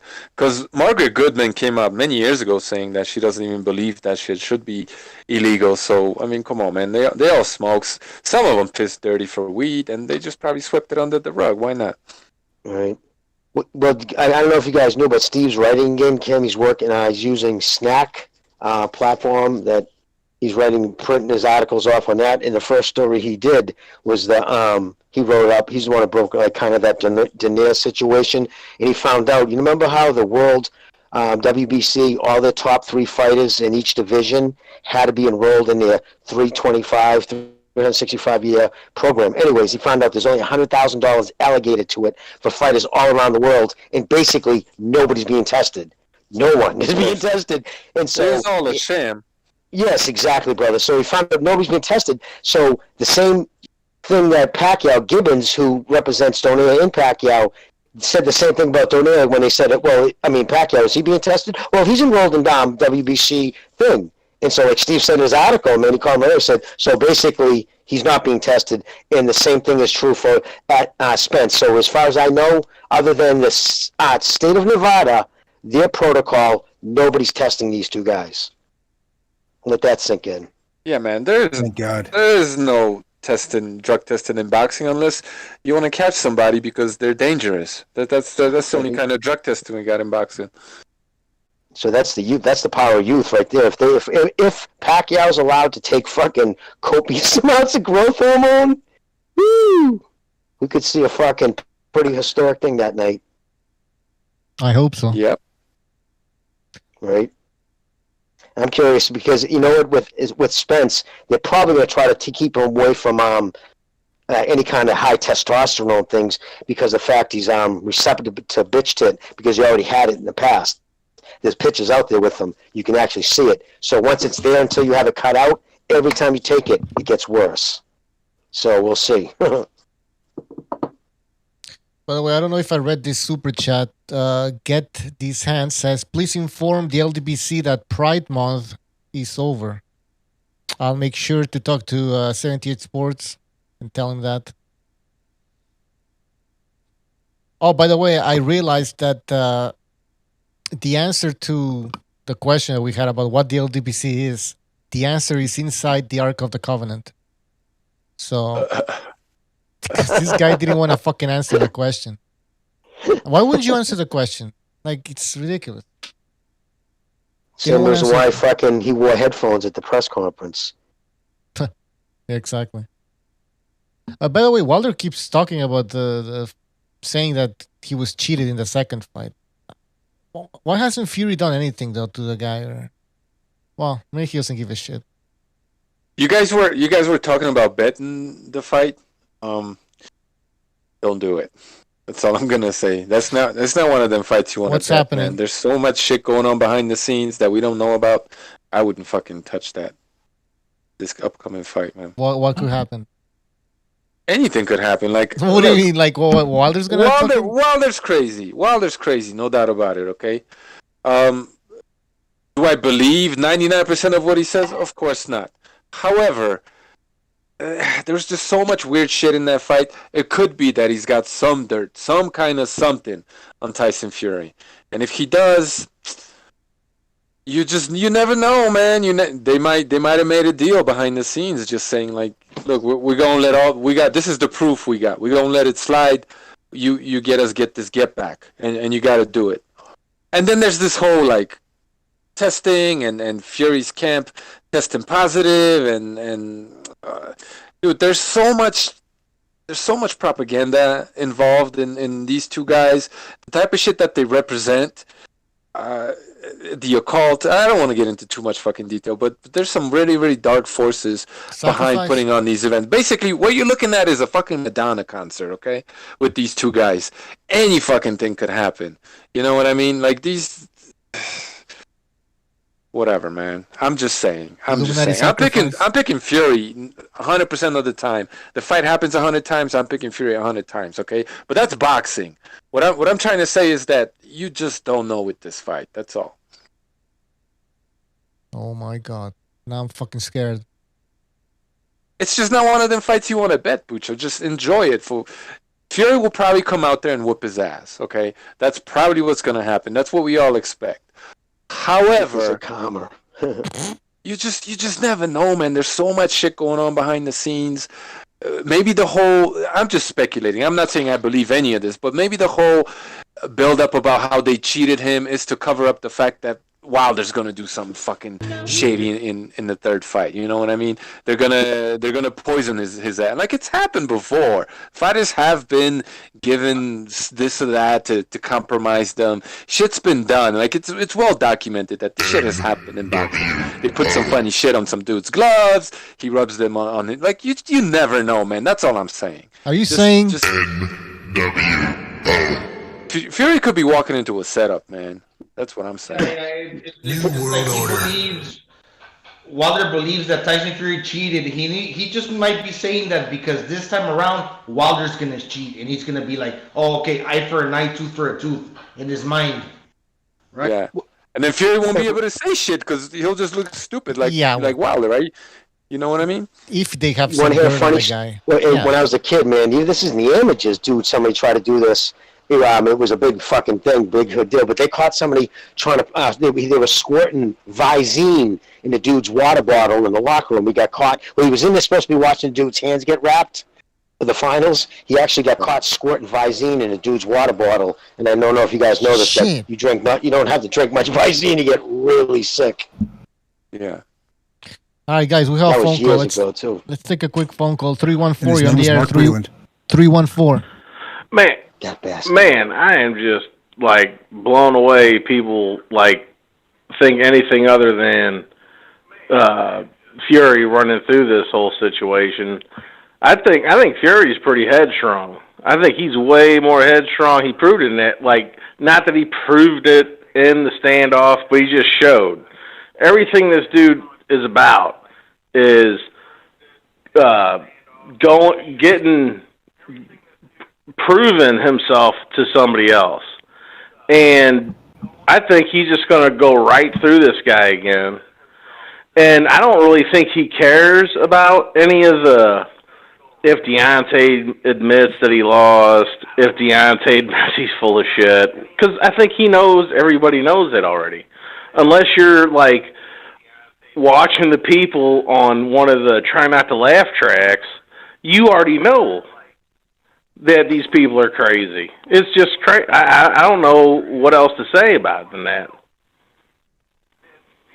Who wants to take this one? Well, I would think that he should get at least the one thing that bothered me is, maybe then again he had headphones on, but I would have expected him to say, "What did you say about my people? You're gonna fucking apologize for what you said about the gypsies." Like, that's the one thing because make no mistake, if that was the other way around, never mind if that was said. Just think of the optics this way: if it was Fury who got knocked out, I think about that all the time. It makes me sick. What would have happened? If in court, I would have brought that up. Wherever this whole arbitration, I would have brought that up. This guy's saying racist stuff about me and my people. I would have been bringing that up there. In the arbitration, there's no interviews. I think Fury wants to hurt him again. You just hand in your paperwork. You put a brief, and the arbitrator reads it and makes his decision. There's no, he doesn't interview anybody. Yeah. Well, all right, but I still, if it's me, I think Fury just wants to hurt him again. And, I think 300 pounds might be too big, but I still think he's going to steamroll him. But that nobody even covers the ignorant stuff that Wilder said about him is just insulting to anybody who's paying attention. Yeah, he said it to Brian Custer in an interview. Mind you, Brian Custer from Showtime, in a drop of a hat, will go down that fucking the oppressed, anti-racist bullshit. He'll start rallying on about that. And he stood there and nodding as fucking, what's his name, denigrated, Europe's largest ethnic minority with a smile on his face. Clown. No, I'm telling you, I get you. And that's what's wrong with this whole situation. No way in the world would this fight have been pushed through if it were the other way around. Well, the fight just got postponed. But real quick, you know. No, I'm talking about the arbitration and stuff. If you would have Oh, turned that around, yes. and Fury would have been talking about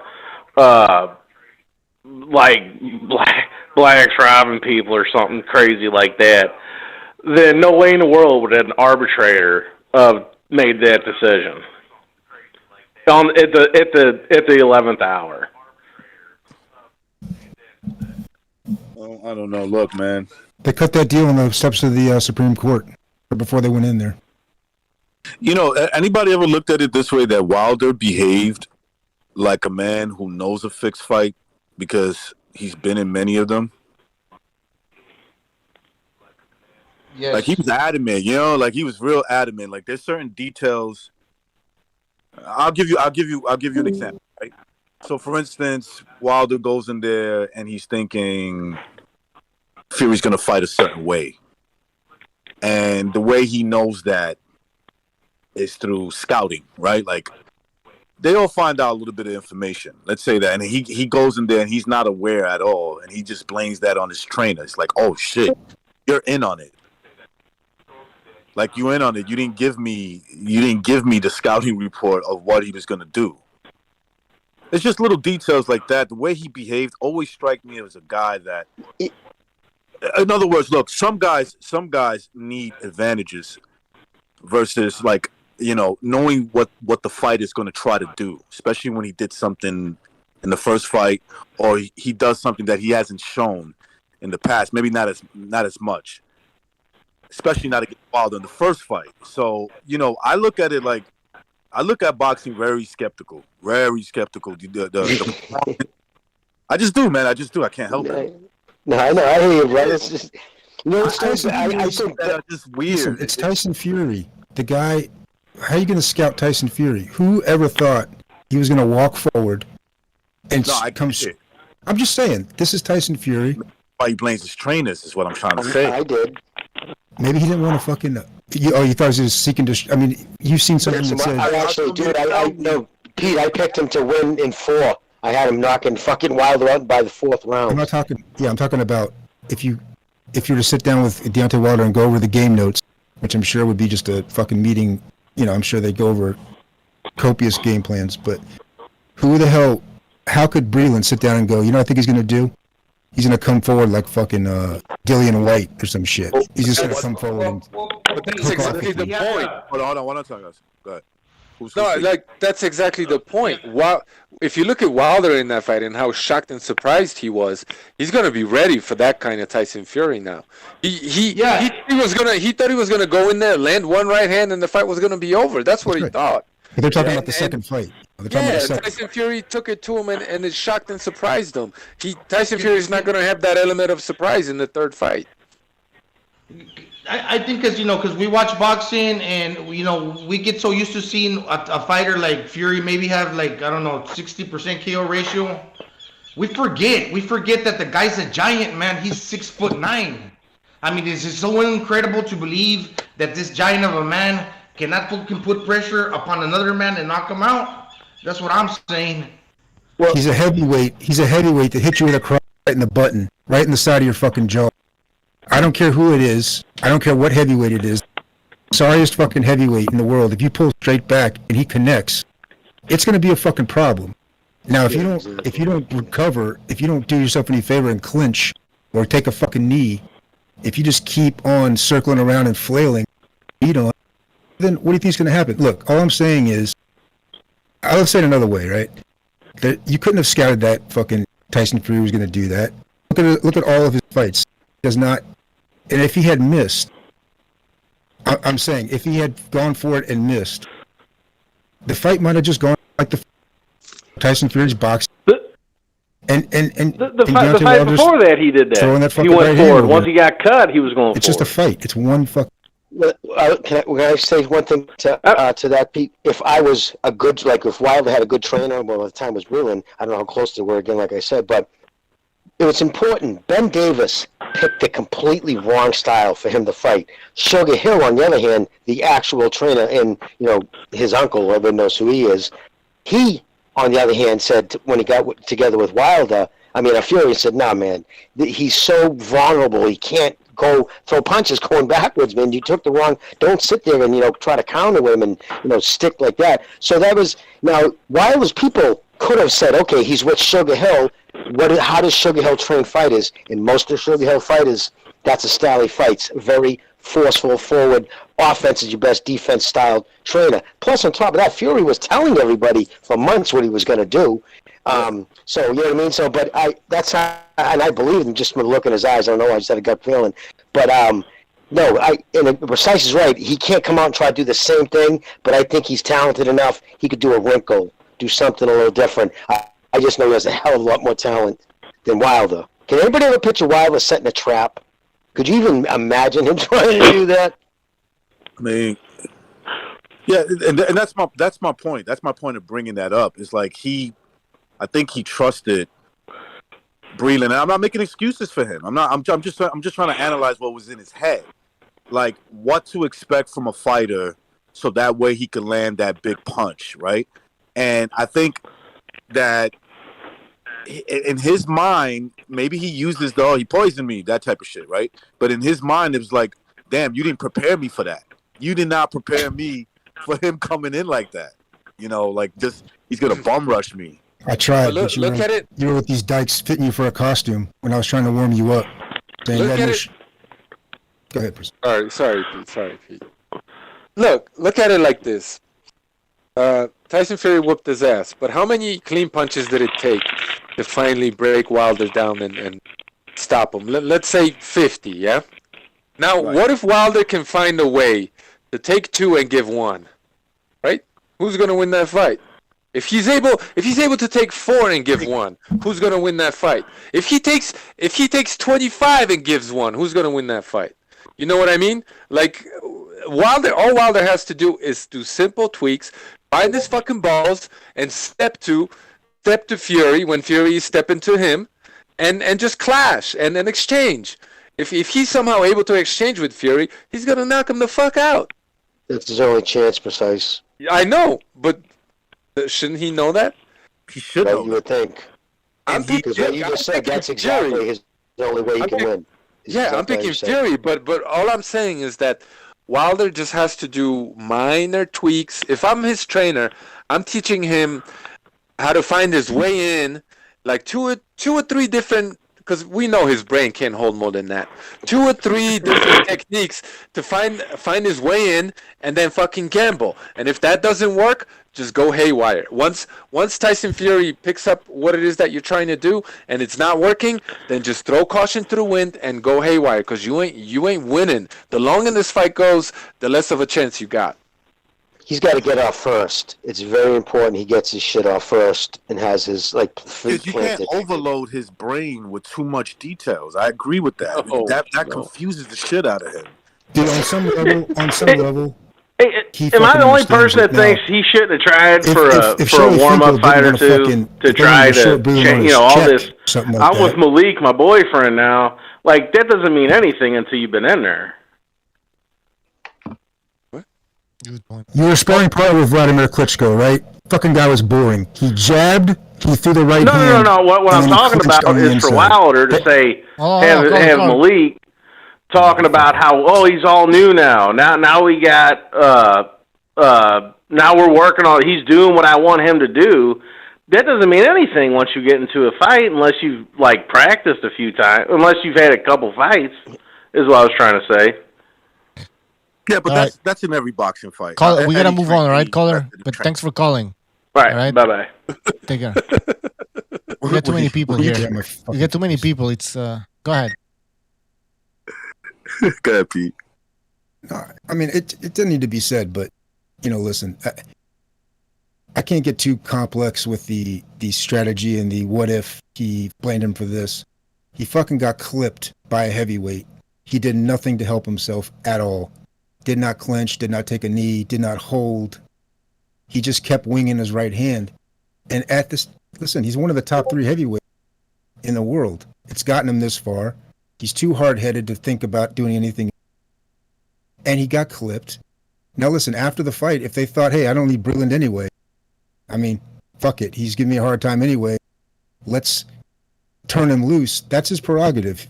He's an employee of Wilder. right? Now, if he wanted to fuck around with him on his money on the way, that might have been the case too.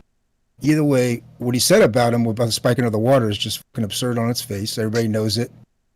Wilder knows it. Everybody knows it. And it goes the same for Tyson Fury. I don't think that after however many years, Gypsy King, Bare Knuckles, the whole fucking nine, that Sugar Hill got a hold of him. He hit the pads one time and he goes, "Hey, you know what? When you lay into your punch, you weigh like 270 pounds. It's a hard punch, man." And then Fury looked down at his gloves and he goes, "Whoa, I can fucking punch." He fucking knows he can punch. He went for it. He clipped him in the second round and he never recovered. He got clipped. Move on. That's the point. It is all this time in between fights. You keep sticking a microphone in Wilder's face. He's going to either say nothing at all. And by the way, I heard at that press conference, he said the reason that he had his headphones on was because Precise was live. And he didn't want to miss it. Or Thunderdome was live. But anyway, the point of the matter is that he's going to say nothing at all, or he's going to scream at Radio Raheem, or he's going to race ride. Malik Scott's going to act level-headed with Radio Raheem. His interview is actually, honestly, normal. But then all the time passes in between fights, and the fans start getting antsy, and everybody tribes up and starts it's just with the fucking black and the fucking racism and the fucking autopsies. Just let's get this third fight or not. You know what I'm saying? It's out of order anyway. If it's canceled, I don't doubt it at all. It canceled. It's out of order anyway. Take a goddamn tune-up, Wilder. You know what I think, right? I think that they're not going to make. I think there was something with the ticket sales going on. They weren't they're not happy with what's going on. Maybe they feel like if they push it back. That's what I personally think. Or they're just trying to get out of the fight. They're just like, man, fuck him, man. We get out of this fight. AJ, try to figure out a way to get out of the Usyk fight, and let's just let's fight, bro. That's what I mean. I'm not saying I've been saying this all along, but if you just look at what should normally happen, Wilder and Fury happened to the draw the first fight. He beat him the second fight. You don't keep fighting and fight. What do you want to do? Fight 10 times in a fucking row until you fucking. I mean, listen. That's been established. The second fight now, AJ and fucking Fury. That's it. And if the site fees gigantic and they're double clutching on the negotiation because they're really the only you can't do it in the UK right now because of the fucking live gate, the COVID thing, right? But when the Saudis understand, why they still got that going on there? Yeah, I don't think they're wide open. No shit. Wow. Right? Look, the Saudis craziness. The Saudis know that they don't have to pay look. There's 150 million. We can tell them, look, we want to renegotiate. If Aaron gets pissed off with it, then he signs the third Wilder fight. The third Wilder fight with Fury is going to happen. It's just out of order right now. Take a two. If Hearn really wanted that Fury fight, Jimmy, there's somebody needs to mute their mic. Jimmy Ellerby. Oh, Jimmy Ellerby. What? You gotta mute your mic. Yeah. There was just some hissing sounds going. Anyway, never mind. Look, as far as the Fury AJ thing, if Hearn really wanted to make that shit, if AJ really wanted, well, I mean, we had so much time to make that fight. They didn't. Whatever the reason may be, I don't know. I mean, he said Usyk was going to be announced a month ago. It still hasn't been announced. So I am not all that confident in Hearn and AJ wanting the fights. Insofar as 90 seconds Jimmy's still going on in the UK, because of that, in my opinion, they're going to do everything they can to have England win the Euros right now, because those people need their fucking circuses right now, so they need to keep those people fucking happy. So they're gonna do everything they can for the UK to win the Euros. But man, this whole thing with Fury, Wilder, AJ, what I'm trying to say is that these guys are, how do I put this? These guys they're on a stage where at this point in time, what they're doing is they're going along with the narrative, whatever the fuck the narrative is, and right now it's the jab, right? So what they're doing with Fury is basically promoting that whole bullshit.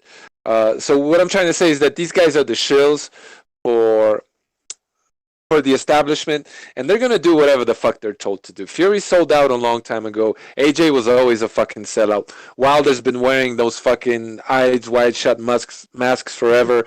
All these guys are at the high level of you. You know what I'm talking about, and they're gonna do exactly what they're fucking told to do. Yeah.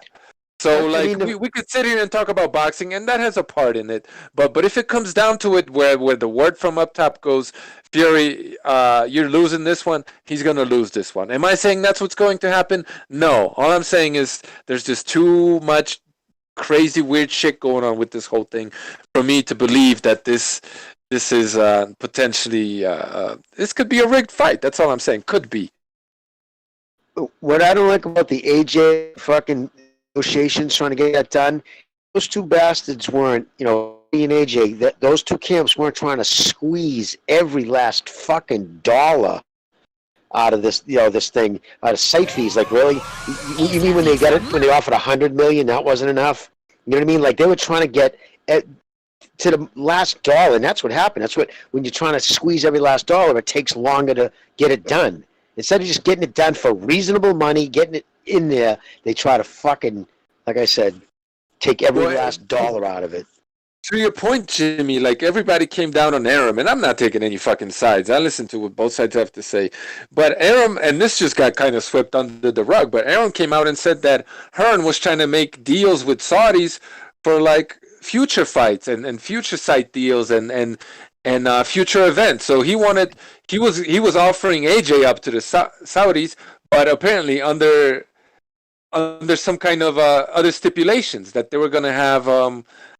I don't know what they were going to have, but according to Bob Arum, he was trying to sell him a bunch of other fights.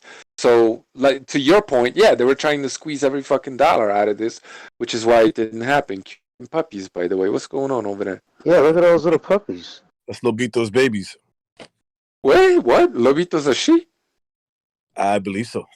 Oh, Lobito got a chick, and that's his spring. This is Lobito's wife. He had 12 sons. Oh, that's Lobito's wife. Yeah, there you go. Yeah, he had 9 boys and 3 girls, and 1 boy died. Is he a Belgian? Is he a Belgian Shepherd? Belgian, yeah. He's a Belgian. Those dogs are smart as shit, man. He's very high strung. Have you seen these videos of these dogs jumping? How they train them to jump? This dog could jump like fucking 10 meters, dude. I'm not even lying. That's what the special forces precise use there in the United States. They climb fucking walls, man.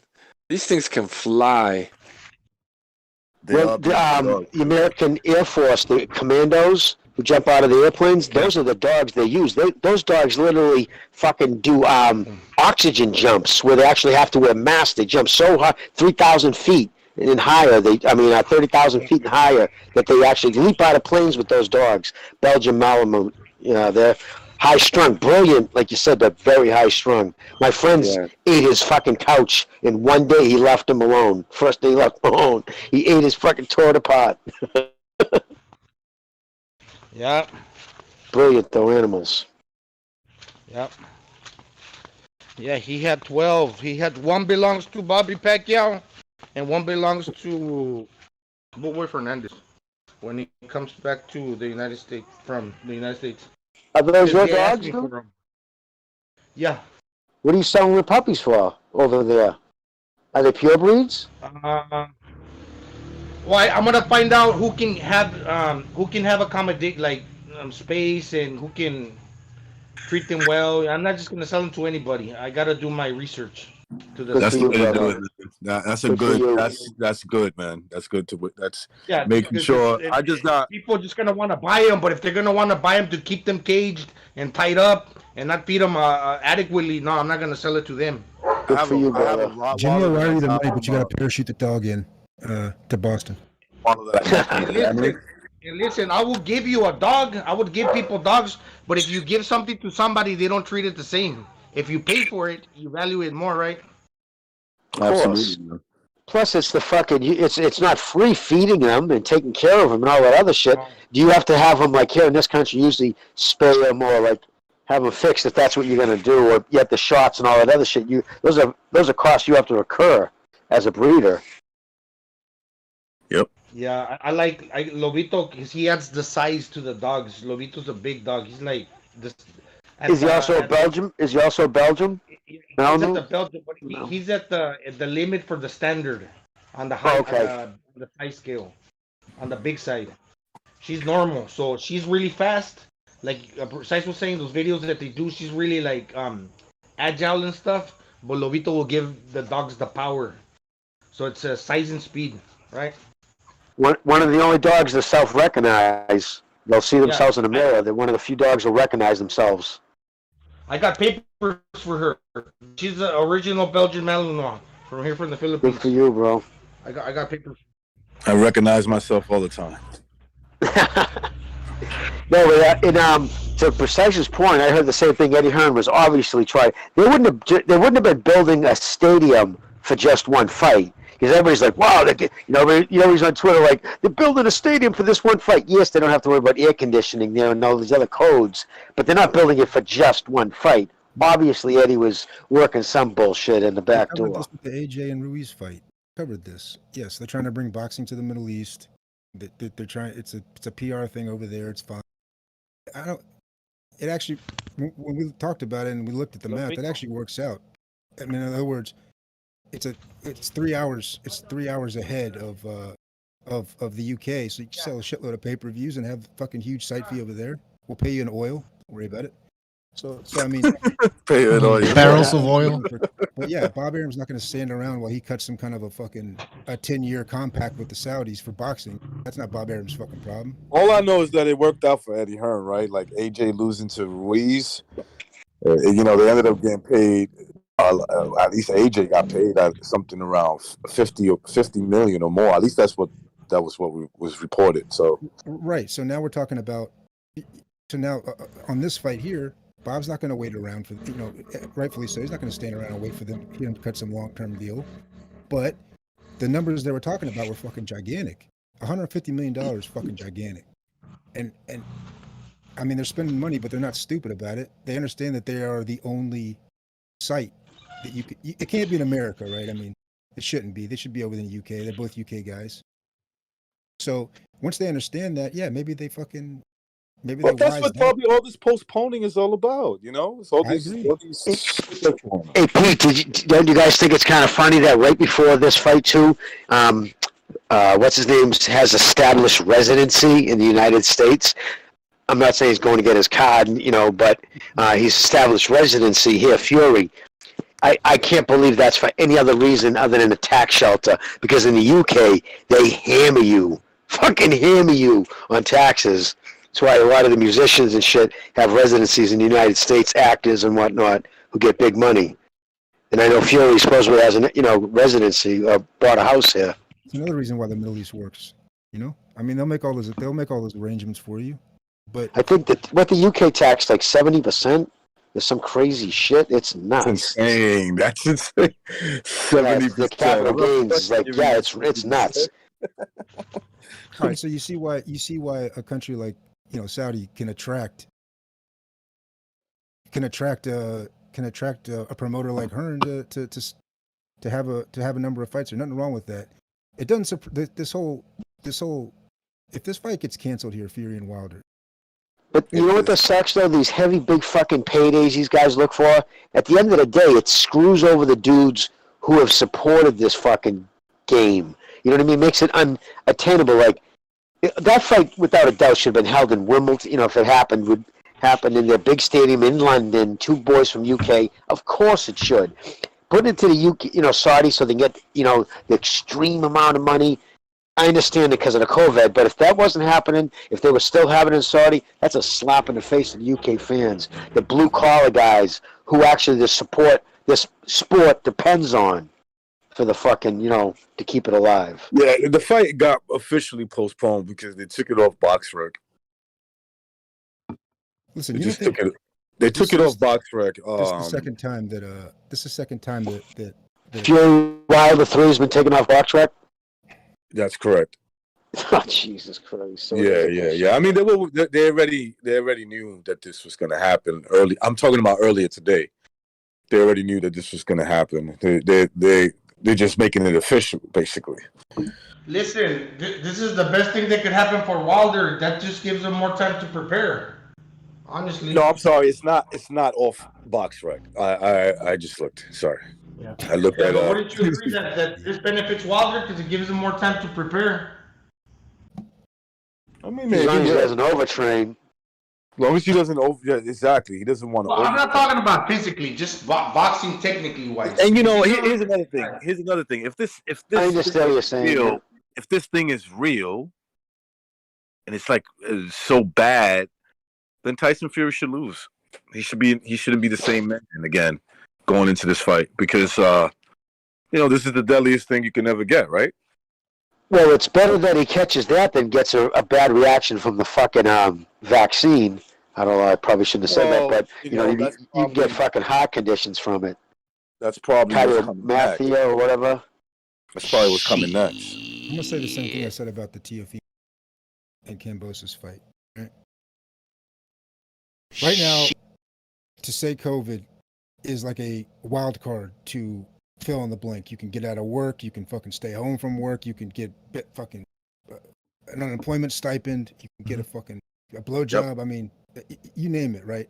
Calm down. I don't know about if they can't test these guys for testosterone and EPO and fucking thyroid and every other fucking type of performance enhancing drug, how are you gonna let them stick a swab up your fucking nose? I mean, what does a lady walk in and like jam you up the nose with it and bust you for COVID? But Pete, you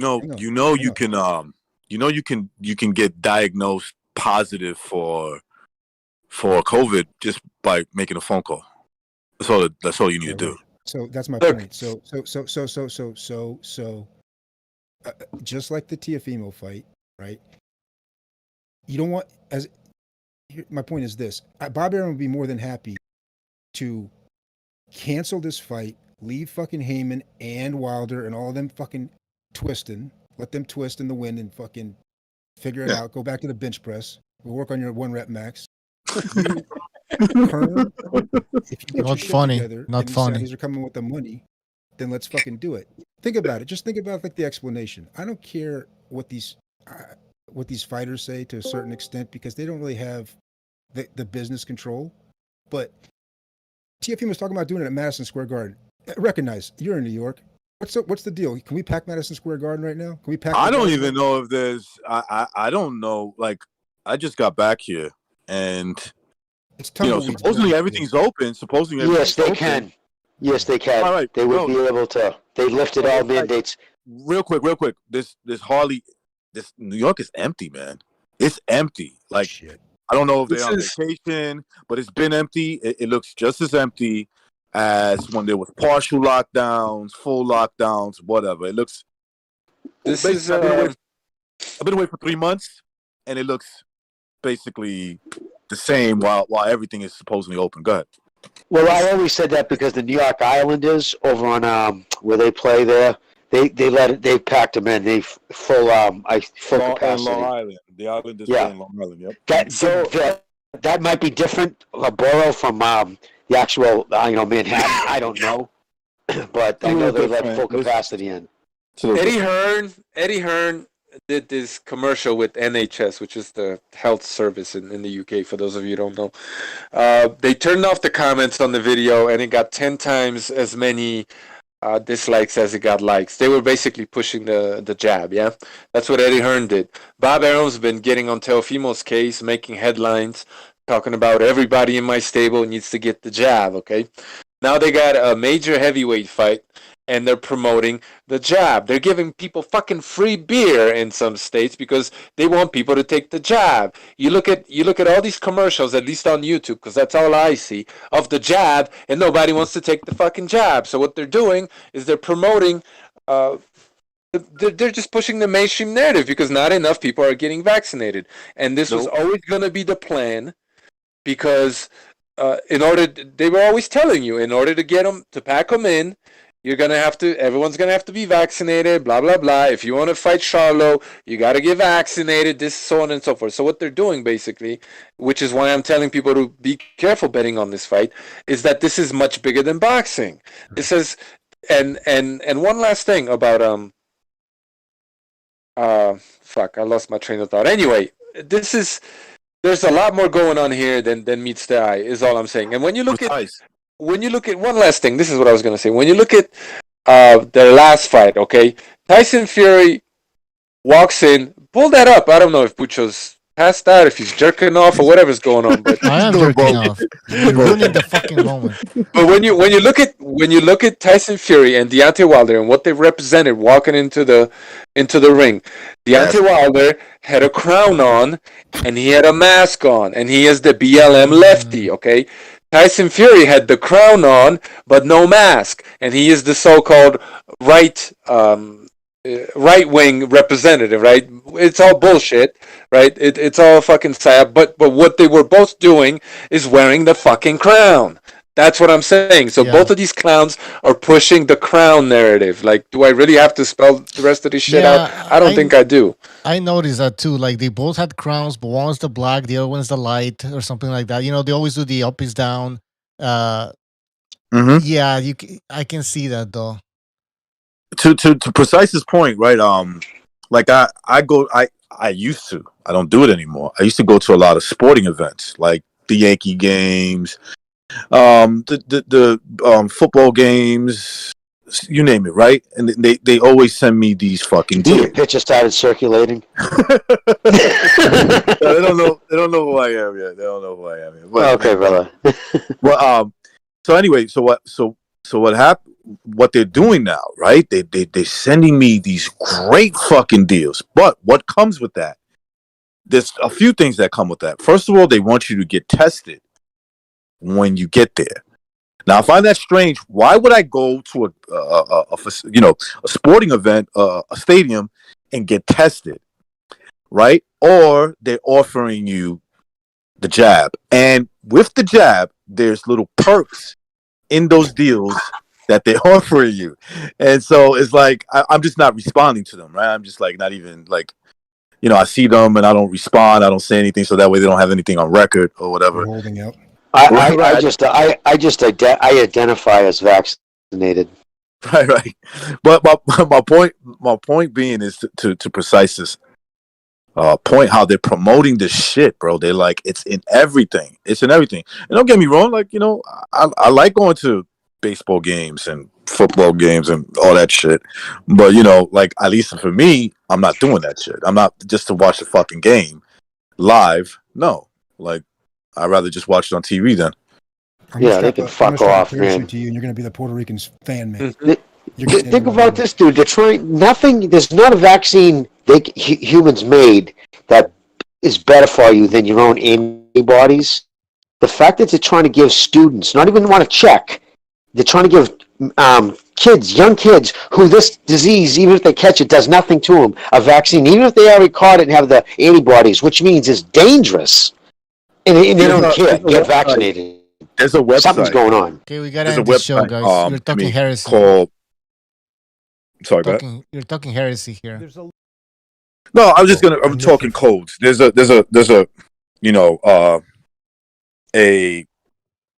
a legit, let's just call them that, right? A legit website that talks about all the people who have died from Larry Holmes' jab, and it's way more. Excuse me, it's way more. It's way more than all the official vax combined. It's more. Yeah. So remember, it just came. So Larry Holmes' jab just came out, right? It just came out. How the fuck did you've already killed more than in the past, let's say, 30 years? And that's just with the numbers they're keeping. It's actually, you go to the site, it's VARES. Yeah, VARES site. Yeah, United States site. Yeah. So here's the thing. What they're doing is, what they're saying is, it's real. It's honestly, you got to be stupid not to read between the lines. What they're saying is, they didn't die from Larry Holmes. They're dying after Larry Holmes jabbed them. Guys, it's the same fucking thing. In other words, it's the same thing. Just like Spinks. What do you mean you're not dying from the jab? I gotta go. I gotta take my vaccine and I want my donut. What do you do? I want my fucking donut. Go ahead, Bucho. Sorry. Said I gotta go get my fucking donut. So, yeah. Exactly. So yeah, I gotta go. Not for real. It's been here for 4 fucking hours. You go to Florida where you can pack the fucking place. I went to the Stanley Cup game. I could have blown a snot rocket on the fucking guy in front of me. They don't give a shit. They're packing it in. You go to Florida to have these fights, and if you can't do it in the UK, you let Recognize get to the bottom of the fucking New World Order medical issues, all right, Dr. Matrix, and you take your ass to fucking Saudi Arabia where they're gonna let you do it. You know what I mean? It's gonna find a way. But Pete, that's not all that it takes, because even if they were to let people in the UK pack them in, because of how brainwashed and leftist and stupid those people are, not all, they're not even gonna wanna be. Just like what Recognize is saying about New York, like the restrictions are lifted, but it's still a fucking ghost town. Go look at some live videos, people live streaming in San Francisco. It's the same shit. The restrictions are lifted, but people are fucking scared of one another. They're not gonna buy tickets, and so I wouldn't be surprised if the fight was supposed to be in Vegas, I guess. If it were true, just as with Teofimo, that people just don't want to be close to other people because they're deathly afraid of one another. You could understand how they traumatize these people. I mean, if you're somebody that relies on the news, right, to give you your information, if you're one of those people, then you could definitely understand why they would feel like that. I mean, I got family members like that. You know, I don't talk to them, but yeah, you know, we're still family and shit, and it's like that's how they feel. What I'm saying, you got people visiting family, like hanging out with family, wearing fucking masks, man. People lost their fucking minds, man. Did you see the family, like they were all like under a plastic bag, and then grandma was hugging them, and they're like, it was fucking. Anyways, listen, it's happening, and now we're gonna find out who's a retard and who isn't, man. But anyways, guys. We gotta go. One last thing, gotta go. Let me just say we one gotta last go. thing. This isn't the second Renaissance. Gotta go. Shit, it's getting too real. Here. It's getting too real. All right, guys, take care. Bye, Bucho. We'll see you next time. And everybody listening, I know this was a crazy show. We started with a Wilder Fury fucking, discussion. Let's just call it a discussion. And then we ended up talking about the LDBC. We're gonna cut that part out, because I don't think anybody wants to listen to that shit again. We didn't get an answer as to what the LDBC is. And then we started talking about conspiracy theories. Well, it was a great show, guys. Great show. I want to thank everybody who donated. And we will see you next time. So stay tuned for another BDA boxing show. See ya. And every one of you. I'm sorry, I don't mean to offend you. I'm disappointed in every one of you. I kiss you on the mouth. No, I'm not cool with that. I'm sorry. One more time. I'm disappointed in every one of you. I mean, I'm dealing with degenerate animals. I'm disappointed in every one of you. Disappointed in every one of you. All right, come on. Honestly, I can't do it, man. I'm disappointed in every one of you. Let me tell you why. It's gonna be all right, Nicky. Go ahead, shoot. You just killed a fucking man. What are you going to do about it? You're happy because you got nothing. You don't got a thing. You're happy because you got nothing. Lobito! Got nothing. I want to get out. I want to get out of this rat hole. I want to get online. I need BDA Boxing.